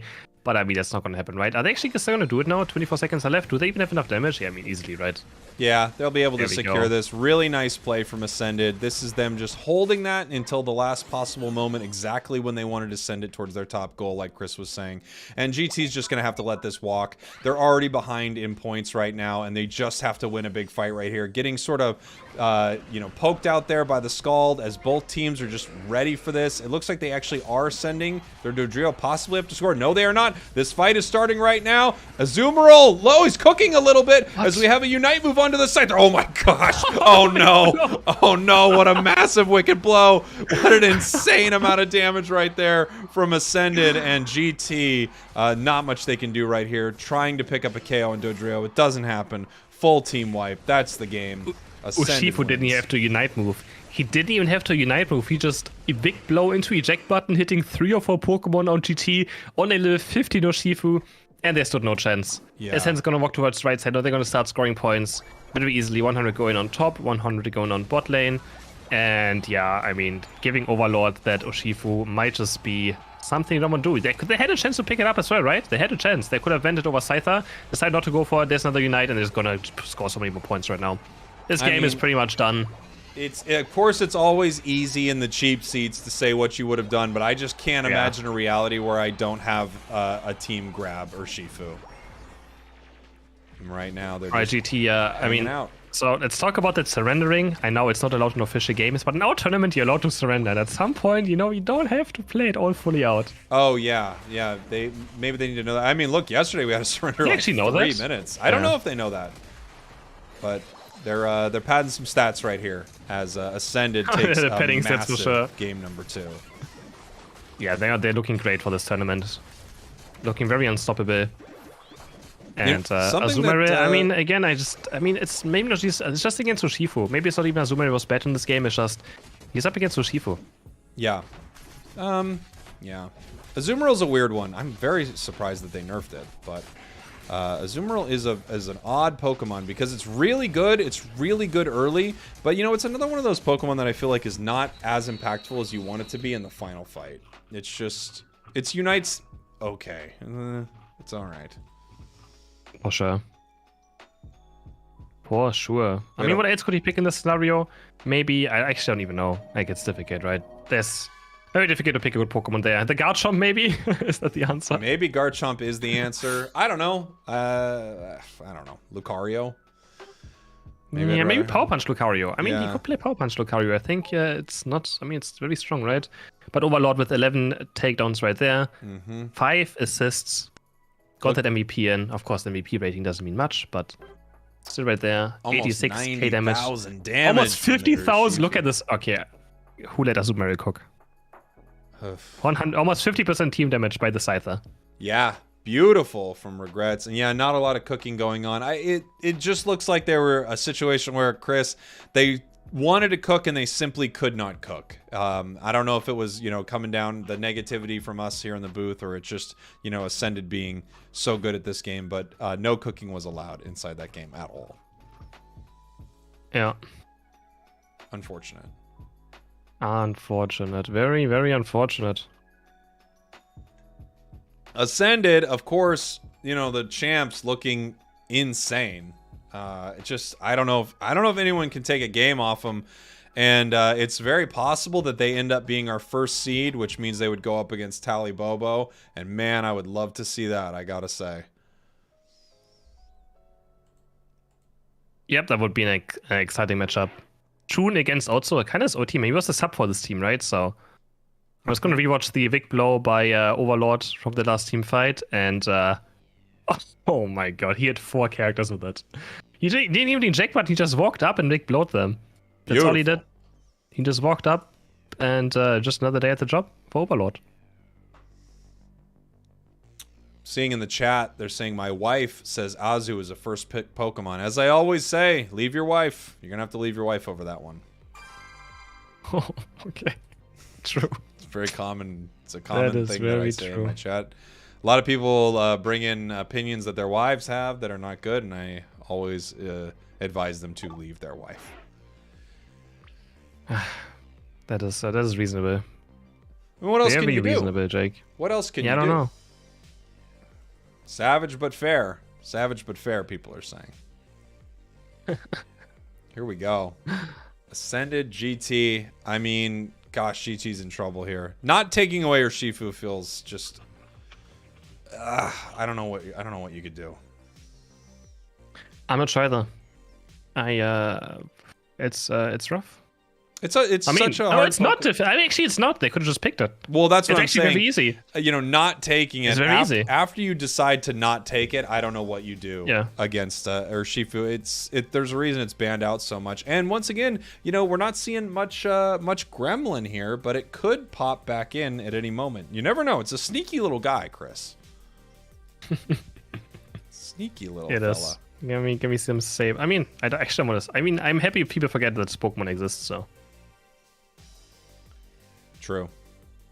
And I'm glad it's getting some nerfs, you know?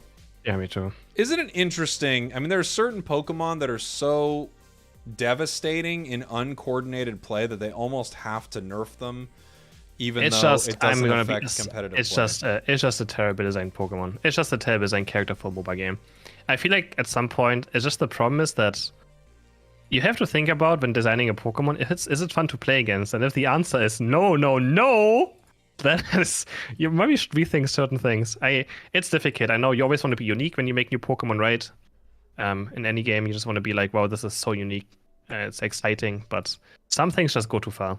I don't know if you saw the survey that they released about No. some of the Pokemon, but they care a lot about freshness.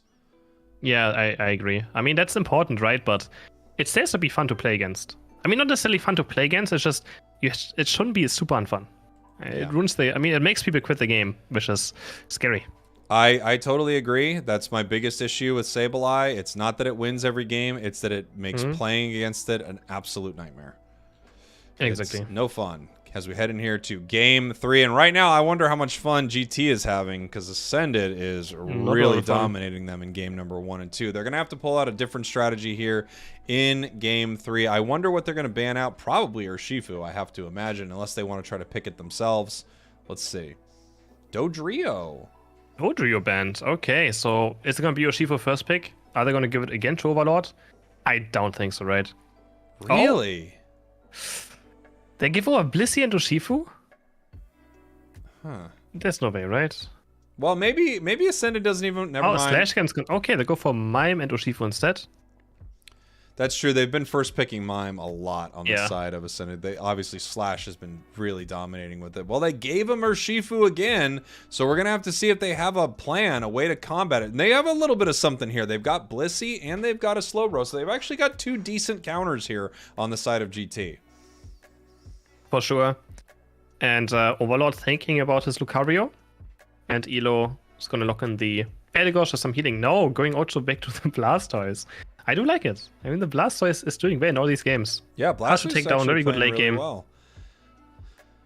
What is the cooking this time? Sword. No. What is he cooking? Oh, maybe Trinity and the Lucario. This Honestly, is better. I would like to see something like a Sableye and a Delphox or something. Just being... But yeah, Lucario, Trinity being locked in for the side of GT. There's and your no Mew. Delphox. No Mew's banned right now. Mew's banned. Ascended picking up that Delphox. We've seen Curios on Delphox throughout this tournament. He's been playing great with it. I just don't know what Lucario really does here. Might be just a fun pick. You like it. Might be a fun pick, yeah. You like it. You want to play something you like, you know? This game's about having That is for fun. sure. If they fall, I feel like if GT falls behind, it's going to be very difficult to come back from. I agree. Especially with the Delphox late game for Ascended, who's just going to dance all over them. They have no really range damage either. Scyther has to get to the Delphox, which I mean, it can reach, right? Scyther is one of those Pokemon that can actually deal with the Delphox, potentially. Yes. Yeah, Scyther can definitely deal with it. Maybe we're seeing, you know, a Pup Lucario. Maybe they're looking to have some secure. Maybe try to out-secure this Urshifu That's here. not full here. So that could be what we're seeing right here. I gotta say, I feel like, man, giving up that Urshifu again just feels wrong to me. It does feel wrong, especially after last game where it did so much, right? But we head into a third match. Can GT bring it back and make the series a bit more closer, or is Ascended just going to clean sweep this winner final? And we're going to find out. We have Lecoding going top with the Shenzi on Lucario. I think he's probably going to play E-Speed again. He does have full heal, right? And you don't really play... I mean, you could still play full heal in Power Punch build, but it feels a bit unnecessary.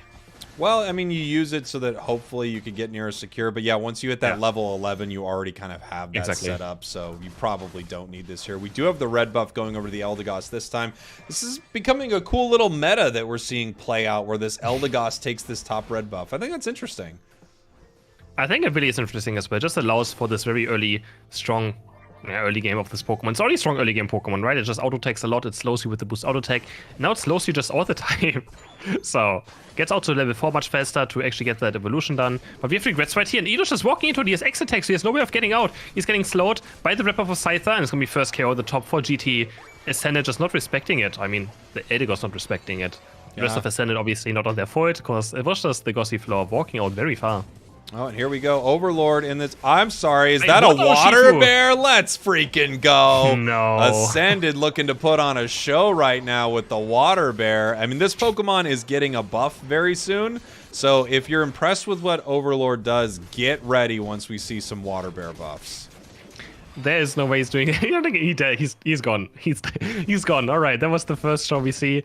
And I feel like he just wants to mentally crush them right now. Be like, I won with Water Bear against you. You literally can't even beat this, right?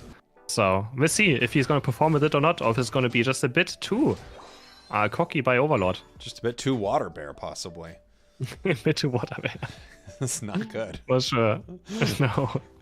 Here we It is go. not. Regrets here in this center area with Lakota, getting ready for these 8s. And it looks like no one from Ascended is really here. They're just going to clear this up really quick. There is that extreme speed Lucario that we talked about. Overlord coming in here, kicking into the air, but not making it in time.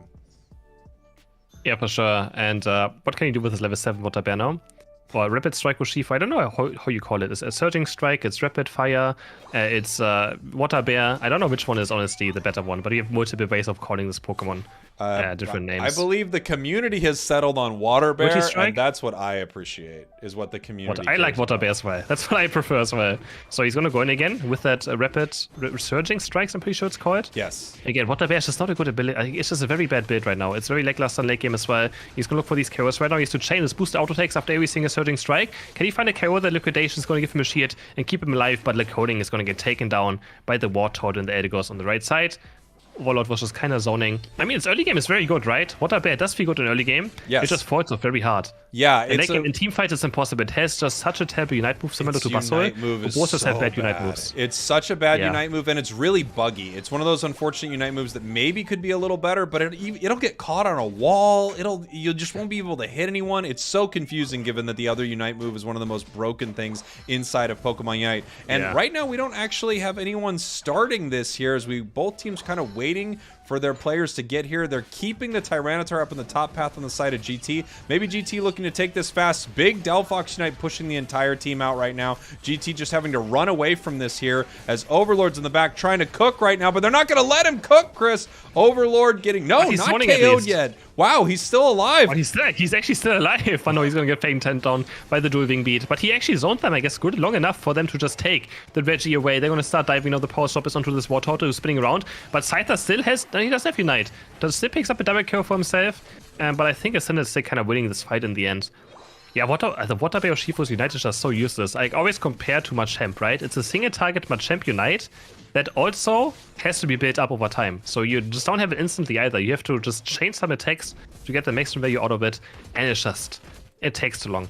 Too much effort. They've decided on the side of GT to take this top goal and send this Regieleki towards Ascended right now. So they are opening up that lane of experience, the top path, giving them those 3 Indeedis top. So a lot of catch-up experience on the side. And actually, we're seeing this goal almost go down here on the side of GT as we come on in. Scyther coming with a big Unite, taking out that Delphox, jumping back onto this goal to try to stop them there. 30 points going in, but they are going to pay for that. Whoa, Eggnoob going down.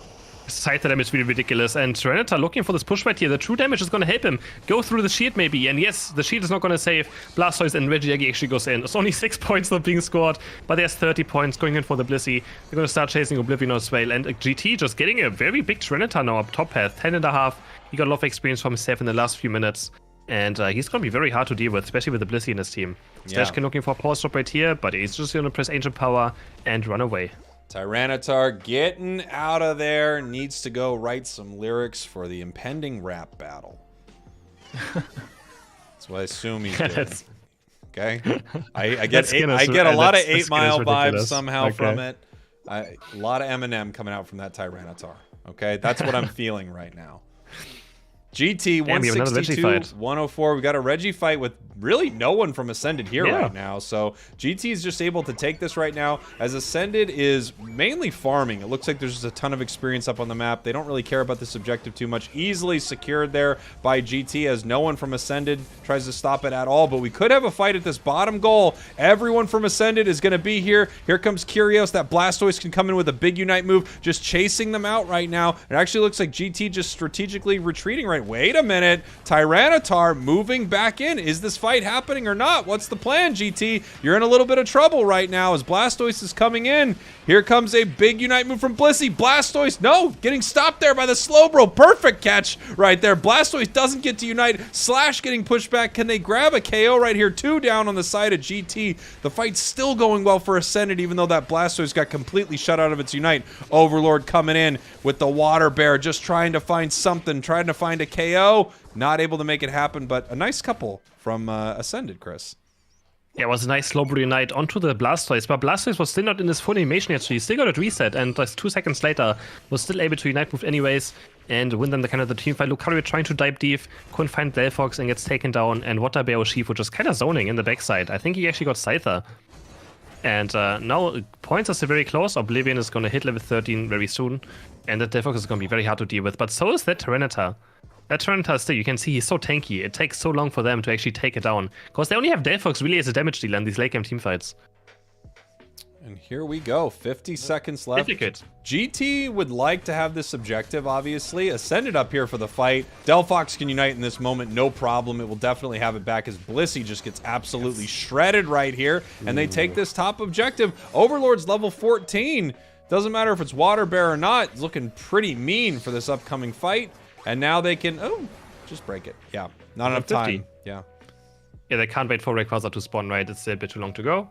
Just gonna take those 50 rate, and they have to still move to bot lane because they have another Reggie spawning. It's up for 15 seconds, and I think both teams wants it. If it's a Reggie steal, it could be huge, but they decide to just actually have mid predator instead. We don't even know what it is, and in the end, neither team is actually deciding to go for it. We're always gonna wonder what that Reggie was. Yeah, I don't know. I don't know what it is. It's heartbreaking. Here we it's go. Heartbreaking, Jake. Slash just zoning them out right here. Egg Noob watching it happen, deciding when this fight's gonna happen. Big Surf right here. On to Slash. Nice confusion hitting multiple members of GT as we're still just kind of dancing in this moment, deciding on when this fight's gonna happen. Here comes Tyranitar looking to start this fight right now, Chris. Lucario going in, massive E-speed, seeing what they can get done here, throwing another Unite move, and then no, everyone's just pulling back here, Chris. He just E-speeding 4-5 times, but no one's taking any damage, so he's gonna get chased down by the Flame Charge. Defox in the lens on 3, nice confusion, also hitting Slowbro. He can't really save his Lucario, and now Rayquaza is gonna getting started. Kratos using Unite move, Blissey assist, flies onto Tyranitar, and they're just going for this Rayquaza, I think. They must want to flip it at this point. Regrets is getting stuck onto the Mr. Mime. Rayquaza is dropping super low, it's gonna go over to Scyther. GT is able to secure it, but can they also just live? Because they still have to obviously score. Regrets lost the sheet already. That's one down for the side of Ascendant, though. But the rest of GT, I don't think have any sheets left. Regrets gonna try to score these 100 points. Can they actually do it? Ascendant can't really defend it right now. Unless Edegos makes it, maybe the Flame Charge is going to be in time and the Mystic Fire is going to land. And he's going to get taken down just barely, but GT is still on bot side. Do they have any Rayquaza sheets left? It doesn't look like it, but no one of Ascendant can make it to bot path, which is going to put GT ahead right now.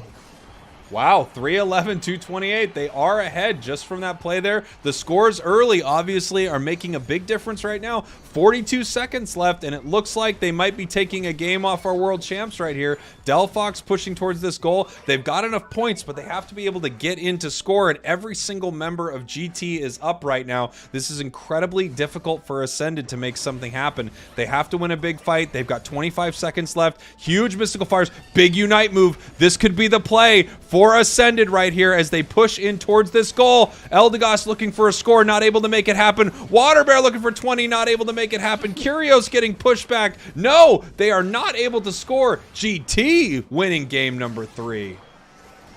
GT winning game number 3 of this Rayquaza, and yeah, now that we didn't have big blows, so Ascended couldn't really sadly lasted this Rayquaza right there, and it goes over to Scyther. And there just one score was enough, but they didn't even score. People always say, yeah, Rayquaza is Zapdos, right? But they couldn't even score a single time with Rayquaza, which is the hilarious thing. But they are still able to overwhelm bot lane. At least, that's the problem of having the first goal up, right? If the first goal is not up there, Ascendant would have defended, most likely. But yeah, GT is going to take their first map win against Ascendant in this tournament. And they still have a chance of beating Ascendant. There we go. Unfortunately, Water Bear not pulling out the win right there. Of course, I don't think that was the reason that happened. But you're right, Chris. Without Wicked Blow, they lose a huge secure tool on the side of Ascended. Yeah. I mean, I feel like, I don't know if it's a misclick. I don't know if he actually plays it. Maybe he's having some fun right now. Yeah, but I think it's obviously going to struggle in late game fights. I mean, they were still playing decently over the entire team, right? And he has okay damage. Delphox 106k as well. But yeah, I mean, Overlord maybe just having fun right now. I think so. I think there's part of that. And then there's also a little bit, as I've mentioned a few times throughout this series, this is a great tournament to try out some strategies that you might not get to play against top teams, you know? Even in scrims, people are trying a build that is very bad right before it's getting buffed. That's a great indicator to see if this Pokemon has potential with this build. I agree, Jake. Well, I mean, I'm trying to present some storylines that make sense for picking this build. That's what I'm trying to do. But it's fine. Yeah. Oh, geez, what are the odds? Chris doesn't want someone to cook once again. Yeah, I didn't want him to cook. Maybe, I mean, if he wins with Water Bear, maybe GT would be very demoralized. But at this point, I don't think Ascended needs to have the mental edge over their opponents with how they're playing, right? So Chris is the reverse Guy Fieri. Guy Fieri, if you don't know who he is, he's just a ridiculous cooking person. And you don't want to let anyone cook.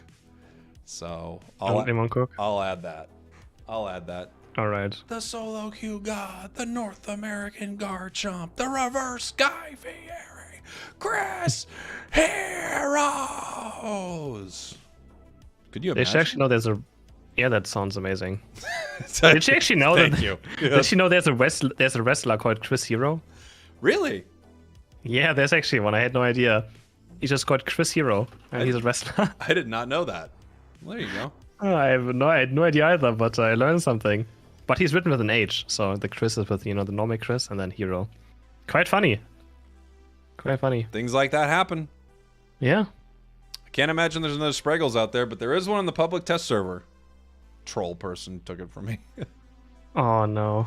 Yeah, my name was also gone on the test server, so...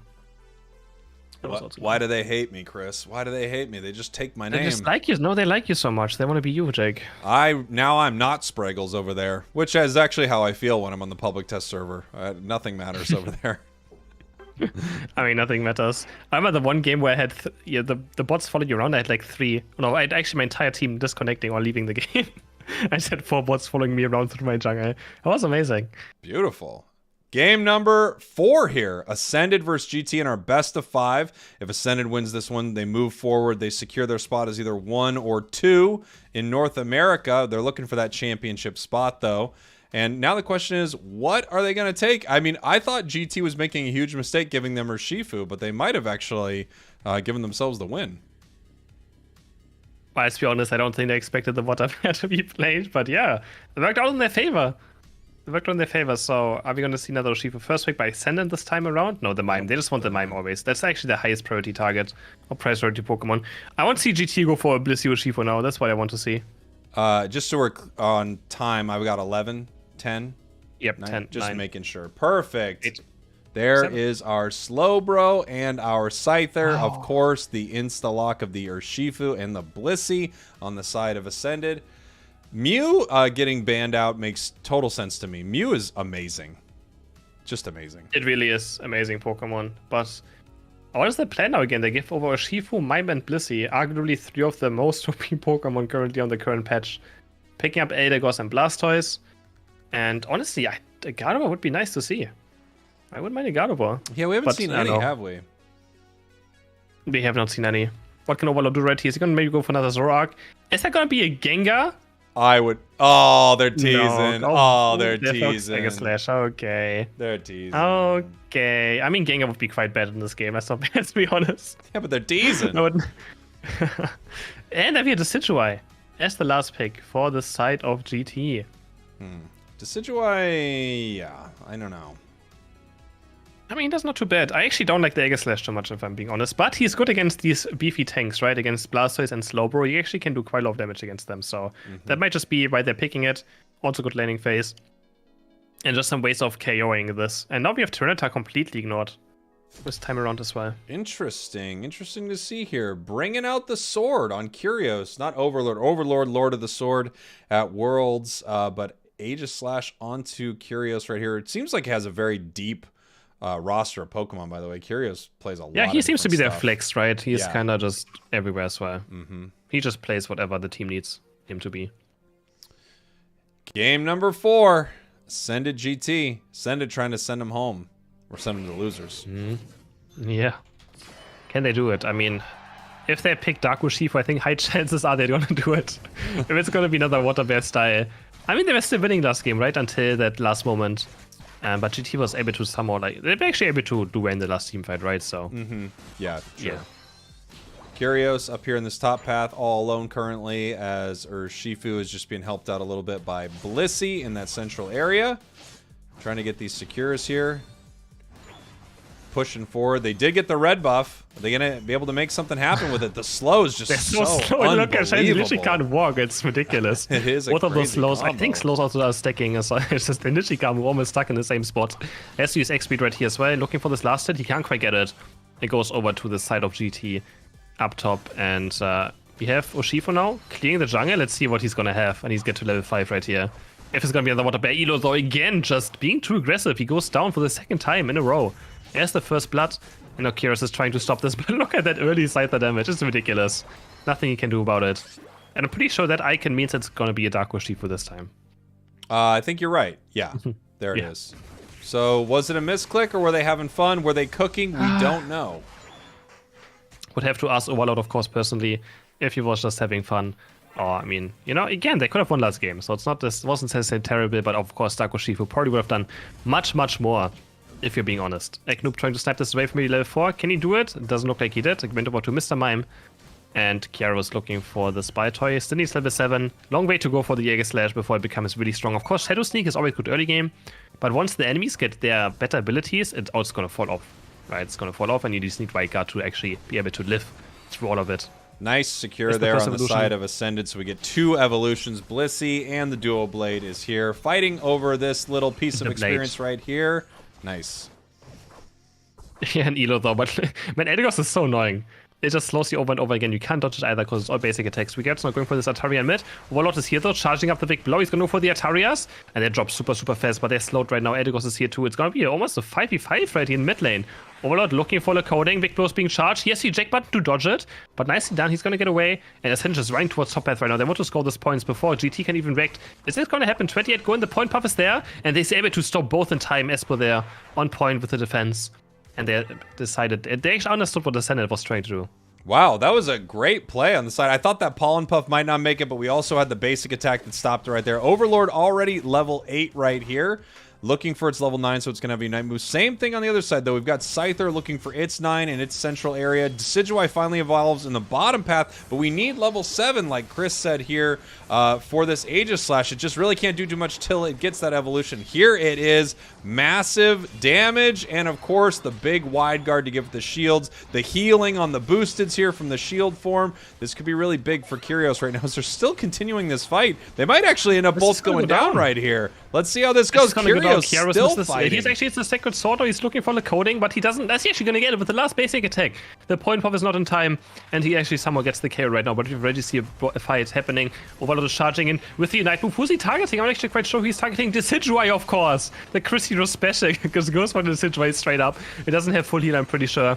And Reggie C is going to get taken now. Another big blow is going to be up. The server's not going to be able to seal it away against this much damage of Urshifu. And he just runs through the enemy team, goes straight up for the Decidueye, and takes him down. That's what you're able to do. Decidueye, just such an easy Pokemon to punish, which is why Chris likes to do it. The Chris Hero special. Sad but true. It's good for stats padding. It's very good for having those 20 KO games that they have Decidueye. Always works out well. You have 1 minute for... Actually, 1 minute for nothing. I'm not sure why I said that. Like, it's just 5 minutes. It's half the game over. But we have Regieleki up on top. And Ascended looks in a decent control right now. Scyther couldn't really find much with its Unite move. The Decidueye's Unite move up. Besides that, we're still waiting on Eldegoss and Slowbro to get there, so we're still waiting for the Blastoise evolution. And topside is now fight breaking. Ascended is looking maybe for some stuff right here, but the Sacred Sword really only going for the Atarias. Wants to get that experience. He's also level 10 and helping hand with those boost auto attacks, also quite massive. Looking again for boost auto attacks against this tank right here. Wildguard to stun. Unite move actually being used as well. Kind of whiffing it, but he does hit Eldegoss. Wanna boost auto attack goes in. And he's going to take down the Eldegoss. They just want to make sure they can score right here. Scyther's on the flank. Does have Unite move. He might go for Kyrios right here with the Unite move. He's charging in, but the Blissey assist is there and it's going to keep a Giga Slash alive and healthy with the shield. And they're going to make it out. They trade Scyther for Bliss Unite, which I think is decent, good enough for Ascended. I think it's a great trade. Well, Overlord actually heading back in here with a big Unite, the full heal, stopping that from happening. And now we see the Decidueye Unite just trying to track him and make it all the way home. Overlord actually gets out of there. Regieleki able to be taken it. Wow, the arrow does not get it, but actually Eldegoss, I think, gets it with a basic attack right there. Decidueye now pushing them back. We have Kyrios trying to fight in this top path. Spent a lot of time up here top, actually denying that Blastoise for so much of the game, getting incredible last hits, but that is over. Goal is broken at this point. I think they just didn't want Kyrios to be able to sit up there and farm anymore. Yeah, again, very aggressive by Overlord. He could have just probably been with his team and claimed the Regieleki, right? But instead, he looked for a very risky play and regrets had full heal up. So Scyther just gets out of the Unite move quite easily, doesn't get knocked up, can walk away from the big blow. But Ascender is looking for this Registeel now. Later goes Unite, landing on 3, maybe knocking them away, but unstoppable off Yoshifu doesn't matter. Nobody gets Slowbro Unite moved. He can't use the big blow, and the Spirit Check is going to snipe Registeel. The Overlord's going to get taken down. Kiaros also has to run away. The Water Spot is there to save, but nobody gets sniped in the Spirit Check. Perfectly done by the Decidueye player. Scyther's also going to take down Delphox. Slash Cannon is probably going to fall next. The Safeguard is not going to keep him alive. I mean, the Power Swap. And they're going to score some more points. GT with a crazy team fight. Got a little excited there when they were trying to score. That was bad. They could have made a better score happen, but they had an amazing team fight. They picked up massive KOs. The arrows were on point. Great secures and KOs on the side of GT. Right back in this thing, and they are up on score, 176 to 87, giving a little more farm over to the side of Ascended, though. And maybe that's something you don't want to do because, boy, when they have a lot of experience, they fight so well. They actually made a big mistake. They could have let the Decidueye fully stack on his attack rate. That would have been very a lot, right? So, bit of a mistake right there. Spirit Checkers are flying in, and Yoshifu looking for the Decidueye. And yeah, this is what happens if you don't run full here. Dives him towards the second goal, but his team is dying on the other side. But yeah, down for self-ascended. They're just taking the fight away from the Yoshifu towards the enemy team. Overlord stuck in this flux zone. He does get the Decidueye, but they still lose the team fight in general.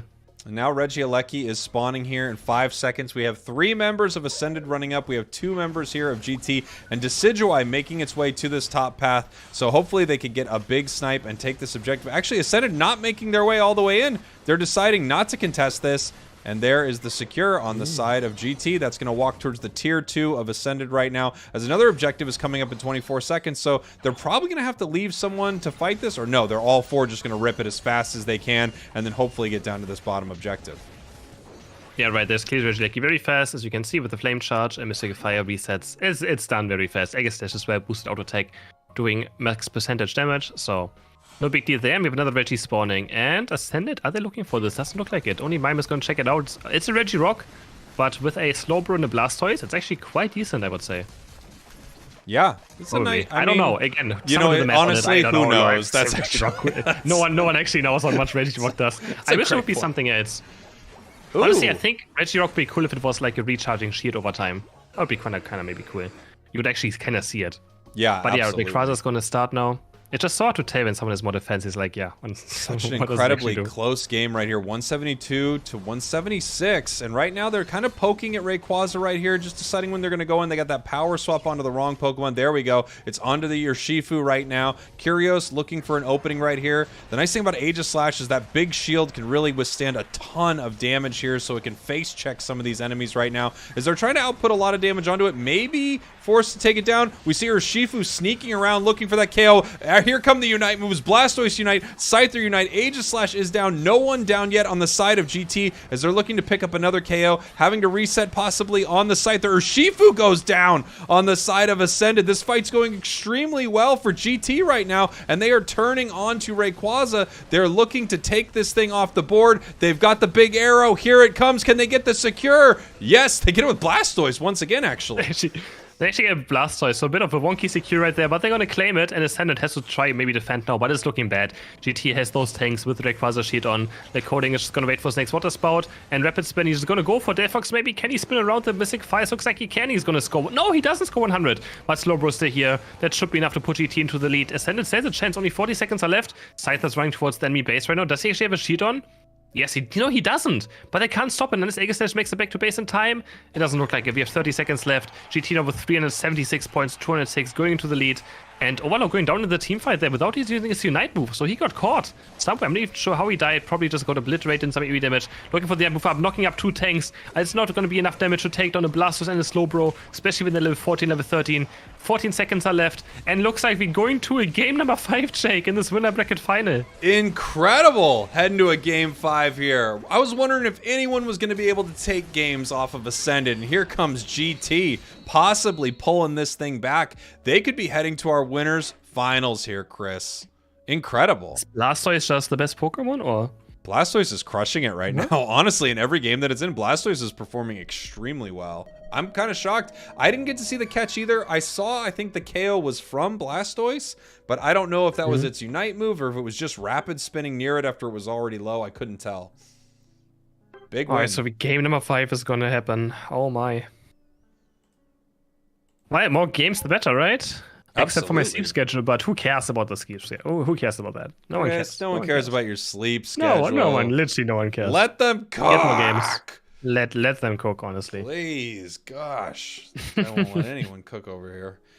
Here we go. Oblivion getting 63k damage right there. But yeah, I feel like the story of this one, Blastoise is crushing it right now. And nice plays from this Decidueye. They weren't really able to do much. And you talked about this earlier. I feel like Aegislash had its moments, but maybe that's just not the Pokemon. It just doesn't provide enough value right now.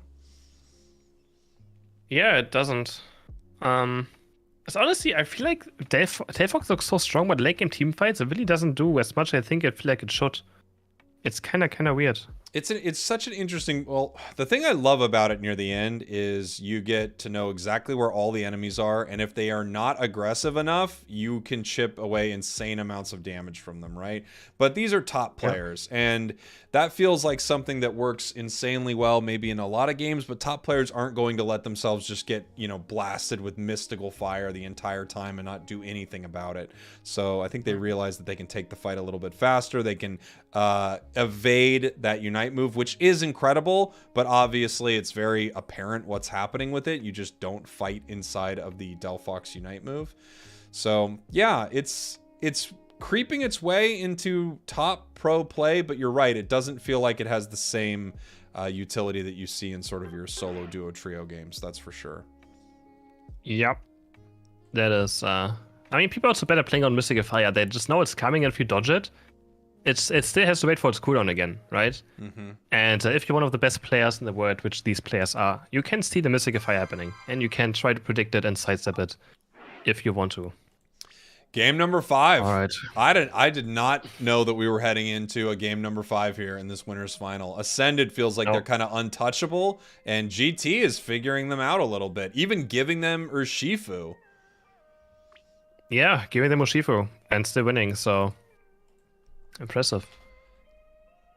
Yeah, coming from my chat, the Ascended GT matches are insane. I agree. These are great games.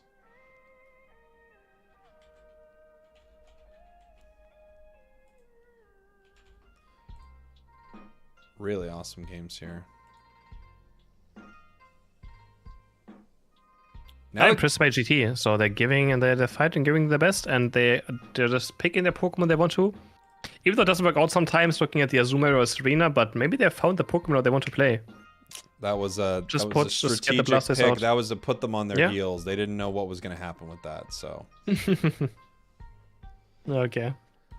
Yeah, you know, it's interesting. We were talking about Gardevoir a little earlier. There are a few Pokemon that I feel like are really close to being played, and just no one is grabbing them. Maybe next patch. Maybe. Because they're not getting any changes, and the good ones are getting nerfed, so...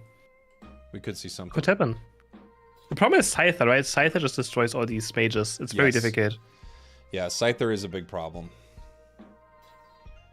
Do you think from what you've seen with Comfey that we're going to see teams try to pick it up?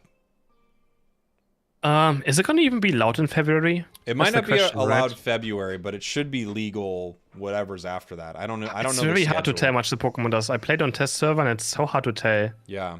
If the Pokemon actually does anything. Because it makes your laning phase much weaker, right? So.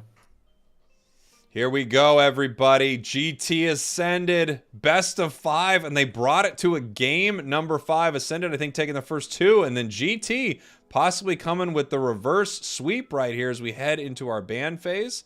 We'll see what they end up banning out. Dodrio, Mew. Oh, a Dodrio and a Mew ban. I mean, reasonable, but this Dodrio being banned all the time. There's someone to play against Oblivion on it. He has a pretty good drip pick Dodrio, and they don't want to face it, and they go back into the Scyther. I mean, it's working out for them, so... Apparently, they're saying, look, we don't care about this Urshifu. We just rather have this Scyther. And then on the side of Ascended, grabbing that Slowbro instead of grabbing this Urshifu right here. They're looking for the counter, obviously. And now that we're wondering if GT is going to GC's gonna end up cooking here. I kind of want them to pick Urshifu here. Urshifu, Blissey. I want them to do it. But no, they want the Blastoise. Okay. All right. Okay. They want the Blastoise. Maybe they're scared of the Blastoise, but should you really be scared of it? Maybe. Maybe. I mean, really, it's doing good. It's doing great. But they give over the Urshifu and again Delphox over to the side of Ascended. Looking very similar. And now we have the last two picks. Kratos thinking about it. I don't want to see Tyranitar here, I'm going to be honest. Well, I mean... I would like to... I'm not sure what I would like to see, but I'm not sure if it's Tyranitar.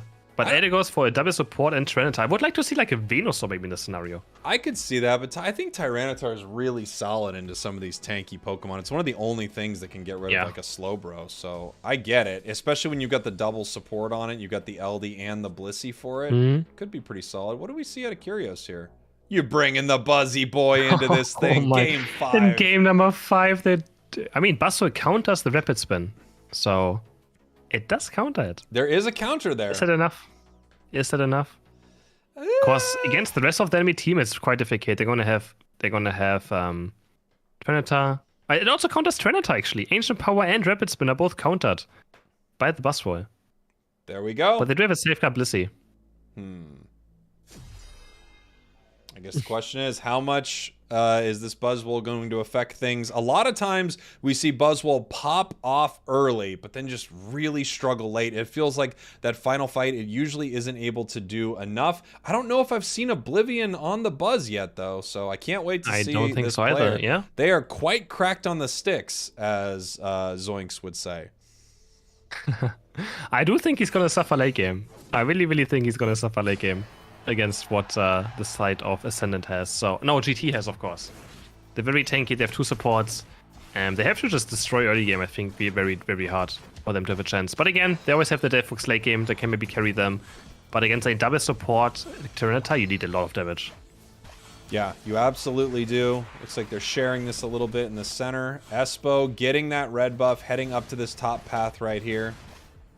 Trying to Slowpoke also have red buffs. Now it's Slowpoke against his Gossifleur, both with red buff. They're going to start auto-attack on each other. Another ranged defender with ranged basic attacks just like Squirtle. Quite funny to see this red buff just going over to the top side on both teams now. This is the new meta. Give your red buff away. I guess you don't need it as your center area Pokemon. Fell Stinger there.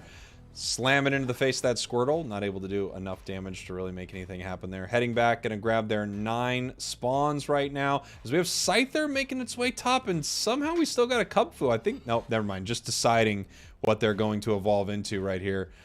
And it looks like we've got that Dark Bear coming back. What a surprise. I mean, I don't want to see Water Bear again, but maybe, maybe he was thinking about something there. Starting with the big blow now to the Atarian's going to claim it, but he's dropping very low already. Regret's going in. Oblivion has the eject button away, so for the Scyther, he also has to get away. Elo also pressing eject button, getting slowed by so much. Laying on the back for a bit, healing himself up. And Scyther's going to go back to the jungle, same for the Urshifu. So Pupitar's actually not taking the jungle for the GT. They're letting it, give it all to Scyther so he gets to level 9.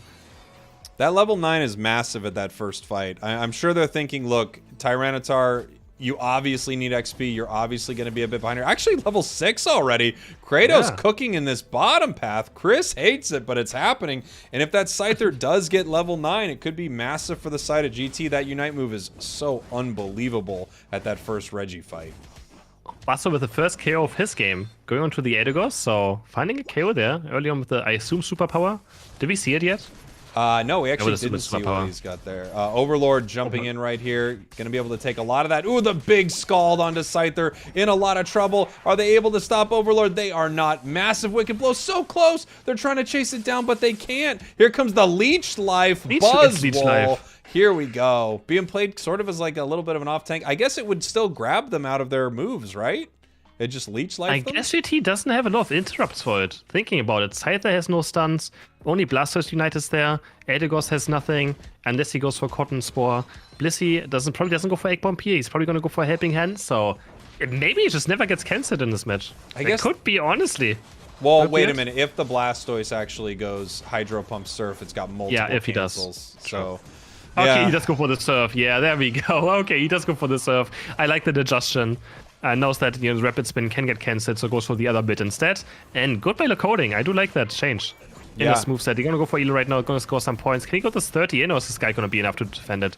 Most like this guy just there, no, 30 points with so many members onto the goal. The score speed is just too much, and the 30 go in. Another 30 go in for the side of the Pupitar, and they're going to break the first goal. Huh, they just let Reg Ice go here. We're going to end up seeing what Ascended does with this bottom path. Are they going to break, or are they going to keep this goal up so they can continue to farm? Maybe get some strategic scores right here. We got a 40 and... 25? 25, 25, 25. Okay, they're beating it up. It looked like he was scoring. He was basing. Yeah. Okay. But it did look like a moment there, right? As we have this fight happening in the bottom path. The Wicked Blows, not able to get the KO on Egg Noob. Scyther coming in with the Unite move. Didn't get to see what it ended up going for in that back section there, just having to run away actually from this moment. Huge Wicked Blow, Unite move coming in right here. The damage was enough even with Safeguard as they continue scoring on this bottom path, and then they're just kind of deciding if they're going to break this thing, and they are. A little bit of an overcap there. I think I just decided to let Urshifu stack his attack rate a tiny bit, because it was finally the chance for him to start stacking his attack rate, and they were like, okay, just do it for now. So our Urshifu's going to get very strong. One goal down for each side now. And Ascended seems to be in a decent control, but everyone has their Unite moves almost up. Eldegoss is just missing it for the side of GT. On the right side, we have Snowbromine missing it. Torrenta looking out for the engage onto Urshifu. Victor's being charged. He's going to take less damage, but he actually doesn't throw true damage. I don't even know how it works. But so Unite is going to go in, and he's going to take down Blissey at least. But Overlord's also going to take down by the Torrenta. Leech Life is not going to do all too much right here. Oblivion has to jack button away, but I think he has nowhere to go. Lunges over the wall, but is going to get taken down. I'm going to be honest, does the true damage do more damage? Like, how does it work in Sick Blow? I actually have no idea. Does the true damage do more damage? No, does the damage reduction work against the true damage of Torrenta? I've asked that before too. I actually don't know. I would love for someone in the math cord to let me know if it works. It ignores defense. I would assume it... Damage reduction is not defense, that's the thing. Right. It ignores defense stats, but yeah. But we have a fight, the breaking out Drake scoring for it, but Knight's going to lock him down. Can he find the KO? Yeah, Blissey is there, and he's going to keep Scyther alive and take down Delphox, the most important damage deal of Ascendant is down, but the fight's still breaking out. There's Overlord. He's going to knock up the Blastoise, but he has Unite and Safeguard. It's going to save him. Strawberry Knight's not going to do anything onto this Tornata. He's still stomping the ground. He's very angry, looking for the Dark Pulse. Overlord's going to get taken down, and GT in control now. What can Oblivion do with this Leech Life Bustle? Probably absolutely nothing, because really does just nothing with this build. Regirock is dropping super low. Who's going to get it? Goes over to Eldegoss, and now GT is on pursuit. They're going to look for something right here, but they can't confirm any more KOs. Wow, GT fighting so well, really shutting down that Urshifu in that fight, but of course they had to trickle in, so Ascended was already on the back foot throughout that entire fight. Really impressive stuff here from GT, as they're looking fantastic here in game number 5. They could be beating our world champs in a best of 5 right now. 4 minutes left in this match. Blastoise also such a star in all these games, and now the question is this Buzzwole going to be able to make anything happen this game? It might be a really unfortunate pick for Ascended. I think it's gone. Buzzwole's time is over now. But here's Lunch and Leech Life. I'm not sure if it's going to do much in this late game team, but Efrostate is here. They're going to try to pull this Regieleki coding has to. Can he jack button away, but to the wrong side? Scyther Knight, can he find the Delphox? Delphox is running away, gets Ancient Power stunned. Dark Pulse going to look him up, and Delphox is just taking down Elo as well with the Sky still. Ascended does take the Regieleki. Urshifu Knight is going to lock up Torrenta. Can they find the KO on him? Yes, they can. Leech Life is down to Scyther. As we just said, he does nothing. Maybe he's actually just doing something. That's a Unite move to make sure that he gets taken down. And they're going to score 50 points right here for the side of Overlord. Yeah, they're thinking, but they have no more points that are less than 18, so they're going to score the 50 with Overlord. It is a phenomenal catch. If you're able to get that Leech Life onto Scyther, that's huge. And that could be what they're looking for with this play. Obviously, like we said before, you can grab Tyranitar out of its Ancient Power. You can grab Blastoise out of Spinning, which Blastoise is not doing in this game. But yeah, if it can grab Scyther, that's massive. They actually have 2 grabs on Scyther here. They've got the, Slowbro Unite move. We've got the Leech Life. And in some ways, you got Mr. Mime as well with the big stuns and grabs. And another fight is breaking out. Turn almost level 30 now. That Ancient Power Safeguard Helping Hand is just so strong. We have 8 seconds. Oblivion is going to score 45 points. He probably knows he can't teamfight anymore. It is so difficult now against this enemy team of GT. And we have a Registeel spawning, so both teams do want this. Can Ascend maybe snipe it away? It's a 4v5 fight right now. Who is going to have the better secure? It is Overlord with the big blow, but he's getting locked up. He's dropping super low the Dark Pulse. He's almost dead already, but the big blow is going to take it, and Overlord's going to try to eject button away. He gets to safety, picks up the Registeel for the team, and that is huge for Ascended. They also scored those 45 points on top, which put them into the lead.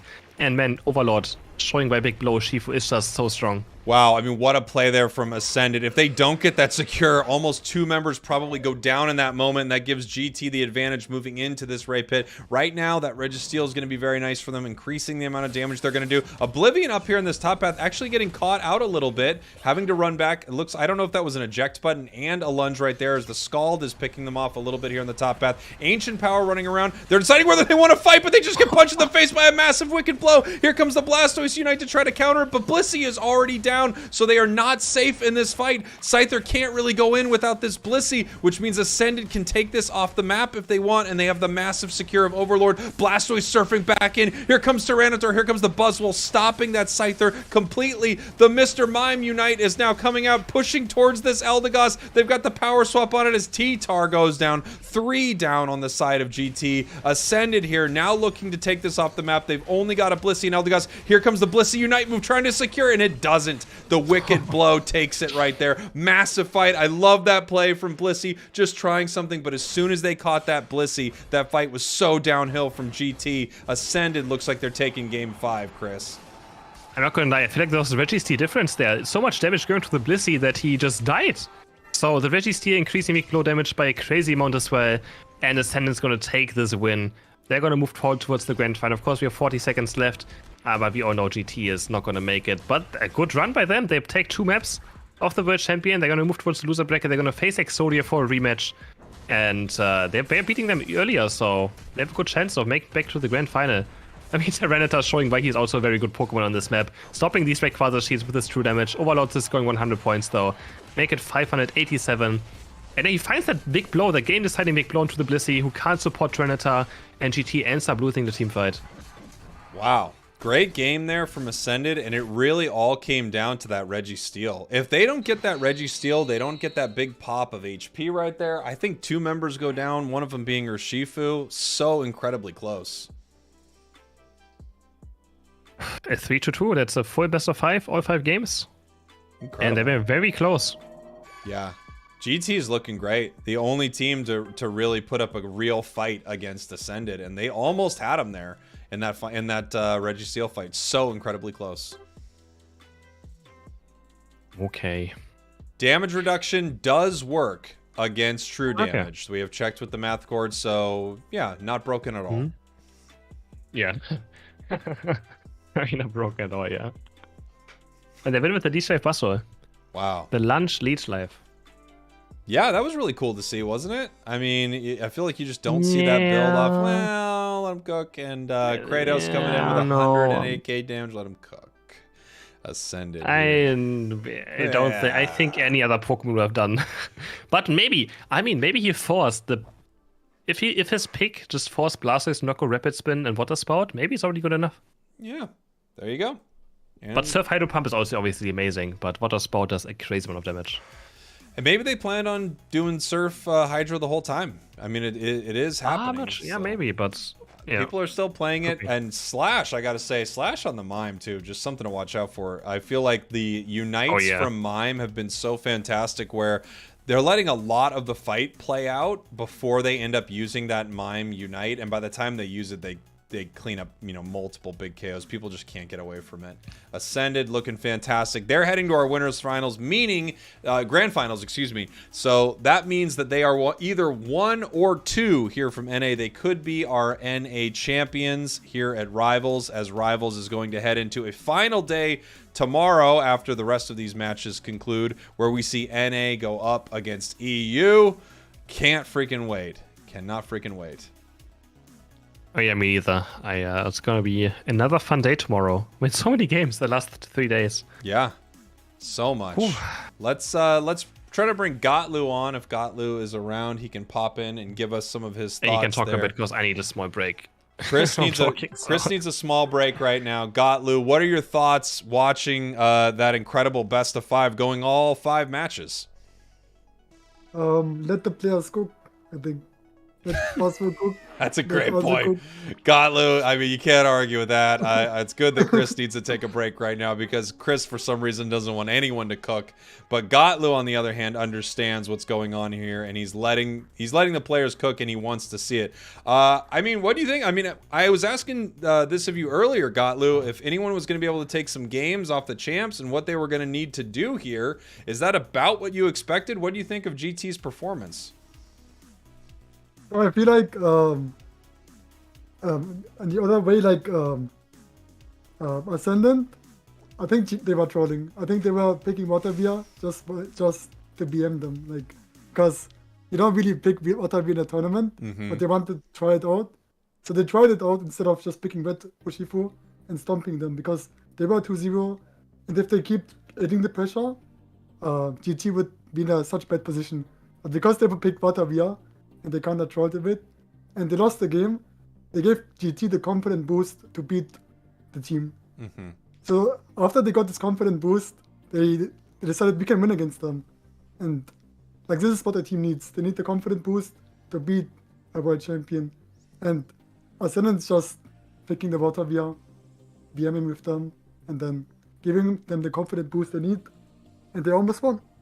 Yeah, they got really, really close. That final fight, from my perspective, it was really coming down to what happened there at Reggie Steele. It was so incredibly close to that going the other way. Yeah, and was GT crazy. actually could have pushed towards this grand final here. Now they're heading down to our losers final against Exodia. What do you think of the drafting? Because I know this is something that you've been talking about a lot throughout this tournament, is what you think of the team's drafting. Outside of the BM, as you would say, picking Water Bear, what do you think of the drafting between Ascended and GT? At the end drafting, I was a bit sad when they had the Cypher and the Blizzy, and then they decided to pick Blastoise over Urshifu. Urshifu is just way too brutal. Like, the secures it gives, it's just way too strong to not pick it over Blastoise. Because you can still pick Tita for Blastoise, Yeah. like, as a Blastoise pick. That's kind of what I was thinking too. I mean, clearly they just didn't have someone that wanted to play Urshifu, right? Because they had multiple moments where they could have taken this Pokemon away from Ascended and they refused to. So I just have to assume that they maybe are not as confident on Urshifu. Maybe they think they have a counter for it, but it feels to me like probably the most overpowered Pokemon in the game currently. Yeah, but that's what I mean, right? Like, if you are a team that wants to go professionally, like, if the Pokemon is broken in the meta, you gotta practice the Pokemon, and if you are confident with it, that's even better. But if you're not confident with the Pokemon that is broken, you either ban it or you don't give it to the enemies. Like, Urshifu is just way too broken. You saw the ultimate flying all over the place and just killing him. Yeah. Instantly. Just some real insane stuff. Before, I don't know if we have our next game starting soon. No, we don't have them starting just yet. So I'm curious, Gotlu, if you've seen some of the nerfs and buffs, what you kind of expect is going to happen to the meta with some of those changes. I think Hoopa is gonna be crazy good again. I think to be able to use Phantom Force wherever you want, Yeah. you can trick wherever you want. It's gonna be crazy. Like, you can jump over walls. I think Hoopa is gonna be crazy good in the meta. I think Cypher is still gonna be broken. I don't think the nerf is that strong on him, but it definitely will. Like, you will notice it. I'm not sure about Urshifu because I don't know the exact numbers, but I still think Urshifu is gonna be a good pick for the drafting because it has 2 damage, right? It can go through shield. Yeah. Even if you get the Quasar, you can still stop them from scoring. Yeah. Could be pretty huge. I can't remember all the changes. I know Mime looks like it was actually getting some pretty sizable nerfs. Hoopa's also really kind of struck me as something that was pretty big. I feel like they're really putting some emphasis back onto Hoopa after it sort of has fallen off pretty hard on this new map. I can't remember. I'm trying to remember some of the other changes, and I don't know if the sort of leaked list is the entirety of what we're going to see, but I would guess that's about it. There could be something else. They always often throw in some weird buff that you wouldn't expect, but it's possible that they want to keep the game about as balanced as it is right now heading into UCS. It might be that Water Urshifu is gonna be really strong. Yeah. I don't know the exact numbers, but Water Urshifu could potentially be really strong for the meta. Yeah, they're shaving a lot of cooldown off it, right? So not only is it Yeah. surging strikes getting cooldown shaved off, but now every time you hit a boosted, its cooldown is now getting shaved even more. I think from 1.5 seconds to 2. You had liquidation, its shielding move also get a cooldown reduction recently. So I think we just have, a lot of options for Water Bear right now. It looks a lot better. I don't know if they're going to fix its Unite move because its Unite move is kind of bad. But Yeah, that's true. other than that, it could be pretty interesting. Because, Let's like, see. Yeah. Oh, sorry. Go ahead, please. Because when Dojo came out, they keep buffing Drill Pick Dojo, keep buffing Jump Kick, keep buffing Drill Pick, and now Drill Pick Dojo is in the big tournament, right? Mm-hmm. I feel like the game is like game is developing in a good way where both abilities are fine on a character, which I really like. I really want to see Pain Split Trevenant just Me too, because Pain Split Trevenant sucks. It's terrible. I don't know what they're doing with that move, but I really want to see it work. It's a really cool idea, being able to leash an enemy and make it so that any damage Trevenant takes, you're outputting a ton of damage. Like, that would be incredible. It just doesn't really work. It's such a weird setup for a move. Trevenant also a Pokemon. We're not seeing any real Trevenant in this tournament at all. What is there something that you would expect to see that we just haven't seen at all, Gotlu? I think Sableye just. Yeah. I think I think and they maybe underrate Sableye, but the enemy teams are picking Blastoise, they're picking Tyranitar. It's really hard to pick Sableye into that, so I'm not sure. And talking about the endgame fight, when the Blizzy got caught, that's the issue about having the Blizzy, right? Blizzy as a defender is not a defender. Blizzy is a support, so it will die instantly. And the Blizzy went into the bush, got wicked blowed, and then died instantly. Yeah. Like, it's definitely an gotta be issue with that careful. Pokemon. Obviously, it's amazing when it can hit its Bliss Assistance onto your carry and make sure that Pokemon is alive and well. But it getting caught right there was huge. That was a huge catch for them. Of course, it can come down to really any Pokemon getting caught, would be a big deal. But that was massive seeing Blissey get caught like that. Not really seeing any Clefable here in NA. no I know Clefable. we've seen a little Clefable on the side of you. That's another Pokemon also, now that I'm realizing it, is actually getting some pretty sizable buffs. Its Moonlight is going to be healing more, and you're going to have a longer stun when people dash into gravity. Yeah, that's true. Like, that's gonna be crazy. I think Clefable is gonna be a really strong Pokemon, especially like as a defender, because if Moonlight is gonna get buffed, I don't know how much healing you get, but Clefable is gonna be like a flip Pokemon, right? You flip your ultimate, you get Hyper Beam, you get Explosion. If you get the right ultimate at the right time, it's gonna be super strong. Yeah, Clefable's a really interesting one to see some buffs on it. Have you gotten to play Comfey at all? I'm curious. Have you tried out anything on the public test server?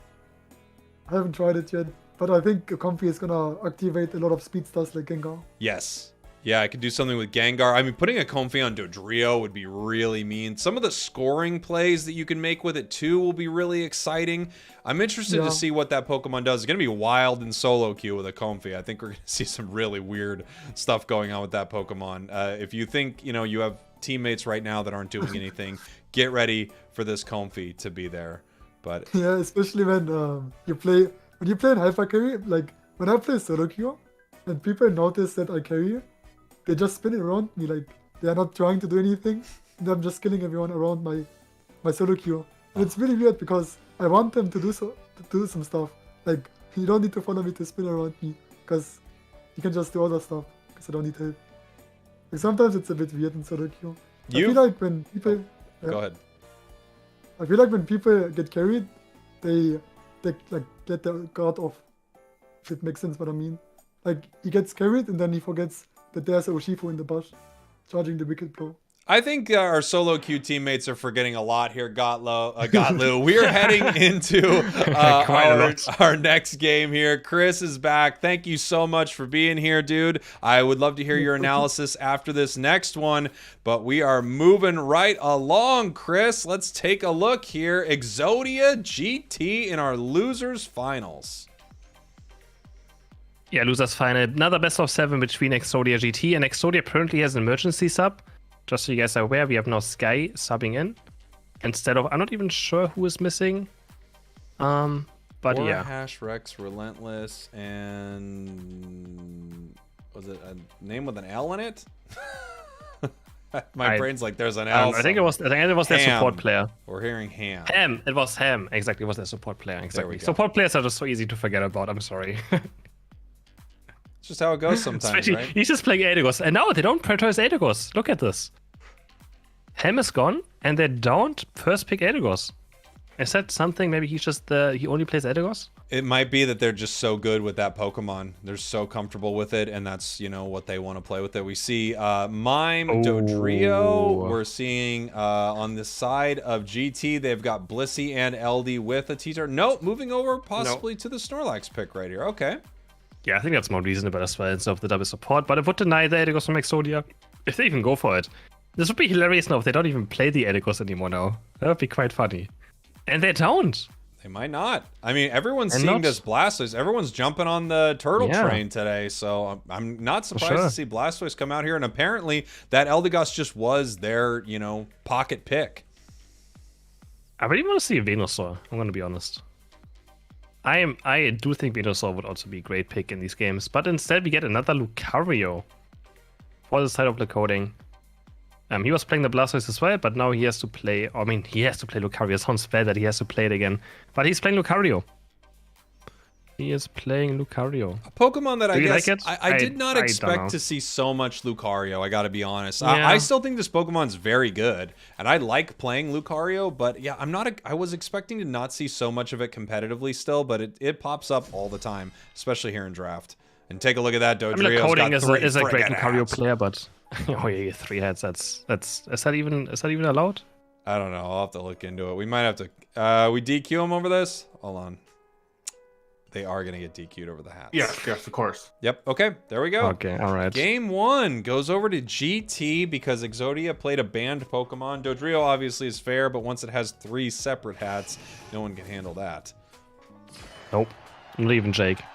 Not even the world champions. The world champs. Look, I mean, the world champs told making the grand me final. if we see 3 hats on Dodrio, you know, we're out of this whole tournament. So It's scary. It is very scary. And now we have this time a Larvitar going towards bot path. We don't really see that all too often. Normally always going towards top, but they have a Lucario up there. Scythe going to take over the jungle. And again, we have another red buff going over to a defender with a lot of auto-attacking. But this means the coding already is going to start stacking right here. Can he go over for this bunny? No, they're going to snipe it away. With a double auto-attack defender top lane. It's also something you don't see too often. yeah, I'm wondering, do we need this red buff on Slowbro? Nah. I really get it on Eldegoss. It makes total sense. Or is Yeah. it just, you know, it also helps clear the center area a little bit faster for your Dodrio? It doesn't need the red buff really at all, so it doesn't care. I don't know. So the thing is, the red buff doesn't really matter too much. The other jungler still gets the experience, right? Thanks to Yes. XP share. So they really don't lose a lot of experience, and they still can just make sure their top lane is a bit stronger. So I guess it does make sense. I don't think it's bad of a strategy, and I mean, it's been working out.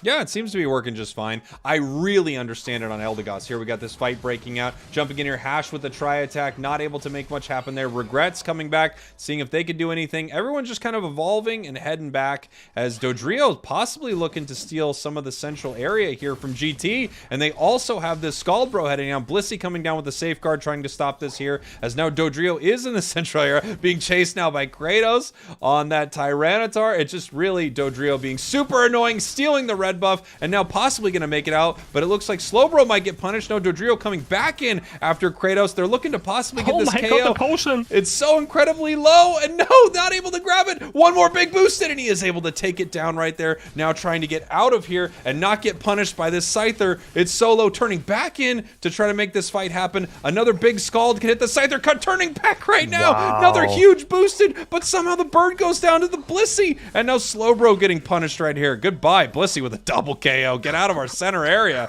Espo slapping him up. What a fight. I mean, the coding is picking up a double carry as well on bot side, so GT in general are going to win out on this. And this was the one time the potion actually did off. So doing slack off of Slowbro, you can actually double your healing. So if you press potion there, it's going to double. the healing and did a lot of work there. But in the end, GT kind of gets away, I think, with a better trade right there. The coding now almost level 7.5. He already has the bonus ready, looking for this last right here. Diving in again, has the bonus to safety, but Solex is kind of caught. He's stuck to the power swap. Slowbro's going to claim this KO together with the Mystical Fire damage. Another Ataria spawn is there. Kratos looking just for some experience up here. Bora is on the right side still. Goes back to his goal, and he's going to stab against this Pupitar, probably on top side. I don't expect either of them to rotate bot. Yeah, it's such an interesting thing that Exodia likes to do. Bora clearly is so comfortable playing path alone. Sometimes they just do it for the whole game, where they let whatever Pokemon Bora is on play that path alone. Nice little Scald right there, pushing them out, finding out where they are. Lee Coding coming in here. It had the safeguard, and it's got the extreme speed, trying to make something happen. He missed. Yep, back to the Bone Rush there. Nice Mystical Fire taking down Lucario, and Dodrio coming in here just trying to be a little bit of a jerk. We don't yet have level 9 on the Scyther, so it can't just jump in and take someone out just yet. We have Sky pushing forward with the Mr. Mime, getting that power swap. And no, actually, wow, who got that? Delphox. Left side, Delphox somehow claims it. And Exodia with a nice win on bot side now. Can Coding do anything right here? He missed one extreme speed, got confused against the ball, and just kind of died in the team fight. Triple KO for the Dodio, and they're going to start invading the jungle. They want to make sure this Pupitar never evolves to a Tyranitar. He does have the bottom right out in DDs. He can take right now. Not sure how much he is on this level 8. Heavy Slam lands onto Mr. Mime, and Sky is kind of caught ready. He has the power swap into 4-man confusion, 4-man boosted auto attack. But it's not going to be enough. He's just going to run to the right side to make sure his Slowbro doesn't get caught as well.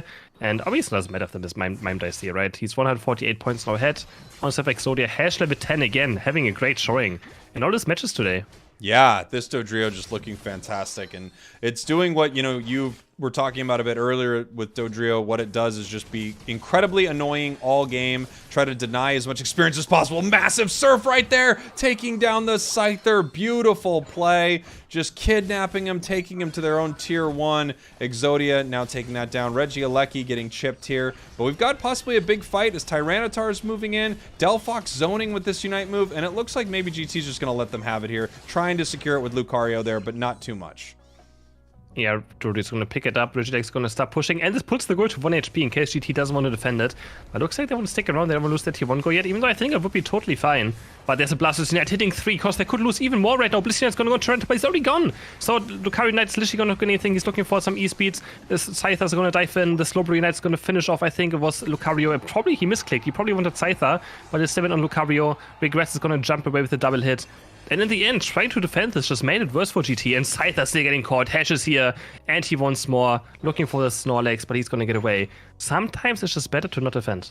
Wow. Yeah, Really I think probably just let that walk, because now what they gave up was so much for that right there. Huge catch on that Scyther as well. And look at the levels on these two teams. I mean, Exodia is denying so much for GT right here. They're running in, though. They want this fight. Registeel's already very low, very close to getting secured right here. Blastoise with the big secure. I don't even know what exactly hit it right there. Maybe it was a Hydro Pump, but Blastoise gets the big secure right there on that Regice. Ooh, getting very low. Here comes Tyranitar looking for the KOs and getting shut down. The surface are so annoying. The Hydro Pumps as well, just buying so much time. He actually claims up a triple KO in the end. Tyranitar just can't finish off this Blastoise. And Delphox also very strong right now, almost level 12, has the Mystical Fire Plus.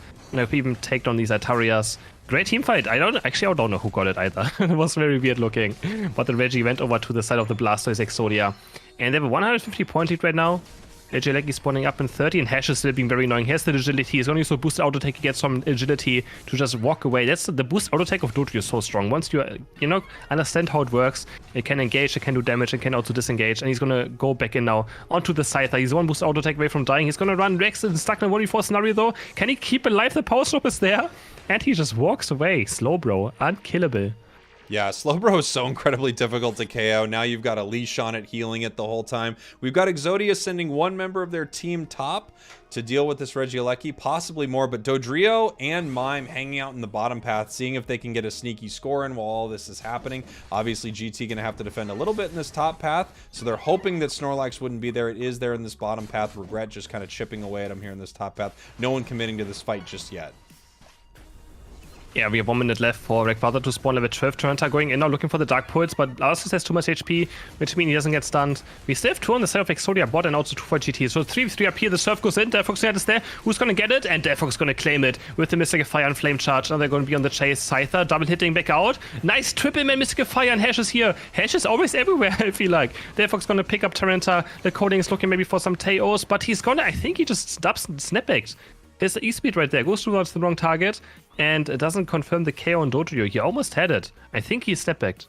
Yeah, possible Looks like it at snapback least. right there. Not able to clean up that fight. It looks like they were very, very close to getting Hash on that Dodrio. I don't think it's gone down yet, which means if it does go down in this final fight, we've got a massive timer on this Dodrio right now. Regirock is spawning in this bottom path, which always makes Chris very, very upset. But you know what? Some teams want it, Chris. Yep. I mean, they've got a Mime, Slowbro, Blastoise. How dare you No, say bad things looking about decent. Regirock? How dare you? I never said bad things. I just don't know how much it does, Shake. I don't know how much it does. Just read the It's patch just notes. there, They're but- very clear. They increased Regirock on purpose. Okay. Now we have Exodia looking maybe for the bottom cap right here with Dodrio. But I have to be careful the GT doesn't just go for the Rayquaza, of course. You always have to be in position. Helping Hand speeding up the entire team. And GT is also taking it slow, looking for an opening. But who are they going to open up on? On the Delphox, obviously. That's what they want. The level 14 Delphox is the main target for the Scyther, for the Lucario, for the Torrenta. Blissey just have to follow up his Torrenta. Look for the fight, but Dodrio scoring so many points. And look at the point lead now, Jake. 308.55 right here. Rex in a lot of trouble, getting caught in a big way. Gonna have to unite to live right here. But that also means every member of Exodia can come in. Here are 2 unites, 3 unites on the side of Exodia. We got the Blastoise, the Mime, the Delphox pushing everything back. What a massive fight here for Exodia. They're wiping them off this map. Scyther trying, but they can't. 5 Wow, down. ace. It was already over, and now it's even more over. Jeez. That is an ace for Exodia, not losing a single member. Huge Blastoise unite. And I still have to question his Lucario pick. I really just don't know. I feel like maybe Lacote is not his meta right now. I mean, he's currently in the top 3, right, in this tournament. But these picks are just not working out too well. Now, maybe they want to secure the Blastoise a bit earlier. But this Extreme Speed Lucario is just not putting in the work. It should maybe be doing, but it just can't. I mean, what's it going to do? Yeah, and they're fighting back here. Obviously, 30 seconds left in this match. The score is insurmountable right now for GT. It's a great game from Exodia. Jeez. And with a It really backup is. player, someone who doesn't, normally practice with their full set as often. So, incredible match. I'm really impressed by Hash. I don't even know who he is, but he is playing all these carry Pokemon so well. The Dodrio, earlier Scyther, and his Dodrio is just honestly very clean. Yeah. Very, very clean Lucario. And again, Dodrio is not an easy Pokemon to play well. It does require a lot of weird aiming with the boost auto attacks and stuff, but he plays it insanely well. Yeah, incredible. Incredible Dodrio there. You're right. A lot of great carry play, because weren't they playing, what else was they on earlier? Scyther that looked really good? Yep. Yeah. Yes. Exodia taking game 1 off GT right here. And it's one of those places you don't want to be in if you're GT. I feel like is you lose a close one up in the top bracket, then you get knocked down and you're losing some more. Momentum is a big thing in a match of Pokemon Unite and over the series of a tournament as well. And right now it feels like Exodia looking great here against GT in this best of 5. Oh yes, for sure. They are looking on point. Maybe without the Elagos as well. Don't even act like that. We're not changing that. We're not changing that. No, they changed it. They don't have Elagos. No. They're gonna go back to it. They're gonna go back to it. Okay. A win like that, they drop Mime for LD. By the way, Mime. Oh, jeez, it feels like Mime is just such an important Pokemon in so many of these. There's so many power Pokemon in this game right now. Mime is just unbelievable. Look at that 47,000 healing off the Mime. And still good damage as well. And just don't forget, Power Swap also just increases damage. It's all like hidden numbers we're not going to see. He's pretty much a permanent Reggie buff for one of these Pokemon that he's Power Swapping to. So. Wish we had a permanent Regirock buff, huh? It is. Yeah. Oh, that would be amazing. Yeah, I would love that so much if they had a permanent Regirock buff. Oh, man. Who knows? Maybe it's good. Yeah. I don't know. Defenses are so weird. It is just so hard to really understand how much it does. Really, really difficult. And it's wild to think that we could have Exodia possibly heading back up to fight Ascended once again. If they make it back up there, we're going to have a rematch of what we saw in day one at the qualifiers. Ascended versus Exodia in the grand finals. But GT, you know, taking 2 games off Ascended, I think they really want to make it back to that grand final and prove that they're the best in NA. I mean, of course they do. For sure. For sure. Heading into a second match soon. Again, this is entire best of 5. Second match entire soon. Be off mic for 1 second with you, Chris. I'm not going to say anything bad about you. Of course I am. That guy's the worst.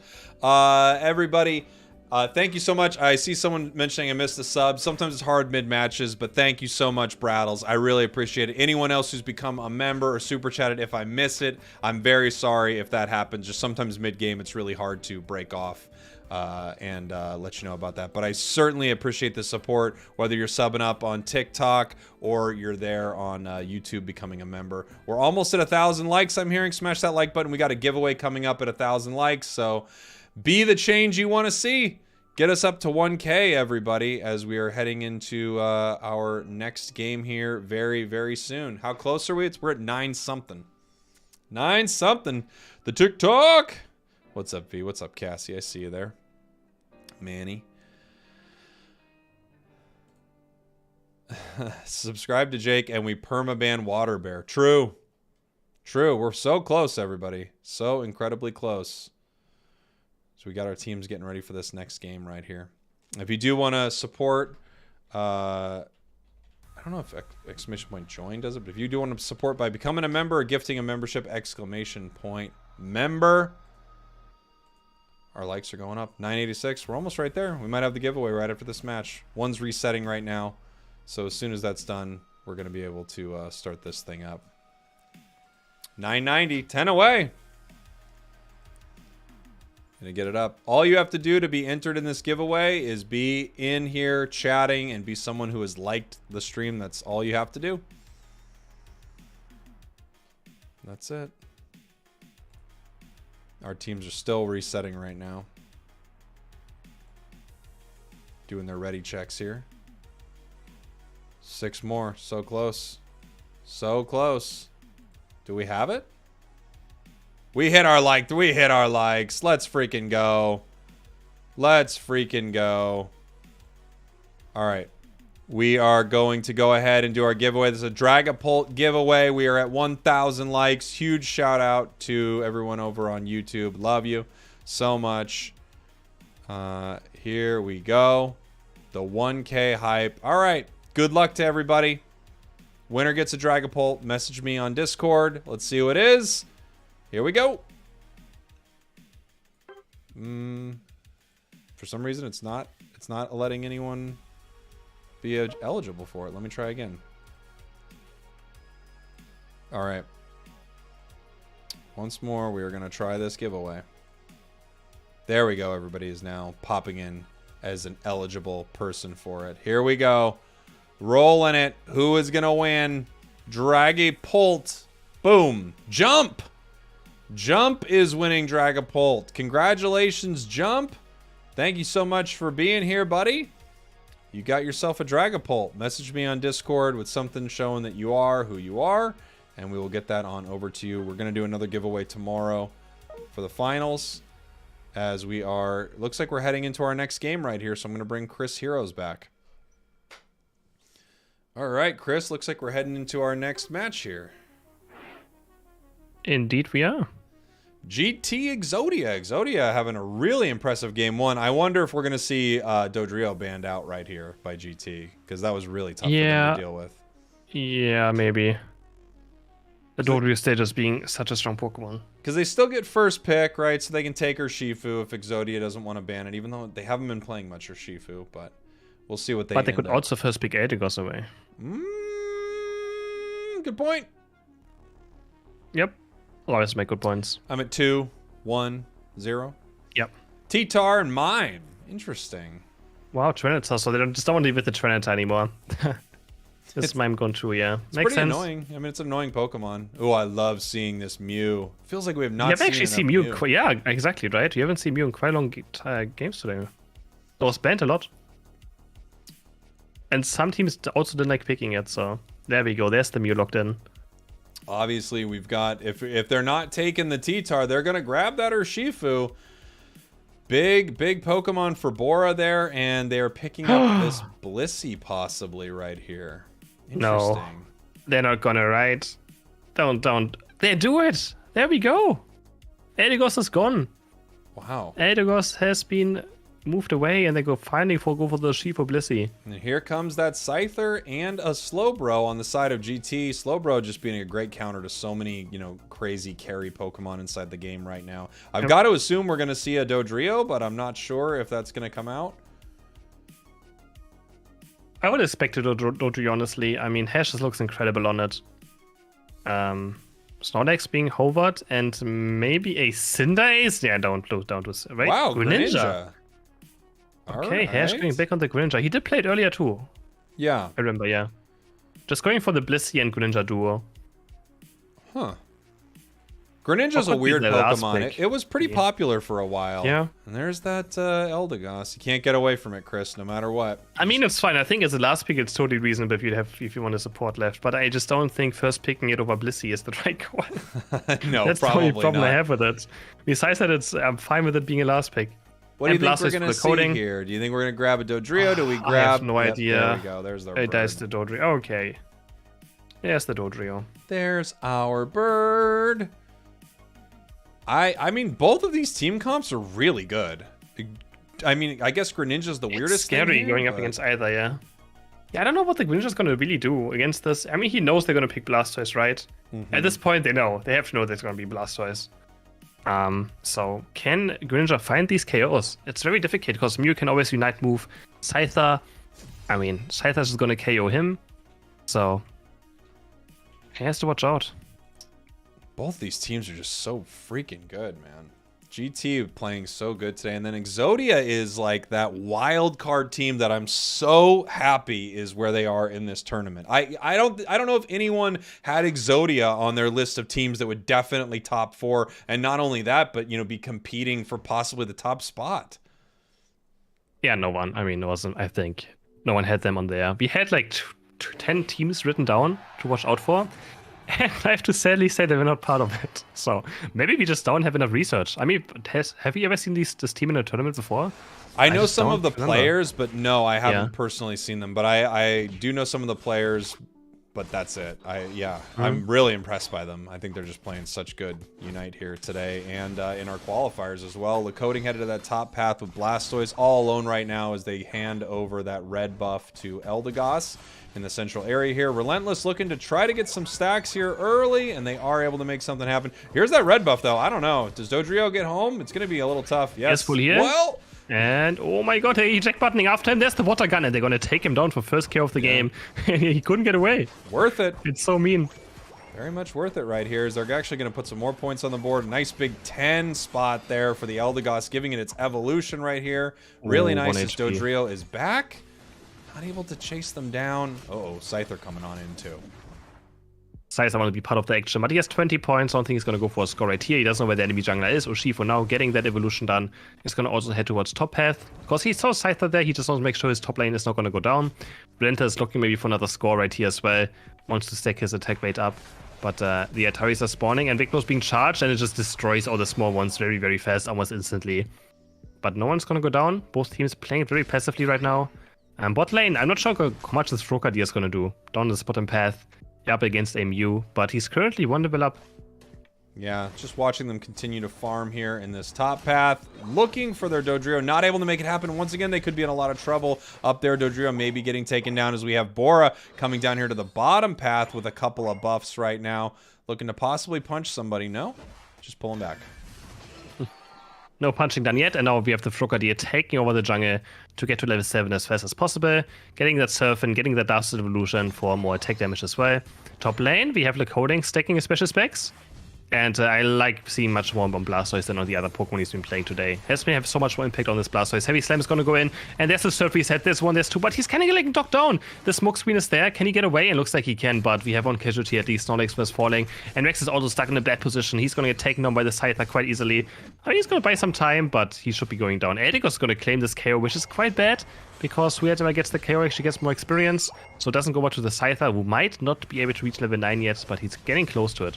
Yeah, very, very close. 30 seconds left. They might send it back into that central area to possibly get some more experience. No, they're actually looking to get it from a KO right here on the Greninja. Okay. That could get it close enough to get its level 9 as it walks towards this bottom path here soon. We got 6 on the Dodrio. You know, with them splitting this central area a little bit on the side of Exodia, they may not have that Greninja close enough to 9 for this first fight, which might mean a big win on the side of GT. Both of them clearing their central area right now, though. Yeah, for sure. And now we have the Reggie spawning on bot in 5 seconds. Exodia and Greninja does get level 9. He is level 9 now. So he can join the team fight, but so is Scyther. It's going to be pretty much Scyther against Greninja. Who's going to have the better Unite move? Who's going to find those resets? Because both Pokemon have those reset abilities. One with the Surf, the other one with the Dual Wing Beat. And who's going to go for it? Reggie is there. Reggie is dropping super low, but Vicblow's already down. Ushifu's going to fall. And who's going to get this? Very should to Snorlax on the right side. What is Greninja going to do? I don't think he doesn't have done too much yet. It's double KO for the Scyther. Greninja's going to find the Eldegoss, but gets taken down by the Electro Ball of Kratos. And now he's on the chase as well. He's going to look for maybe the Dodrio.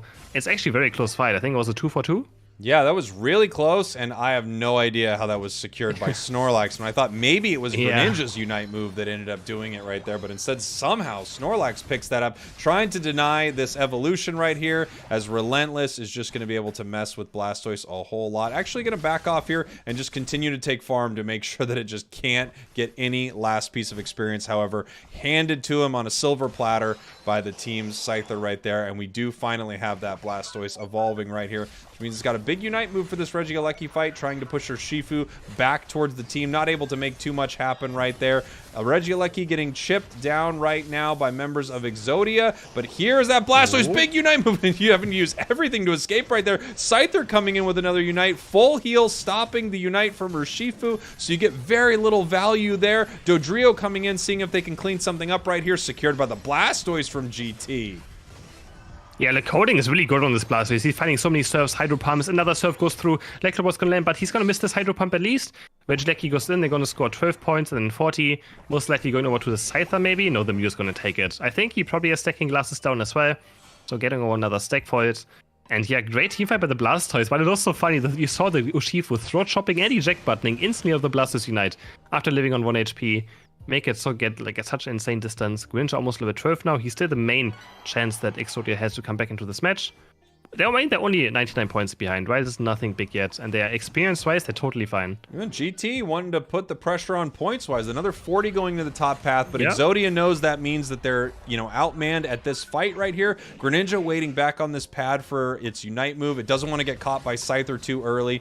Snorlax frontlining a little bit right here. Scyther looking for its in as they're still fighting. Big Unite from Snorlax to keep it alive. Registeel going down right here. Huge secure possibility. Greninja actually picks that up. Blastoise Unite move, sending everybody to the Pokemon Center. Let's go. Scyther coming in here to make sure that they can clean this thing up. Blastoise with a double. Scyther, I believe, with a double or possibly a triple right there as they wipe Exodia off the map. That was a triple. Jeez. That is an ace. Exodia get vibed. 270 points out of 57 for GT. And there's the Blastoise, right? Every team fight, he presses Unite move, he hits 3 or 4 members, the team finishes 1. It almost feels like it's instantly over. As soon as Blastoise also combining Unite with the eject button, goes into the enemy team, it is so difficult. There's going to be another fight breaking out. She was charging up the big blow, looking maybe for Eldegoss. He has Unite move up, and he's going to go for Eldegoss. They're getting opt out into a big blow, into the boosted auto attack. He's going to get taken down by Dodrio. The coding is getting chased as well into Unite move, and now the Greninja's also there. And Exodia is bringing this back right now with 3 KOs out of nowhere. Slowpoke's also getting dove right here. There's the block. He's not going to make it to his goal. Blissey Unite to find the Unite. Okay, I guess he would want to use it one more time before Rayquaza. He can also score 6 points right here. Doesn't realize it. Numbers. Ow. Numbers, Chris. We need numbers, okay? This is a moment where I'm not going to let him cook, all right? Get your numbers straight. I don't know who let him cook, guys. What was that? Someone can't cook in a moment like that. Listen, get your numbers straight, okay? I can count all the way up to 100. No joke. Test Yeah, me. that was a bit weird to see. You can wake me up That in the Unite middle was of the also night kinda and I can weird. count to 100, I swear. I don't to think you. they needed Bliss Unite to take down the slow board. Maybe he was scared of dying himself somehow? No, it was Not quite 350, sure. and they just said, all right, I'm throwing this. Then we're not going to be able to throw Yeah. it again. It was like a nothing moment, but they thought, Yeah, well, sure. maybe if someone's around, this gives us something, or if anything, it's just, I can't The use thing this. is, for Blissey, it's always kind of risky because it doesn't really farm wild Pokemon, so it actually has the highest, like the longest cooldown of any Pokemon on the Unite move probably, because it doesn't farm anything. So think it's always quite risky using I think it. it's still safe at about Yeah. the 4-minute mark. I think you guaranteed to have it. I'm pretty positive. Alright, we have Reggie, another Reggie spawning, and Exodia is only a 3 right here. Urshifu says to make its way and Regice. So both teams are going to be happy to pick this one up. It's just consistent healing. Don't have to ever go to base anymore. The surf is kind of going to miss, and who's going to get this No Regice? It goes for way! Blastoise again! Wow. Another Hydro Pump, and he's going to pick up the Regice. How did they not? What happened with the Wicked Blow? I didn't see. Was it I don't know. charging too long? It just barely missed it right there, but I didn't even see the Wicked Blow get thrown. 10 seconds now until Rayquaza. GT up 270 to 156. They could still have this Dodrio just peel off and All I'm score gonna right say now. is, Jake, Yes? this Unite is down cooldown. It's up now, but if that last fight there on bottom would have been the Rayquaza fight, Blissey would have not had it. You're right. Maybe it wasn't the right strategy to use it for no reason. I mean, I think you're probably right at this point. Looks like we got a little something breaking out of this Rayquaza, but Snorlax in actually a lot of trouble right here, getting caught by the surf, having to run back right here. Ooh, Ash in trouble here. Greninja getting chunked down pretty good, and it's going to have to reset as well right now. As Scyther looking for something up in this top path. They do get a score in here for Exodia, but this Dodrio's in a lot of trouble right now. I don't know if he can make it home, and he can't. The big slash taking him down, and now they know they have a player advantage at this pit. Scyther did use its Unite move to take down Dodrio, but so Dodrio as well. Big Blow's being charged. Mew's gonna go into the Unite move. He's gonna dodge it. There's the Unite move going on to Scyther. Does he have still? Yes, he has full heal up, so he can never just go for it.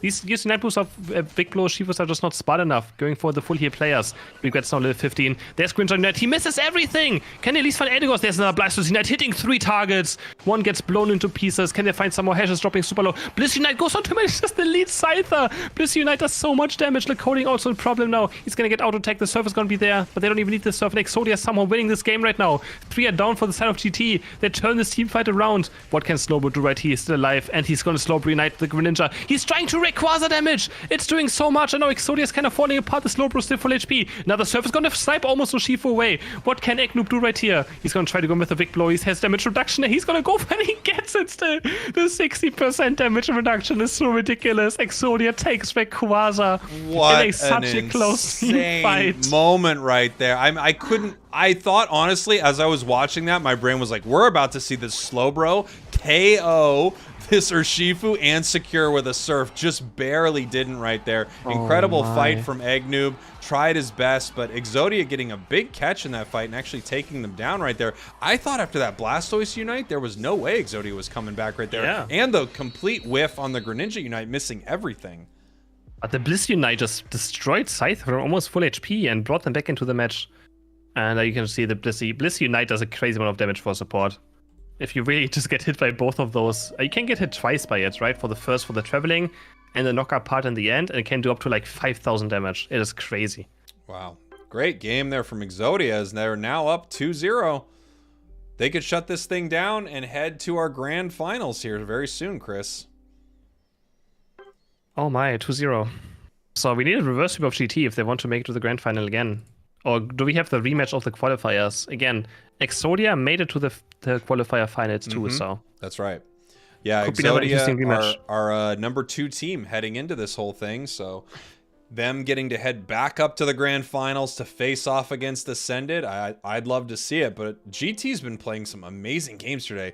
I think just the superstar Pokemon of NA, Blastoise is incredible. Every build they throw on it is amazing. Whether you're going Surf Pump or they're spinning, Blastoise is just having so much impact in all of these games.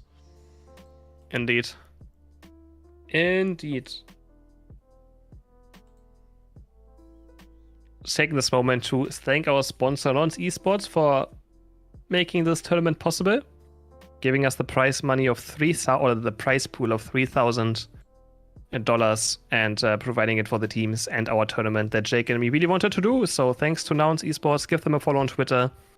Show them some support for, supporting the Unite scene as much as they're doing right now. It's true. There aren't enough people supporting the Unite scene. Look, I don't want anyone in the chat to start saying that Chris and I are, doing everything we can and we're the greatest. I don't want that to happen. I don't want people to start praising us. Oh, Jake and Chris, you guys are so incredible. No one would have put this tournament on. You're fantastic. Oh, Nouns Esports, greatest organization in the world. I don't want that to start. So if that starts in the chat, we can shut that down right now. Because I would be sick to my stomach if that's what people started doing. But I would have to agree with them, you know, if I'm being fair, Chris, because you know, this is a big deal that we're able to do this. Huge shout out to Nouns and huge shout out to me and you, to be fair. So I guess I do agree. Yeah, with we'd them be if they amazing, start right? to do it. Yeah, we're incredible. Giant shout out to us. Jeez, can't even argue with them. But I don't want people to start doing that. Nah. No, I don't need it. I already know in my heart No. how I feel. Heading in here to game number 3. Very soon. People are saying Teeds is the best for hosting this amazing tourney. Yes. All credit goes to Super Teeds, of course. True. I agree.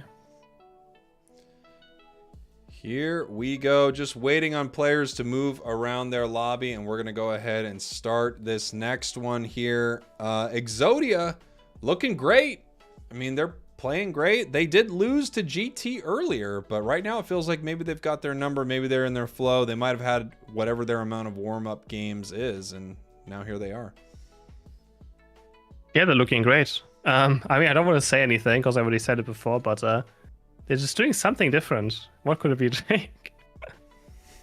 You think they're doing something different from earlier that might be, you know, moving them closer and closer to winning? I mean, we can look at Pokemon selection if that's what you want to do, but I don't know why you'd want that. No, I don't want to say anything. Okay, fair enough. I'm going to check out some of Eldegoss's kit over here on UniteDB. Why would you do that? You don't just like to study up on the Pokemon and figure out what's going on with them? Nah, I don't have to. You just know I it just all. clickbait and move on. Well, I mean, it's a strategy. If it's working out for you, I can't tell you to stop. All right. Do we have a pedal I dance get flamed by sludge people bomb who do the build? math, so We should get you should do a pedal dance sludge bomb build. I think that's time. I think I've done that before. Scarf. I've done it before too. It's bad. it's like a joke. Nothing serious. I think, you know what people don't understand sometimes is when you make a joke into a video and they think it's like a serious bit you try to say. Yeah. Also, Do I think you think that ever happens? that happens a lot, and there's also an element of, you know, like sometimes you're just playing things for variety. Not every single thing. Right? You don't play every single build that's like this is the absolute best way. Sometimes you're like, yeah, I just wanted to use pink emblems. Nobody's using them, so I just wanted to do a game with pink emblems. So. Yeah, that's what I think. I think people don't understand that as a content creator, we just want to provide as many fun builds as we can for people to enjoy, right? Yes. No one has to always play the meta things. It gets boring if everything is pixel perfect up to the last 0.1 attack damage in your emblems. It doesn't get exciting. I just want to play every build that is viable. I totally agree with that. I could not agree more, Chris. You and I are on the same page there, and it has nothing to do with the fact that we need to produce an absurd amount of content. Not at all. For sure not. I just love variety. I'm struggling. But it is true. I love people playing a bunch of different builds. Also, we're not all going to Worlds here, people. You know, play some fun stuff. Yep. Not in my games, though. Play the correct build. Not in my games. Here we go. All right, number 3. Mew. Interestingly enough. Okay, Urshifu being banned. What is Exodia going to first pick? I'm at 18, Maybe by the way. Blissey, 17. a Scyther, 17, 16, 15. 14. Oh, the Mr. Mime makes a lot of sense. I mean, it's Mime, it's Scyther, it's Blissey in those 3 slots right here, and they decide to go for the Mr. Mime. We got the Scyther. So I assume we're going to see a Scyther and a Blissey for the side of GT. I would be surprised. Okay, they want to pick away the Slowbro. I mean, Rex plays so much Slowbro.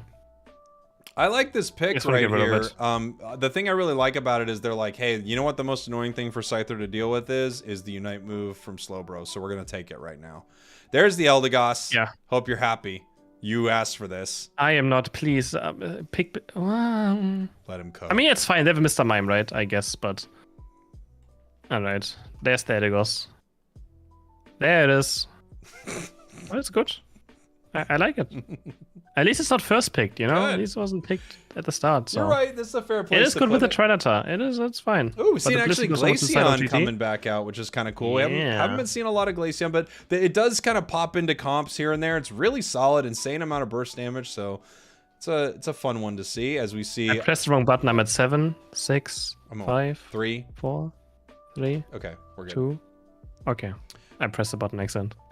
Oh, and then we hatchback on the Dodrio. Chris. There is the Venusaur. There's your friend Venusaur. It's here. There it is. Say hi to you.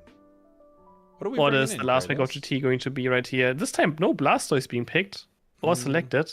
That's a good So- call. Delphox feels really good here. Does it really, though? Yeah. The Delphox, I mean, it's a lot of damage against Tyranitar and Venusaur. And also the Delphox Unite reducing healing, right? So very good against Eldegoss and Venusaur. It's a good Eldegoss counter. Yeah. Okay. Venusaur, this is the first time I feel like we're seeing this maybe in the entirety of Rivals. I could be wrong. Maybe one popped up early, but Venusaur Not running a focus band. He's not running a focus band. He has choice specs. It doesn't have amp either. Man, I really like amp. I mean, I like Muscle Rapid Focus Band right now. That's what I play.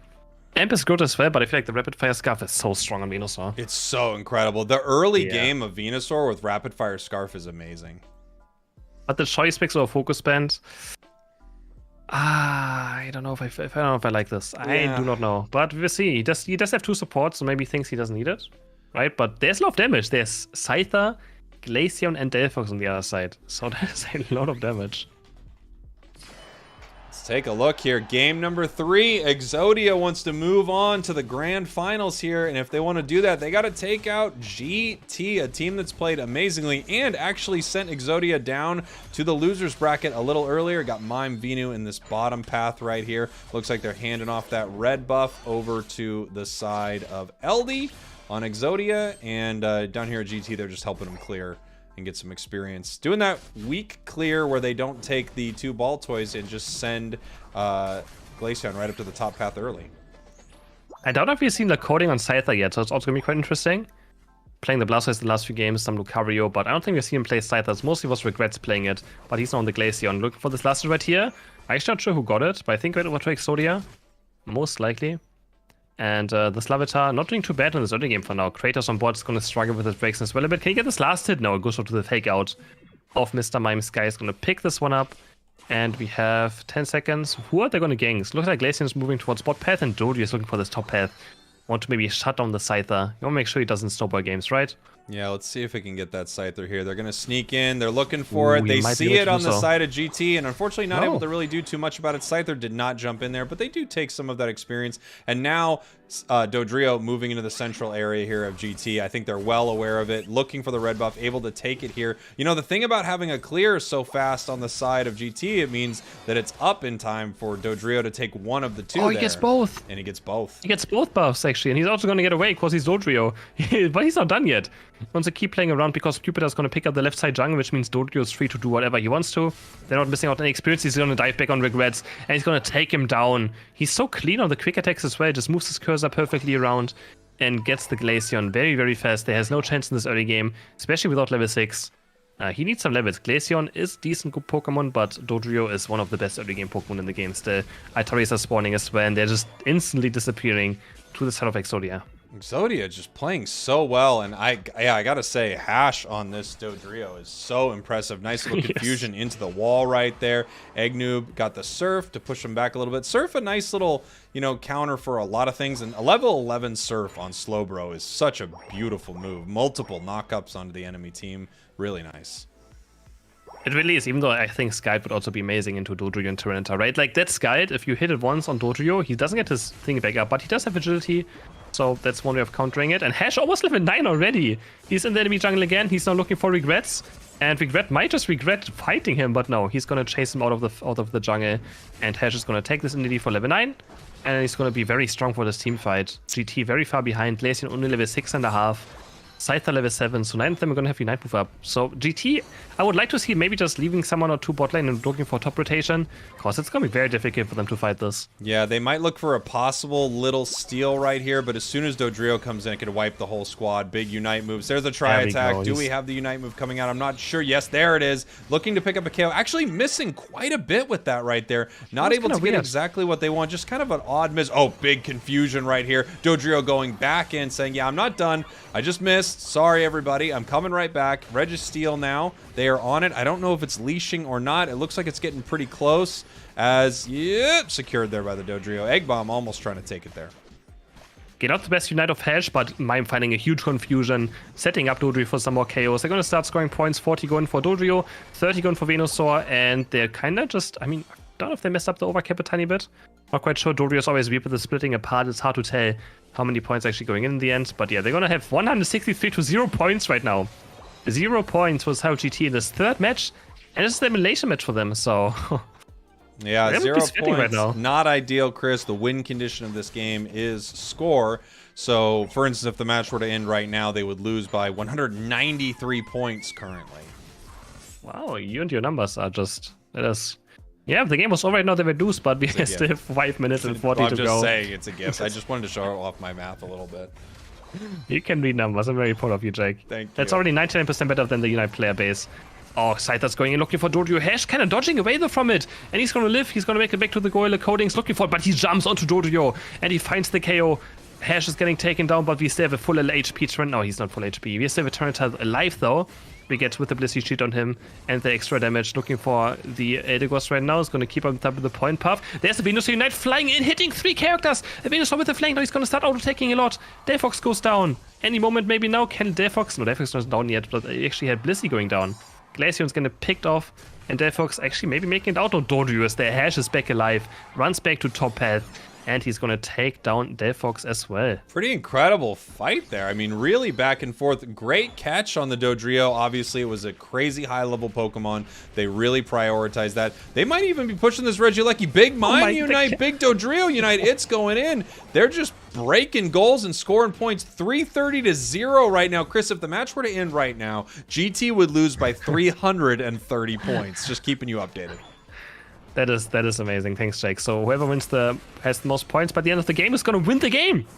That's crazy, right? Oh, hold on. Let me check. Let me check with the math court if that's correct, because now I might just be saying something. I'm not sure. Yeah. All right. Registeel 330 points. GT is gonna score their first points on top path. Not gonna be a perfect game. I mean that's gonna be very difficult. But you have to be winning so hard. I mean they're winning very hard right now, but at some point, GT is able to at least sneak some points in. Hash is up here, though, might looking for the fight. He doesn't have Unite move up, so doesn't want to overextend too much. Always got to make sure that Slowbro, right? Slowbro is that one Pokemon that can just turn a fight instantly around. If you overextend Slowbro is behind them, then he's getting knocked up and dies at the level 12 Pokemon. And it could just happen right here. Okay, he's what's on Slowbro. Decides not to go in. Here it comes. Dropping on Scyther's getting the KO, and he's also going for Eldegoss now. Double hit his land. Eldegoss has to fly up in the air. Slowbro's maybe looking for a Unite move. Tyranitar's jumping in or speeding in with the Ancient Power. And GT on the march. Ooh, huge Unite move coming from Glaceon. They're looking to pick up this KO right now, either on Dodrio or Tyranitar getting pushed back here. Relentless in a lot of trouble, getting eaten up in the backside right here. Bora Reach running with the T-Tar, picking up the Scyther. Let's freaking go. Dodrio looking for something right here. Is looking for that Delphox, but Tyranitar, the Ancient Power, chasing him down, runs right by the Blissey. It wants that Glaceon. It knows it can get that KO if it gets right next to it. And now it's going to try to eat some of the wild Pokemon on the side of GT. Right now, 330 to 77. I'm not even going to do the math. You get it. It's different. The numbers are high on one side. It's a huge lead. It is a huge, that's all we have to know, right? A huge lead. More than just a huge lead. 330 to 77. Exodia might gonna pick up this Regieleki as well up top, and it's gonna walk towards the base, so they're gonna try to delay it as much as they can. I'm gonna take like 210 apparently. Like the best way would be at 210, because then they also have 10 seconds to make sure they can go towards bots. And GT knows about it. They're gonna force a fight. They kind of have to force a fight. They want to make sure the checkmate position doesn't happen. They're gonna start jumping onto Tyranitar, looking for the fight right here. And Dodrio is still very strong, going in again, proccing Glaceon's passive. with the boost auto attack at the red buff, and now he's going in again, but he's dropping quite low. Coding might find the KO, and he does find the KO on Dodrio. That is huge for South GT. Now they can maybe go for this Regieleki, but even if they don't go for it, they just denied it, which is more important. Yeah, huge denial right there. That obviously walks to base, sets up a massive Zapdos-style win condition on the side of Exodia. However, they're still up by a massive amount. 330 to 77 right here. Big Surf coming in right here. Actually, Glaceon looks like they might be turning onto this fight. No, they decide not to. They're ripping Rayquaza right away. Huge Unite move from the Delphox as they turn back onto this fight. Mime is pushing towards them right now. That it's getting very low. Rayquaza extremely low, secured by the Scyther. They're just going for it, but multiple members of Exodia are going to score right now. Eldegoss is actually putting 40 into their main, which turns into 80. It doubles right there. Gosh, I'm good at math. And look, they weren't able to score. They weren't able to score in the top path. No way. They break the shield now of Blissey, and they break the shield of Scyther. So it looks like they're going to be down by a lot right here if they're not able to score. That is 100 being put in top. 536 to 343. Exodia still up right now with a minute 20 left. What a smart play Exodia. They realized they can't win the fight. They all started instantly running towards the enemy base. The Eldegoss and the other member, whoever it was, the Mime, they instantly run towards the right side. They're going to score. Of course, they had such a huge lead from the early game. Amazing play by Exodia, realizing they can't just take it. They don't have to take it, right? Now they're currently ahead by a lot of points. Still 200 to go for South GT. They have some shields left, so it's not over yet. They're 50 seconds. They're going to farm. Maybe the Unite boost back up. And we're going to have one more fight, Jake. Most likely, one more fight. This is an exciting finish right here. This could be GT's last stand, but they might be taking a game off of Exodia right here. It's close. 2 big dunks, and it changes what happens right here. T-Tar is up here, ready to deal with them. Make sure that they can't score easily, though. We got multiple shields. Here comes the Unite moves. Multiple Unite moves out. Scyther's Unite. Delphox's Unite. Glaceon's Unite. The points are raining in. 44 points. Another 40 points is 536 to 444. One big 50 cap, and they can make this happen, but they actually don't have the Eos energy on them. They only have it on the Delphox, who's running down towards this bottom path, trying to put some points here in the center, but nothing is going in. Delphox is fighting in the bottom path against this Venusaur, but not able to make anything happen. Espo's so close to a score, but it doesn't go in. They're not able to make it happen. There we go. Exodia pushing them back right there, stopping the refight, losing Ray, but winning this and heading back to our grand finals. Wow. Loser bracket run back to the grand final. They dropped the winner bracket semifinal to GT. GT sent them to the loser bracket, and now they sweep them with a 3-0 in the loser bracket final, which means GT is going to be our third place team in this tournament. They're going to face Time to Shine. They're going to face Time to Shine tomorrow in our EU versus NA showdown.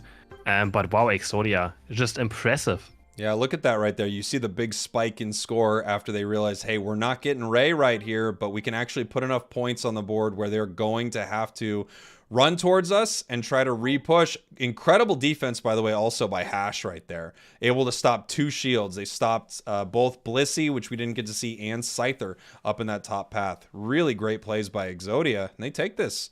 A clean sweep. Who'd have thought?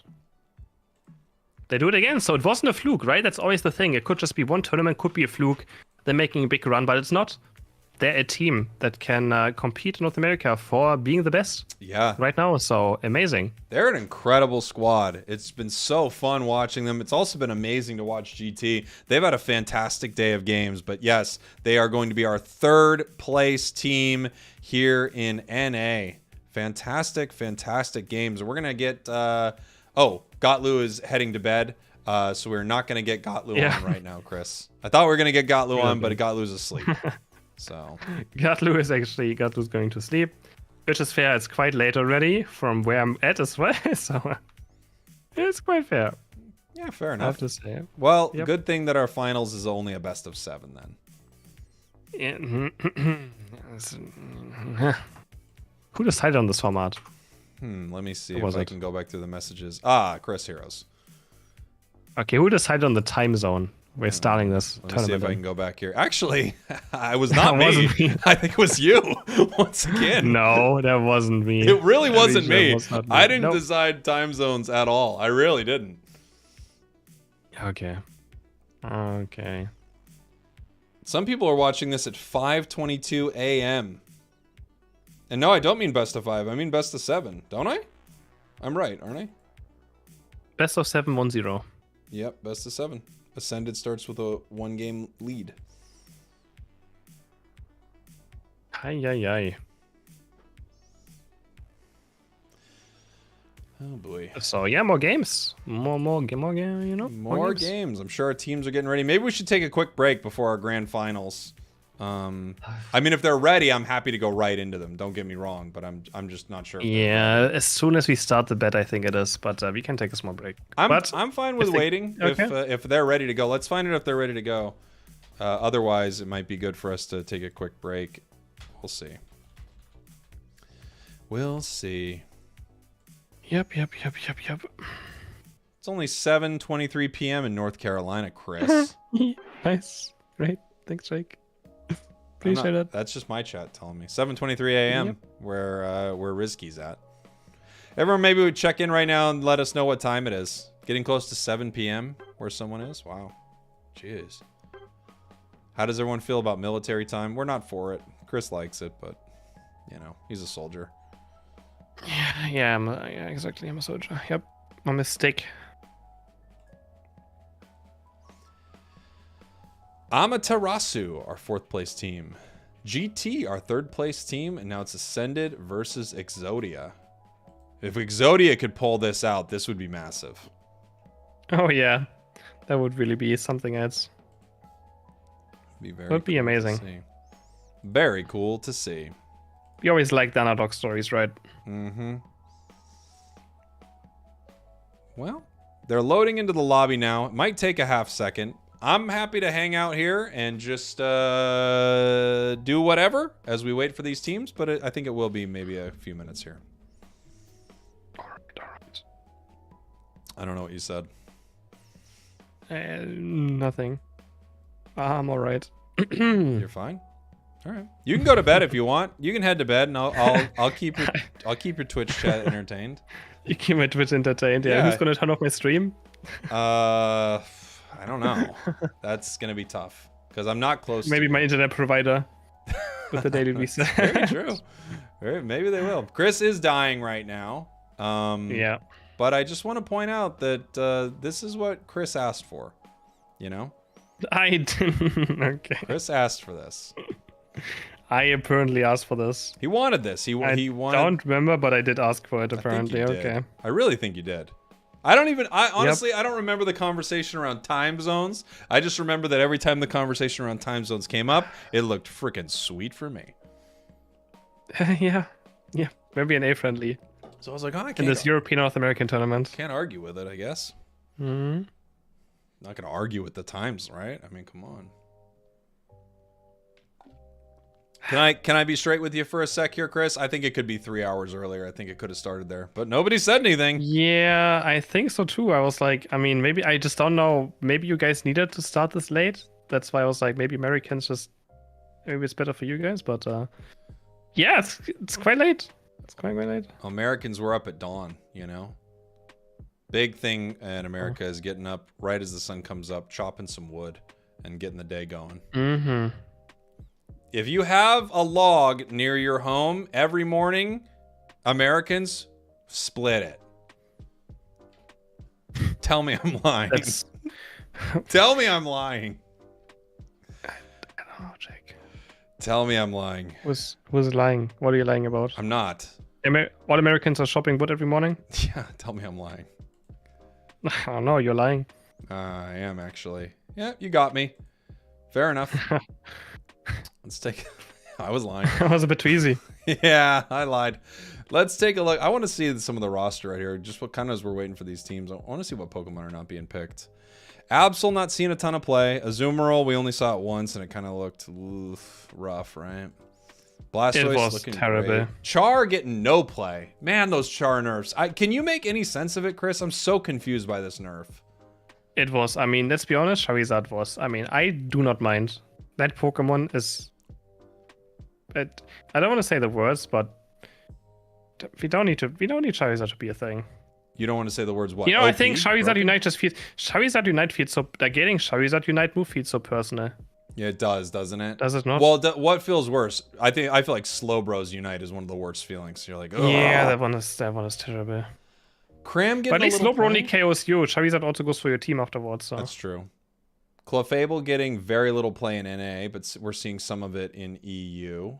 it actually has the highest win rate of any Pokemon in the Asia Champions League. Clefable? Funny enough. Yeah, it's like 8 out of 9. Hmm. 8 wins in 9 games. Wild. Cross still getting 0 play. Decidueye, Delphox seeing a decent amount of play. Dodrio looking pretty good on the teams that pick it up. Dragapult, I feel like we've only seen it once or twice, maybe? Yeah. It's just not good enough, sadly. You know who gets 0 play right now? Duraludon.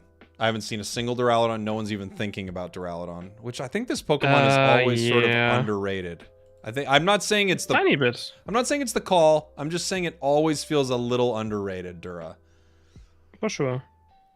Eldegoss obviously is getting first ban sometimes. Espeon, Garchomp.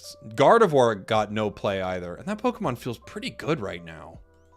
Oh yeah, I mean, it's just so difficult. Again, the Scyther, right? The Urshifu. You have to play fully on Gardevoir, just feels awkward. Yeah.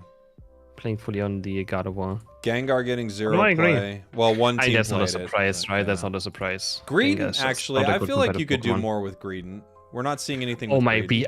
Jake, we had Nature Champions League. We had a Bullet Sea Greedent today, and it was destroying 2 games in a row. Greedent's actually, it's a good Pokemon. Greedent's good. Yeah. Always.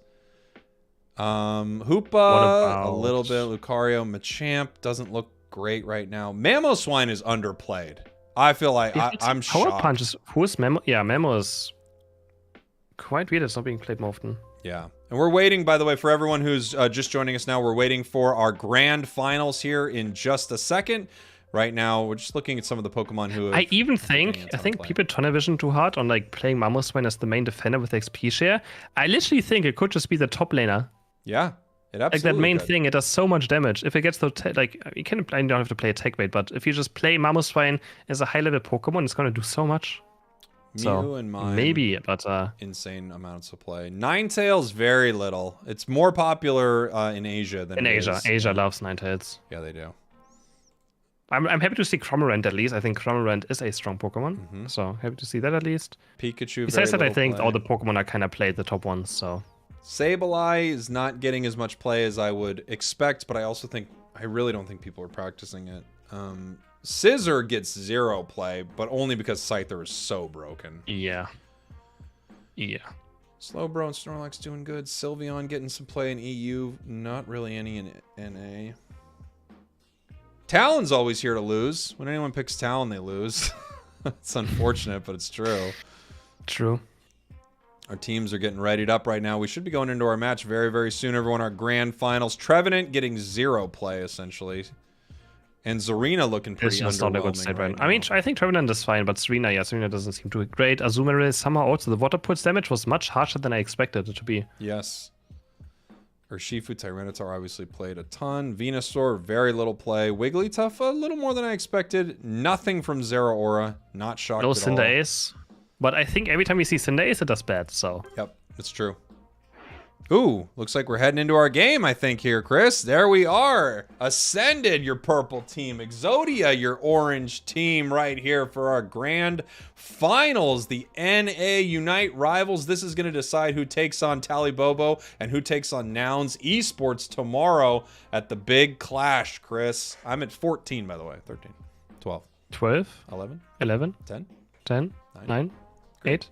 7. Beautiful. Okay. Gorgeous. Who's gonna be our who's gonna be our North American champion? We're gonna find out. It's gonna be Ascended. The big favorite. Or is it gonna be the underdog that no one had on their list, Exodia?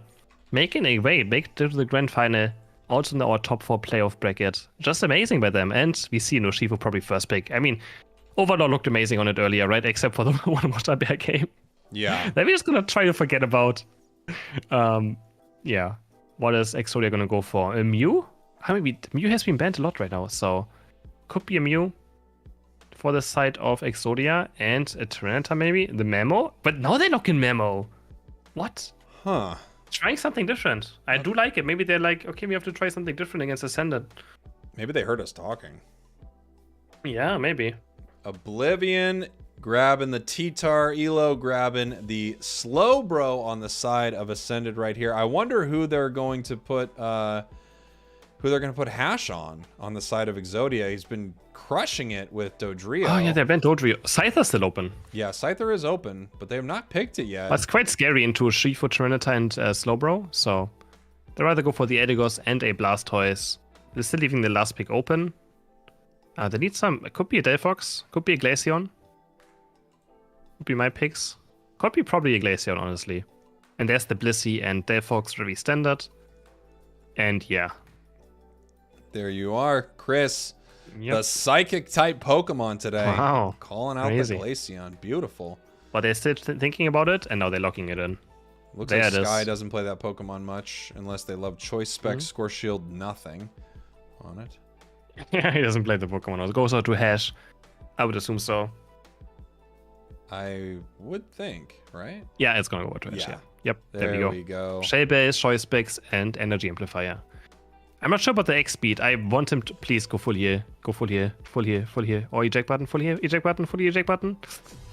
Here we go. Game number 1. Ascended already gets a 1-game advantage given that they've come from the winner's bracket. Ascended, if you don't know them, they're the world champions from North America, formerly Blackhand, going up against our underdog team, Exodia, who's just shocking everyone, upsetting massive teams, making it all the way to the Grand Finals day 1, and once again here at the Grand Finals in the NA Top 4. They're looking to be the champs. Chris. They don't have a single full heal or a Blissey safeguard against Urshifu, so Overlord is gonna have a field day, I feel like, with this Unite move. If he just hits 1 or 2 characters in a team fight this way, he can just choose anyone and just obliterate them. So they're gonna be very careful about it. Glaceon does have the passive, right? So if the passive is up, Urshifu can't actually go for it, because it's gonna turn Glaceon invisible and not get knocked up from. Here's the Memo going in already, looking for the first last hit of the game. I think it went over to them. I'm not quite sure. No, it didn't. I think Elo got that with the water yes. gun, it looks like. He did. But still, I love the aggression from Mamo. It's a Pokemon that can absolutely play like that. And now we're taking a look at our top path right here. Slash trying to grab a little cheeky last hit on that Pokemon, not able to make it happen. I don't know if I've ever used cheeky like that in my life, but here we are, using cheeky now, Chris. Very cheeky. And Urshifu now making its way to our top path. Same for Glaceon, so we're gonna have a fight up top. See if either team is gonna commit over it. I mean, we have a Larvitar for the Ascendant, so I don't think they're gonna go too aggressive. They're gonna just Big Blow. The Atarias try to get as much XP as they can for their Larvitar. And also get their Bliss Evolution done. Both supports still stuck on level 3 thanks to the XP share, just not giving them too much experience from last hitting. As XP share got changed, it's a lot less experience now. And Big Blow, they're doing half HP of Glaceon, but not really doing all too much besides that. But I mean, it's a good poke. Yeah, it's a great poke. I wonder if the stronger choice for them might have been to actually just try to secure more of the farm with it, but also they could set up a massive KO in a moment like that. He's trying to stop the score. He's trying to stop it. Now we have Eldegoss coming up here too. Overlord's just going to have to back off this unless he wants to move back in with another wicked blow. Feels like he's giving no respect over to the side of Exodia right now. Yeah, the bunny disappears though, but Blissey's gonna get it, get the evolution done. And Seshka's running around on the goal right now. He's looking for the last hit, misses the pound, and I actually don't know what he's doing. I'm gonna be honest, Jake, what is he doing? I mean, I think it's a little what we talked about earlier. Okay. I think Ascended knows that they're this good at the game, and they're kind of just having fun. No respect, right? Yeah. They give no respect to the opponents. Why would they? They're the world champion. They don't have to respect anyone. That's true. They're the best team in the world. They are the best team in the world, without question. So, look at Blissey. Blissey just farmed both Baltoys away on the right side. After running there. It's a pretty fun play. I guess they're just doing whatever they want. And we're gonna see if Exodia can punish them. We'll find out. Yeah, they didn't chase the Blissey down, so he was like, yeah, I'm gonna take those. Thank you very much. At the Ataria spawning now, Urshifu's still staying top, and we have 4 people of Exodia bot lane now. They want to maybe look for some chaos right here, but Glaceon is still far away. We have the Surf of Mew, putting Ataris to their side. Can they pick up the big one as well? Yes, they can with the boost outtake of Mew. Enough damage to secure most of that experience, so well done by them. We have no one close to a Unite move yet, except for maybe Glaceon if he's close to level 8. Besides that, Urshifu now just hitting level 8, so he's not going to be level 9, but he's going to still go towards bot side, has the big blow up, that's all he cares about. And yeah, Glaceon does have Unite move up, Jake. Yes, it does have its Unite. Nothing from the side of Ascended on a Unite move, but I gotta say, Glaceon with Icy Wind, one of the most underwhelming Unites that you could have. Its level 8 isn't amazing. Still useful, it can do a decent amount of damage, maybe get a secure here, but you kind of do more on its big boosted attacks actually than you do with its Unite a lot of the time. Regice getting very low, and Urshifu is right there. It's gonna be tough for them to stop it. They can't really. This Pokemon is just so incredible with the secures. Jumping in here, Overlord looking to get enough KOs to get a Unite move and then continue to wipe the team. The Mystical Fires flying in. The big scores happening. They are breaking this. No, they're not breaking bottom goal here. Delphox actually peels off there. Overlord continuing to score. There's a Unite move. I think it was canceled. Oh my god. Was it canceled? Did he try to use it? Am I crazy? I have no idea, but they just KO everything. Doesn't matter what anyways. And Overlord's going to stack some more attack-based stacks as well. And 71 points out to 0 for the side of Ascendant, just running over bot lane with the Bliss Unite as well. Overlord jumping deep, gets this Blissey assist in, and just enough. And Slash just running over again. He's just running around with this Blissey, being annoying, looking for this last hit as well. Can't quite get it, I think. And Overlord heading back to top lane. We still have a War Turtle. Still needs one entire level for this Blastoise evolution done, so still, good way to go. Man, I just gotta say, I mean, this is obvious, but Ascended is insane at this game. Oh my god. Here we go. Can he get more than one? Jumping in. Throat Chop should be back here in 1 sec. No, uses it actually to escape. Oh, he didn't go very far. Jeez. You can't let them have this Pokemon. You can't give the world champions one of the best players, if not the best player in the game. Okay. You can't give them the most broken Pokemon in Unite. You just can't. Yeah, he's just so aggressive with it. He hits big blow after big blow. He just doesn't care. He's also so aggressive, right? He knows exactly how to charge it up as well to not take any damage and to not activate it, so he has it up again, and the damage reduction is just so strong. Every time he charges up, he's unstoppable, takes less damage, just tanks so much damage as well. It's like a kinda just a semi-defender as well, right? If you just charge up your big blow and don't use it, it has such low cooldown, you can just use it over and over again to charge it up and take damage. It's ridiculous. Yeah, it's very, very silly what Urshifu can do. I'm very happy that it is getting some nerfs because it is quite dumb. That being said, I think we're seeing Safeguard helping hand on the side of the Blissey for Ascended. Something I actually really love because you can use that to move a little faster during your Wicked Blow, which is kind of crazy. Big Blastoise Unite move. Big Glaceon Unite. They're actually trying to siege this goal and get something done right here as a member of Ascended is going down. They're trying to make sure that this isn't a 226-0 game anymore. Secured in the bottom path. Regice goes down, or this fight is continuing. Big Mamoswine Unite, but they're not able to get anything. They're not able to pierce this wall that is Ascended, pushing them back. Delphox grabbing a couple KOs right here. The Mystical Fires continues. The resets continue. That's 3. I think that might have just been the passive right there. I think that was Blaze. Yeah, that was the Ember flying in, taking the triple KO, and this Delphox looked untouchable in this fight, thanks to the Blissey as well assisting it. And that's the Delphox power spike. Overlord now hitting level 13 already. He's so strong right now. He might look for another Unite move, because it's the last time he can maybe use it, so he's going to walk into the ME5, maybe just delete someone and walk back out. Looking to bot side now. He's running. He's looking for Eldegoss, and there we go. Big blows being charged up. Eject button as well, but he's going quite deep for this Eldegoss, and he's going to punch into the air. This poor support. What has it done to you, Overlord?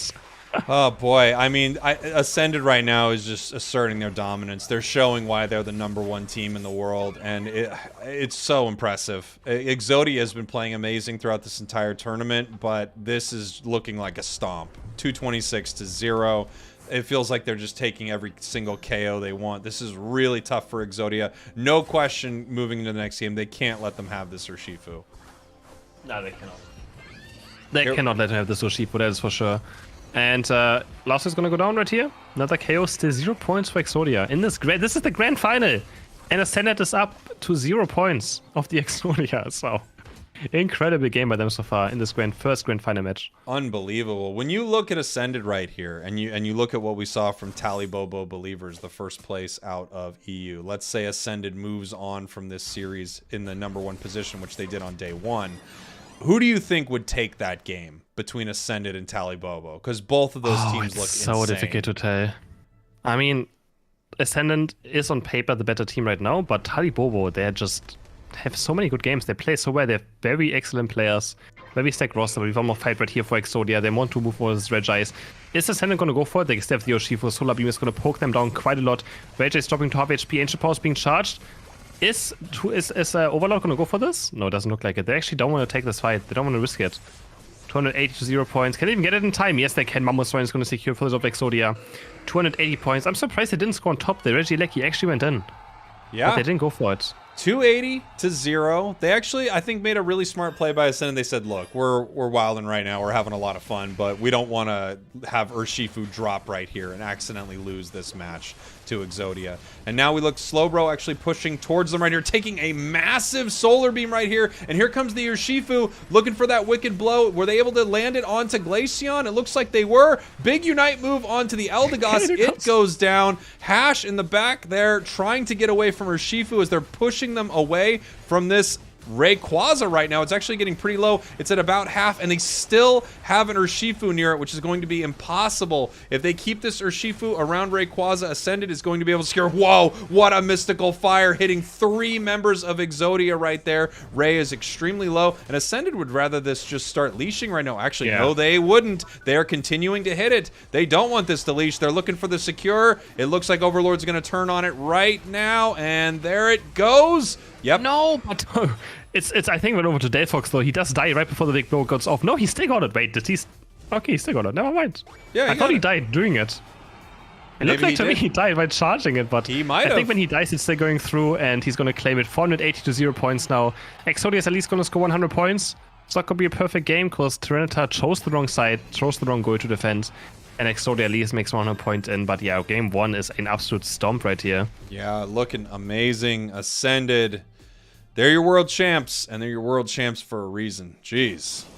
I forgot when Urshifu dies, while his Night Move is still like being activated, or his Wick Blow, it still goes through anyways. Oh, good. That's fine. It is ridiculous. Yeah, why not? It is a fair Pokemon. But Champs Unite So does that too in a weird way, where it just Machamp does it this way, like punching. he continues punching. It's quite funny. And yeah, Ascended takes game 1 or 2, makes it a 2-0 for now. Well, Again, they have a 1-0 lead. Yeah. So a 2-0. Jeez, I just think you've got to get Urshifu out of there. You can't let Ascended have Urshifu. That's just crazy. Crazy. That is, it seems a bit too much secure. It's so difficult. Once you fall behind, it's so difficult to come back against Urshifu. And that's a tough one if you're on the side of Exodia, because I feel like in some ways I don't mind a stomp when I play because I think, okay, well, it's not like we made, you know, one big issue, right? One big mistake. It's just everything went wrong when you get stomped. But the other thing you have to do is start to realize, well, what do we have to do to actually fight against that? Because, you know, they were demolished. They were demolished. Alright, Jake, give me 2 minutes. You can keep talking if you want to. I'm just gonna be right back. Want to. I think I want to. All right, everybody. We're still here in our grand finals for NA. Ascended versus Exodia, our underdog team. Exodia climbing all the way back up to the grand finals. Man, they've been so impressive. They lost earlier to GT, had to beat Amaterasu, and then had to actually clean sweep, beat GT in a best of 5 to make it back up here to fight Ascended. It does look like Ascended really has their number, but the question is, would they have that if they didn't have that Urshifu? Would it be that one-sided? Is there something that, you know, Exodia can do? I wonder. I wonder what they're going to do here in the draft of game number 2, which kind of is game number 3. If they don't ban Urshifu, I feel like they're asking to be beat almost, right? It feels like that a little bit. If they don't ban out this Pokemon, I can't believe teams are not banning out this Pokemon, but if they don't, it feels like they're kind of asking for a loss. Is it just one game in Rivals, or is it with the semifinals again? So the way Rivals is going to work is we're going to see each team go up against each other. So the 4th place from NA and the 4th place from EU, 3rd place, 3rd place, 2nd place, 2nd place, 1st place, 1st place. So you're going to kind of see the bracket go like that. So you will know your position leaving this. We know what the matchups are going to be. And then I believe it's best of 5s all the way up until 1st place, which is a best of 7. I could be wrong about that. But that is the format of Rivals, which is going to be really cool to see. Really, really cool to see. Is the stream over? The stream is not over. We're just taking a look at our bracket right here as we are in our grand finals currently. Ascended versus Exodia. All best of 5s. Oh, the 1st place isn't a best of 7? It's all best of 5s? Oh, I guess I'm dumb. Sorry. Thought it was a best of 7 for 1st place. My mistake. So we had best of 7s for these grand finals, but not for those grand finals? Who organized this thing? Who made that call? Chris Heroes? I'm not going to say the guy's a fool, but I'll tell you this. He's not letting anybody cook. That's for sure. People want to cook. He won't let it happen. It was best of 7 yesterday. Yeah, this grand finals is a best of 7. Yeah. This grand finals is a best of 7. But tomorrow, they're all best of 5s. That's what I'm being told. Yeah, the question is, will Gary Oak stomp them tomorrow, or is this an Ash Ketchum day? Did you participate in Rivals with your team? No, I'm running this tournament. I'm not participating. I'm running and casting the whole thing. NA can't beat Gary Oak. Huh. We'll see. Our teams are getting ready here. Have one day dedicated to a best of 9. What means best of 5 or best of 7? So it's the amount of games you play. It's the amount of games you have to win. So if you're doing a best of 5, you have to win 3 of the games. If you're doing a best of 7, you have to win 4 of the games. TTV was in the tournament. They did not make it into the top 4, Eric, but they were in the tournament. All right. Well, I think the best of 7 is a problem because we have European teams. They might have to play until 3 a.m. if you do best of 7s tomorrow, so could be a bit unfair. Well, you set it up for the other day, Chris. I don't know why you're not setting it up again, but fair enough. Because we have a double elimination bracket right here, which means we want kind of a bit of advantage for the winner team, or not? You're right. And if you do a best of 5, it could end up in 2 games. So, Chris, if I was near you, I'd throw a drink in your face, but I'm not. So all I can do is say, what would happen if I do that? What have I done to I would throw a drink in your face right now. That's what I would do. Okay. Best of 7 here. Exodia versus Ascended. Ascended up 2-0. Urshifu obviously getting first banned. Obviously. First picking Trinita. Okay. Ooh. Mime, Dodrio. Those are great picks, and they take them away from Exodia right now. They're going to have to find out how they're going to answer this. We got Blissey. That's an excellent Pokemon for Tyranitar. It really is, and they lock it in over the Edigos instead. Maybe they go for both again, but I think it's just going to be Blissey and maybe a Slowbro. Yep, yeah. Of course. And now, has to be. Do we see a Scyther on the side of Ascended? We have not seen them play a ton of Scyther. Yeah, we have not. Is Overlord going to go for the Scyther, Zoroark, Blastoise? I'm just going to pick some frontline first. My Mew's also still open. They'll go for the Mew instead. I think last pick is going to be something for Overlord. I would have to assume so, unless Overlord wants to play around he does on the play bird, Dodrio, but Oblivion's been on the bird all day. Relentless on the Zoroark. Okay. Let's freaking go. And bring it back now for this grand final. Let's see what they're giving to Overlord. And what is the last pick going to be? It's kind of pick. I don't know. Overlord. I mean, Overlord plays almost everything. Could be the Blastoise again. Yeah. But they might like. I mean, they don't like damage, right? They have enough damage. I mean, but against the Tyranitar, they might like damage. Yeah, that's true. That's true. We're gonna have to see what they do with this. Mew is obviously unbelievable throughout this tournament, so we'll have to see how that plays out. Overlord on the Blastoise once again. Looked incredible on Blastoise earlier, playing it as a carry. Yep. No. And a GM special specs focus bent. Ooh, I was about to say no Scyther. I'm so dumb. It's on the side of Exodia. Yeah. No, there's one. Has the Scyther. Double Speedster. Yeah, Hair's gonna show off the Speedster again. And Relentless back to the feint attack Zoroark. That's gonna be cool to see. I love watching Zoroark in these games. It's really fun. It is very exciting. So here we're heading into game number 2-ish, 3-ish, depending on how you look at it. I guess we could look at it as game number 3. Yeah, kinda. Maybe otherwise people get confused. Yeah, Twitch chats get confused quite easily. I don't know about the YouTube chats.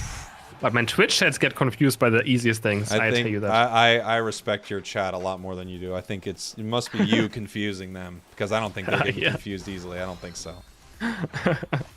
Nah, they get confused easily. They even say we do. See, no apparently they're saying they agree to that? Come on. Yes. Don't let Chris do this to you. He's beating you all down. I swear, if I was around you right now, I'd throw a whole bucket of water on your head. All right, here we go. Exodia to wake up, Ascended. It might help you, actually. Maybe I'm being very nice with that as they're fighting over this. Overlord pushing it away. Ooh, Scare by Rex right there, I believe. Yeah, goes over to him. Exodia with the Lavatar top side again. Overlord's gonna be aggressive right here, looking for the Sky Bash and Water Gun as they last hit, but no. Exodia also getting this last hit. Sky Bash Overlord to this bunny. Can they get this one? No, they can't. Everything goes towards this Lavatar right now, who's already 4.5. Ascended not using the red buff over to Eldegoss strat. Yeah, not this time. Only team to not do that. Relentless almost at 5 right here. They're going to peel back. I think both of them could get the experience they need in this moment. Hash up here in the top path looking to possibly get a KO as Dodrio has made their way to the bottom path for Ascended. Let's take a look here. Hash jumping in, looking to see what they can get. Trying to take Overlord down right here would be nice. No, they're just backing up onto this goal. Pushing in once more, actually. Maybe they're going for this, actually. Scoring at least. Score. All right, all the points going in right here. Rex being able to get 15 in, and now they're just going to back off of this goal right here. And we have them actually crashing the bottom goal for Ascended. Looks like they got some points in, but also nobody goes down. No evolution yet for the side of top side. The Dark Point's going to steal this one his way, and Bora just having a good time on top. Is he finally going to fall? We also have an invade going on, and yeah, Pupitar goes down. Oblivion's going to invade the enemy jungle of Exodia with the drill pack. We missed the KO on top, but we saw him on the kill feed going down. Oblivion's looking for this last. He's going to get it, but does he get away is the question. He's being chased by Scythe right now who has red buff. Is he going to maybe recall in this bush? No, he's just waiting. He actually wants to maybe fight this way. Brings a drill pick. He's going to maybe get Zorak, who's on 1 HP. Who's going to win this one? The Speedster duel, and it's going over to Dodrio. Oh my, so close. That was so incredibly close. Can Blissey stop this? Missing the fake out. No way. Breaking ankles out here. Oblivion actually makes it out of that one. And that's a little heartbreaking right there. You saw the juke. You saw the Blissey fire it just slightly off. Slash actually getting a massive confusion right there. But Hash continuing to fight. Nice scald. And they take that KO for the side of Exodia. Wonderfully played by Oblivion. That's why we see also Dodrio bent against his team sometimes, right? He's very good on this jump kick drill pick, Dodrio. Showing it off again in his early game. Can Relentless maybe go for Kyrus, but he knows something might be up. Has to be careful. He can get off quite easily. There's one slash going in, but no feint attack being activated yet. He wants to wait a tiny bit for these Atarias to spawn. Maybe he's kind of passive right now. Oh, what a 4-man Electro Ball. Chunking all of them to HP. Massive Electro Ball right there. That was pretty impressive. As we have 4 Pokemon for Exodia.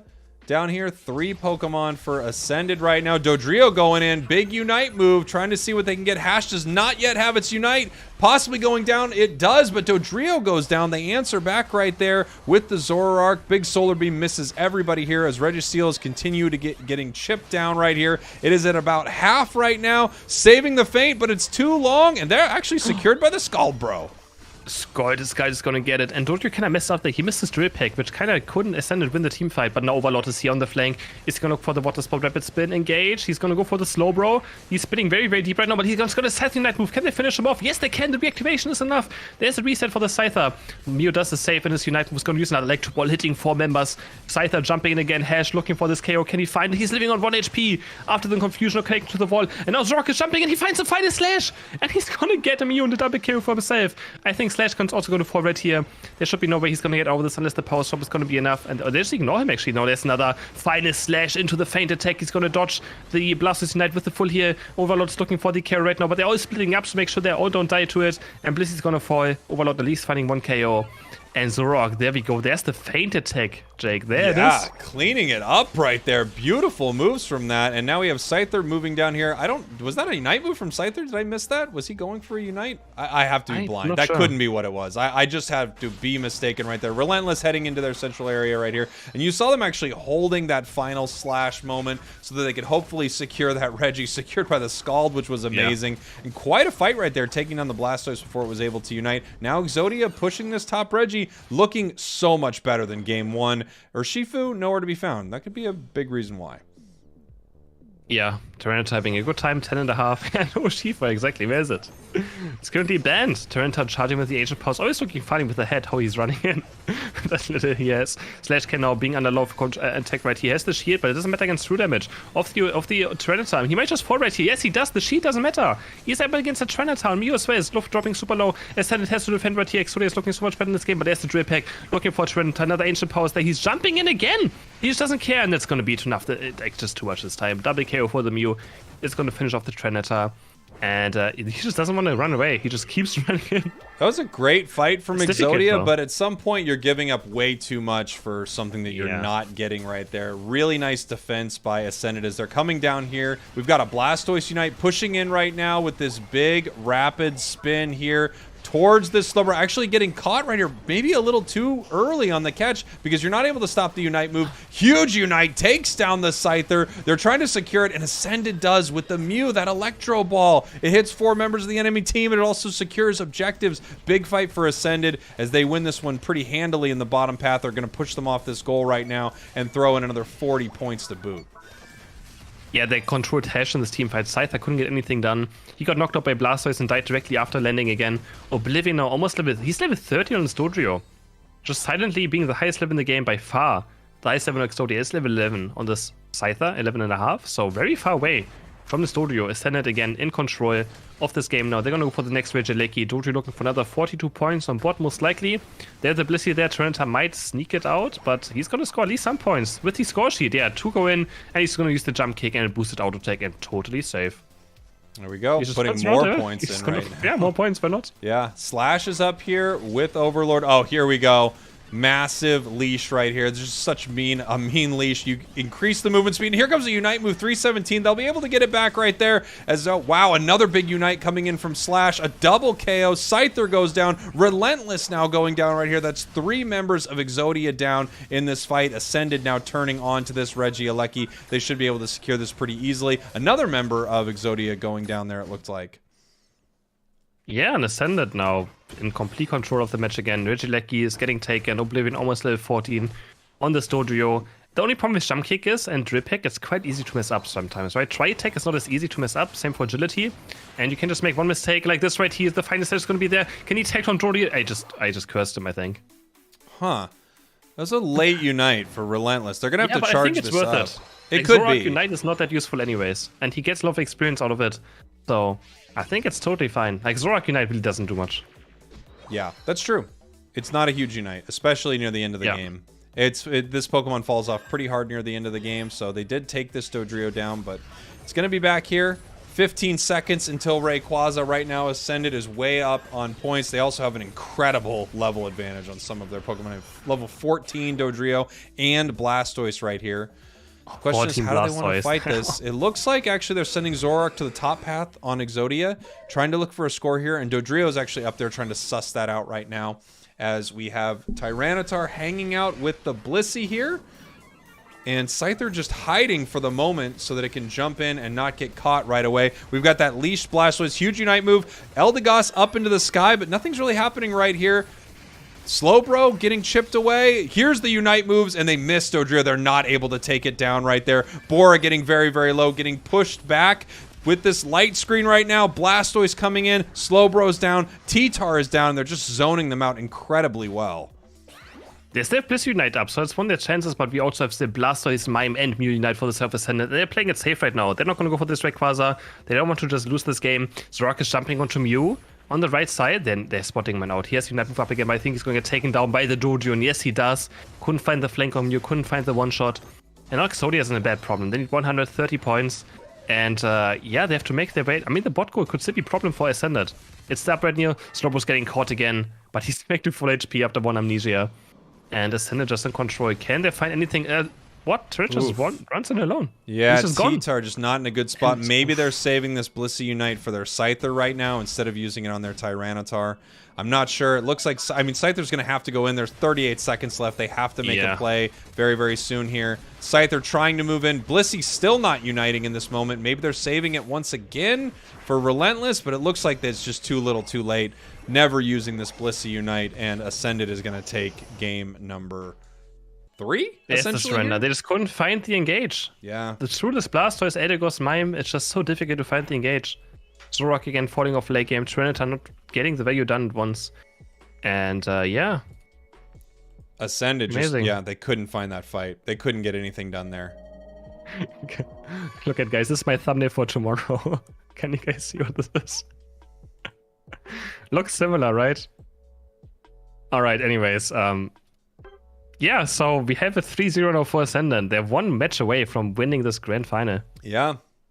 Here we go. Ascended is just, man.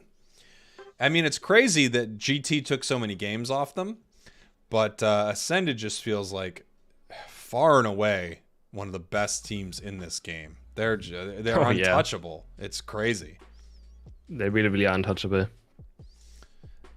And it shows what it takes to be a world champ. That's for sure. Because they play so flawlessly. The World Championship was half a year away, so half a year later they're still looking this great. Mm-hmm. It's been a while already since the World Championship. Was it in August? Oh, probably. Yeah. I think so. So crazy. Our team's getting ready here for their next game. I mean, if you're Exodia, I feel like you're beaten down a little bit. Maybe a lot of bit. Yeah. For sure. For sure. Oof. Ascended. Just so phenomenal. The only team to take games off them, I believe, is GT in their series. They actually got pretty close. Yes. Yeah, I mean, but Ascended did throw away, I feel like, a 3-0 there too, so. But yeah, true. They get close. They could have had it. You think Water Bear was throwing it away? Could have had it. What do you think? Maybe a tiny bit. Oh, come on. At some point, if you want to keep players playing at a high level, and this is something that you're going to need to learn one day, Chris, you have to let them cook it at least a little bit. You can let them cook a tiny bit, but when you say you can let them cook a tiny bit, I already know that you're completely off on how much cooking needs to be done. There's a limit to how much cooking you can do, okay? There's a limit. That's crazy. There is a limit. It's crazy what you're saying. Maybe he thought that he was playing the Fury mode. It's quite good in there, actually. Oh, yeah. That'd be pretty good there, huh?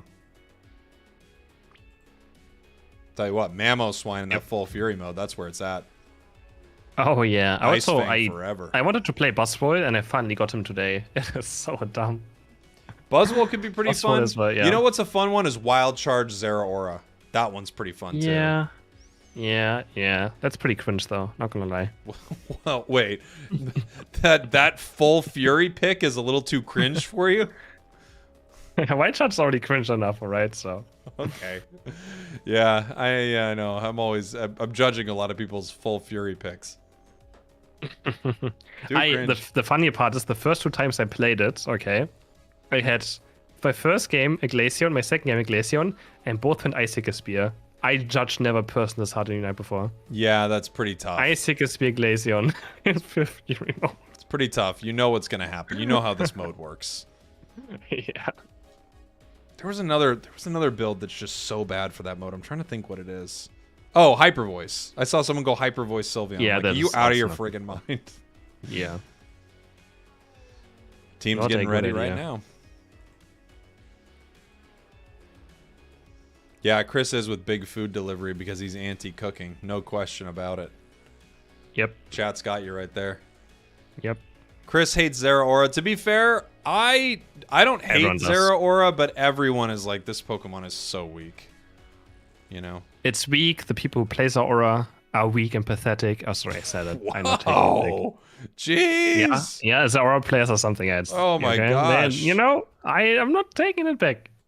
I'm not asking there's you something to. There's something about this Pokemon who just is a magnet for weird players. Interesting. Is it not? I'm trying to think. I mean, here's the thing about this Pokemon is people argue with me about this on tier lists all the time, and I'm like, it is one of the most underpowered Pokemon in this game. I know it's a carry, so people can still win with it, but come on. That Pokemon was forgotten. It's forgotten, Chris. As we head in Wild here. Charge is just lame. Wild Charge is lame. The Charge is kind of like, it's just there. It's nothing too exciting either. I don't know. I don't know about Zera. Yeah, but then again, you're a Mew player, so I mean, what do you care? What do you know? No, I play everything. Okay, I play everything. Yeah, you play Mew a lot. Dojo ban and Urshifu ban. So gonna be my first pick for Ascendant. Here we are. This time. Possibly our final game, Chris, if Ascended wins this one. Possibly. The Water Bear is being target banned. I should say, make sure that Overlord doesn't get it. Bring out the Water Bear here. Let's see. Mew for the side of Exodia and the Slowbro. So leaving Blissey and Eldegoss open. So Ascended can grab one of those two. Scyther also still open again. Let's see what they want to pick up here. Maybe they want to grab that Zoroark for themselves. I want to see Sableye still. It's gonna happen. Sableye could be fun. Tyranitar and Eldegoss. They picked Tyranitar away from Bora. So what's he gonna do now this time around? Blastoise? Let's find out. Bora, we've got Delphox being picked, possibly. I like Delphox into T-Tar a bit. Ooh, are we bringing Hoopster to the party? Let's go. We are bringing Hoopa to the party. Okay. Trying something different. I mean, I feel like they have to. Right? At this point, if you play Standard, you're losing, so... Yeah. Oh, Kiara's gonna bring out the Gengar. Please. This is actually a good Gengar game. He's up against Delphox, Mew, and Please. Hoopa. Please! Yes! He's doing it, yes! Yes! There's the Gengar. Let's go! Alright. Let's go. Let him cook. No, this cooking I do allow. You're very specific when you allow people to cook. I think it's actually good right here. He is playing against 3 squishy Pokemon. They're not going to have a Blissey. If they pick Blissey as a rarity, they don't have... I mean, I could pick a Blissey most likely, right? But they're not going to do so. Oof, Blissey Hoopa would be kind of weird to have. They have Mazuma, it's also very squishy. Like, also dies very, very fast, so... Yeah, it really does. Only problem is Snowbird Unite, but besides that, this could be a great Gengar game. I can't believe we're seeing some real cooking here in game number 4. This is going to be awesome. Gengar, you never see Gengar. I'm ready. Yeah, you don't see Gengar. No. It's just so difficult to play when everyone is grouped up. It's very good. It's just a solo queue Storm Pokemon where everyone just runs around like headless chickens, right? And you just catch one headless chicken after another. But in these games, everyone is just grouped up together. And it's so difficult to get these pickoffs against 4 or 5 in team fights. Here we go. Possibly our final game of the NA top 4 here for Unite Rivals. If Ascended is able to beat Exodia in this match, they become our NA champion, and they will go up against Tally Bobo Believers tomorrow, starting at 11 a.m. PST, the only time zone that matters, baby. That is very true. Apparently, it's the only one that matters. But we have the game starting. Kero charging up the boost auto attack to jump across this wall. Pretty much every Gengar player does that. Since the boost auto attack is a small dash, that can even make it across terrain. It's also totally useless, but it's fun. It just doesn't... Is it useless, though? It is, yeah. Your clear is the exact same. Yeah, but it's more fancy, and your laners don't get confused, because if your laner sees you walking towards X3 towards bot side, someone's like, why are 3 going bot side? I don't know what's happening, and they start walking somewhere else. It actually happens. When it comes to Gengar, all you care about is letting him cook. Earlier, you won't let anyone cook, but right now you want him to make some fancy foot plays. Of course I do. Here we go. Overlord again on the Blastoise, having also incredible games on this, hitting so many multiple stun unite moves and just being always high level. And like a Blastoise late game is just so strong, right?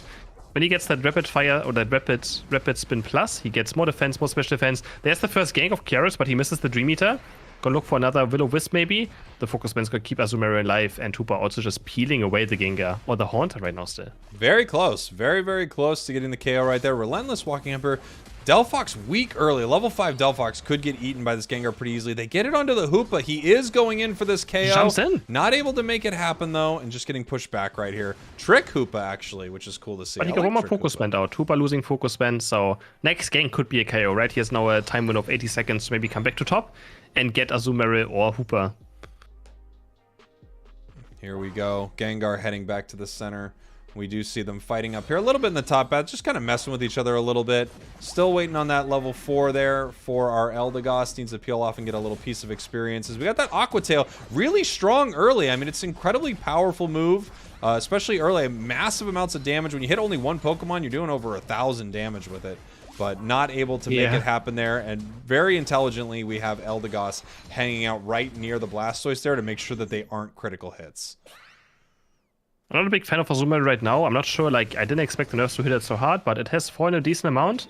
Gengar now looking only level 7 still, maybe looking for a Dream Eater right here. Hits Hoopa, and there we go. There's no Focus Band, and the Dream Eater Shadow Ball is going to get the first KO of the game for Gengar. He's going to go in on maybe Slowbro as well. He's going to jump in. Can they find Sky? He has the Sky. He's going to heal up a lot, but I think he has nowhere to go. The Wrap-Up is slowing him. Next Dream Eater is going to get the KO right now, and he's going to maybe jump onto the Delphox as well. He hits it, and yes, he does. He's popping off double KO already. Mew's gonna get away the out of range for the Dream Eater, but 3 KOs already for Kyrus now on this Gengar. Huge KOs right there. The resets are incredible. If you can get one, you might just wipe the entire team. That's the value of this Pokemon. A little easy to counter, especially in coordinated play. But again, you just start the domino effect and you can really take down every single member of the enemy team right there. We've got Gengar. He's brought his Christmas hat and his backpack, and he's ready to try to pick up a few more KOs here. Let's see. Mew pushing it out a little bit right there. Missing with that Solar Beam as they're now starting Regice. And they have to be worried right here because if they get any of their squishy Pokemon near this Gengar at any minute. Oh, there we go.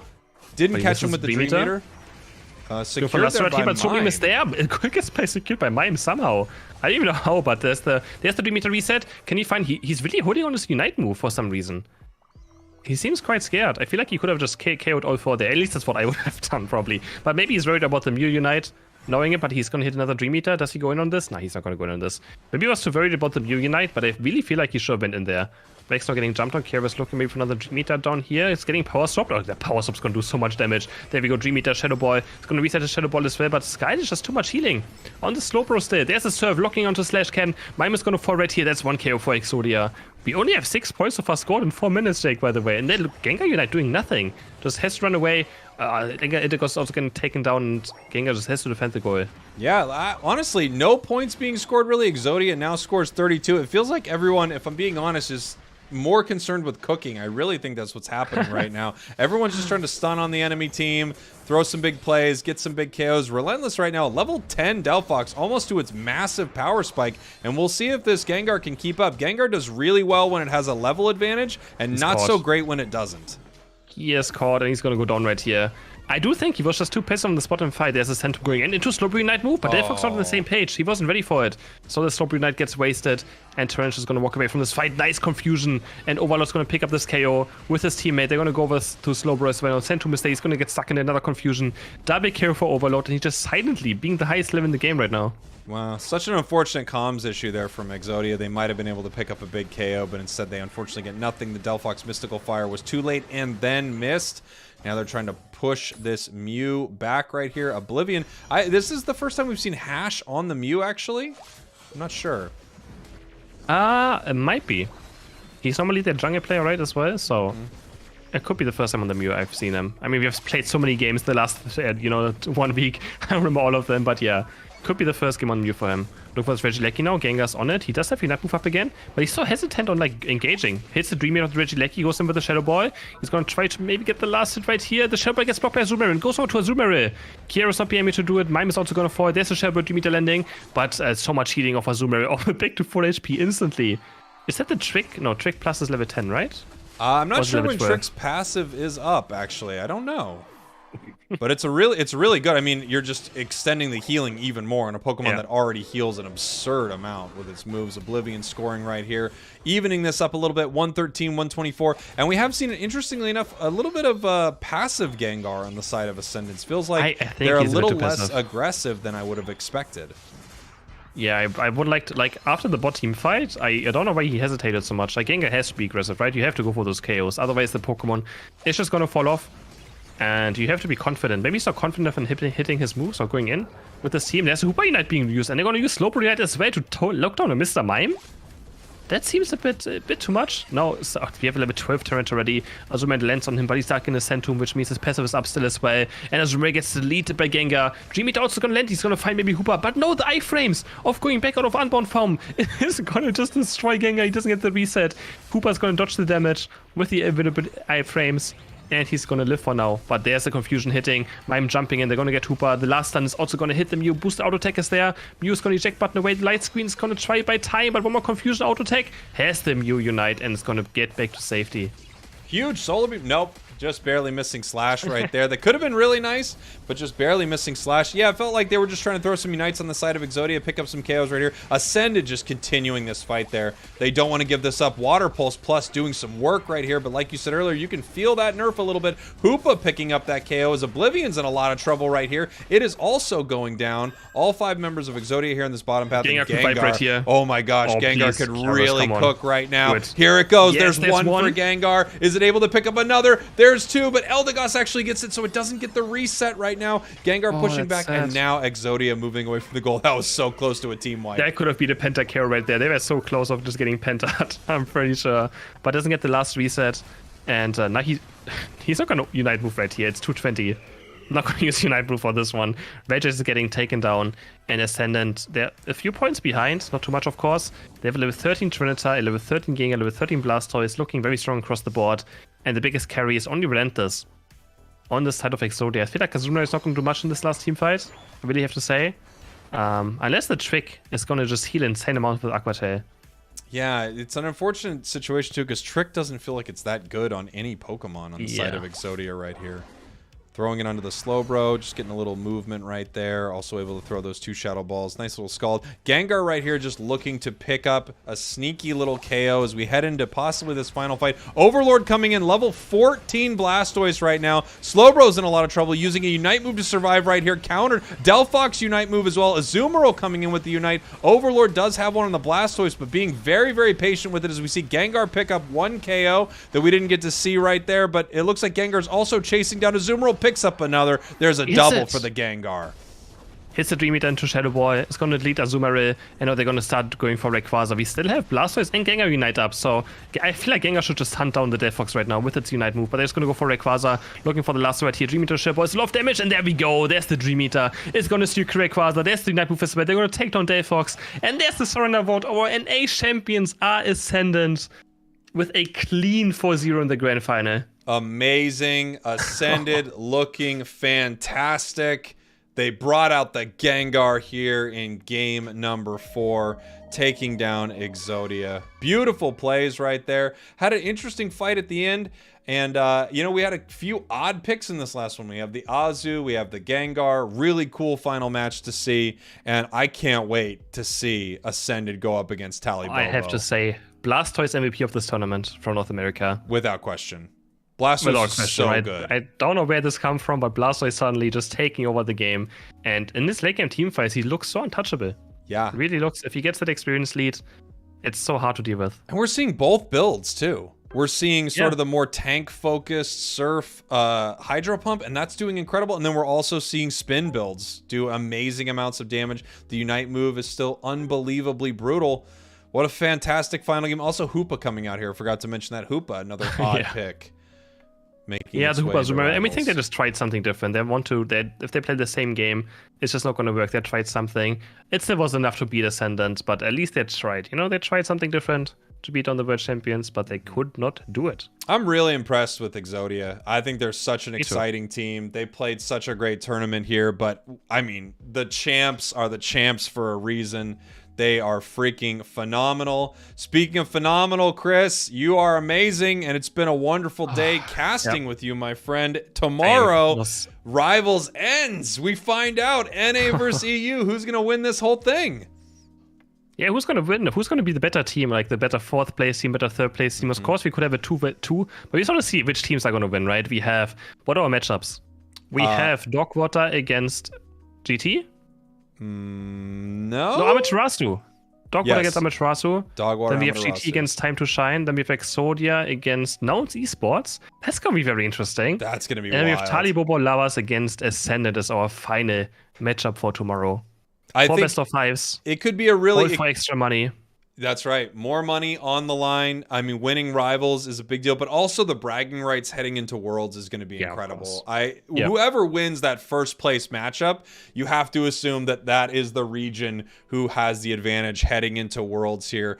EU and NA, the strongest 2 regions in the Worlds from our last World Championship, and I don't see a lot changing, honestly. Watching these games, I feel like they're still probably the best regions out there, I got to be honest. For sure. Even though Asia is probably catching up now, since they're starting to take it much more seriously about the Asia Champions League. So, next World Championship is going to be very exciting, Jake. Yeah. Beautiful. Beautiful games today, Chris. It's been wonderful casting with you, need to go to and bed. I will see you tomorrow, my friend. All right. See you tomorrow, Jake. Thanks for casting. Everybody, thank you so much for being here. You're just amazing.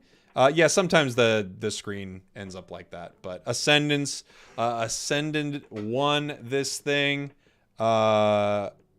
Amazing stuff. It's been incredible.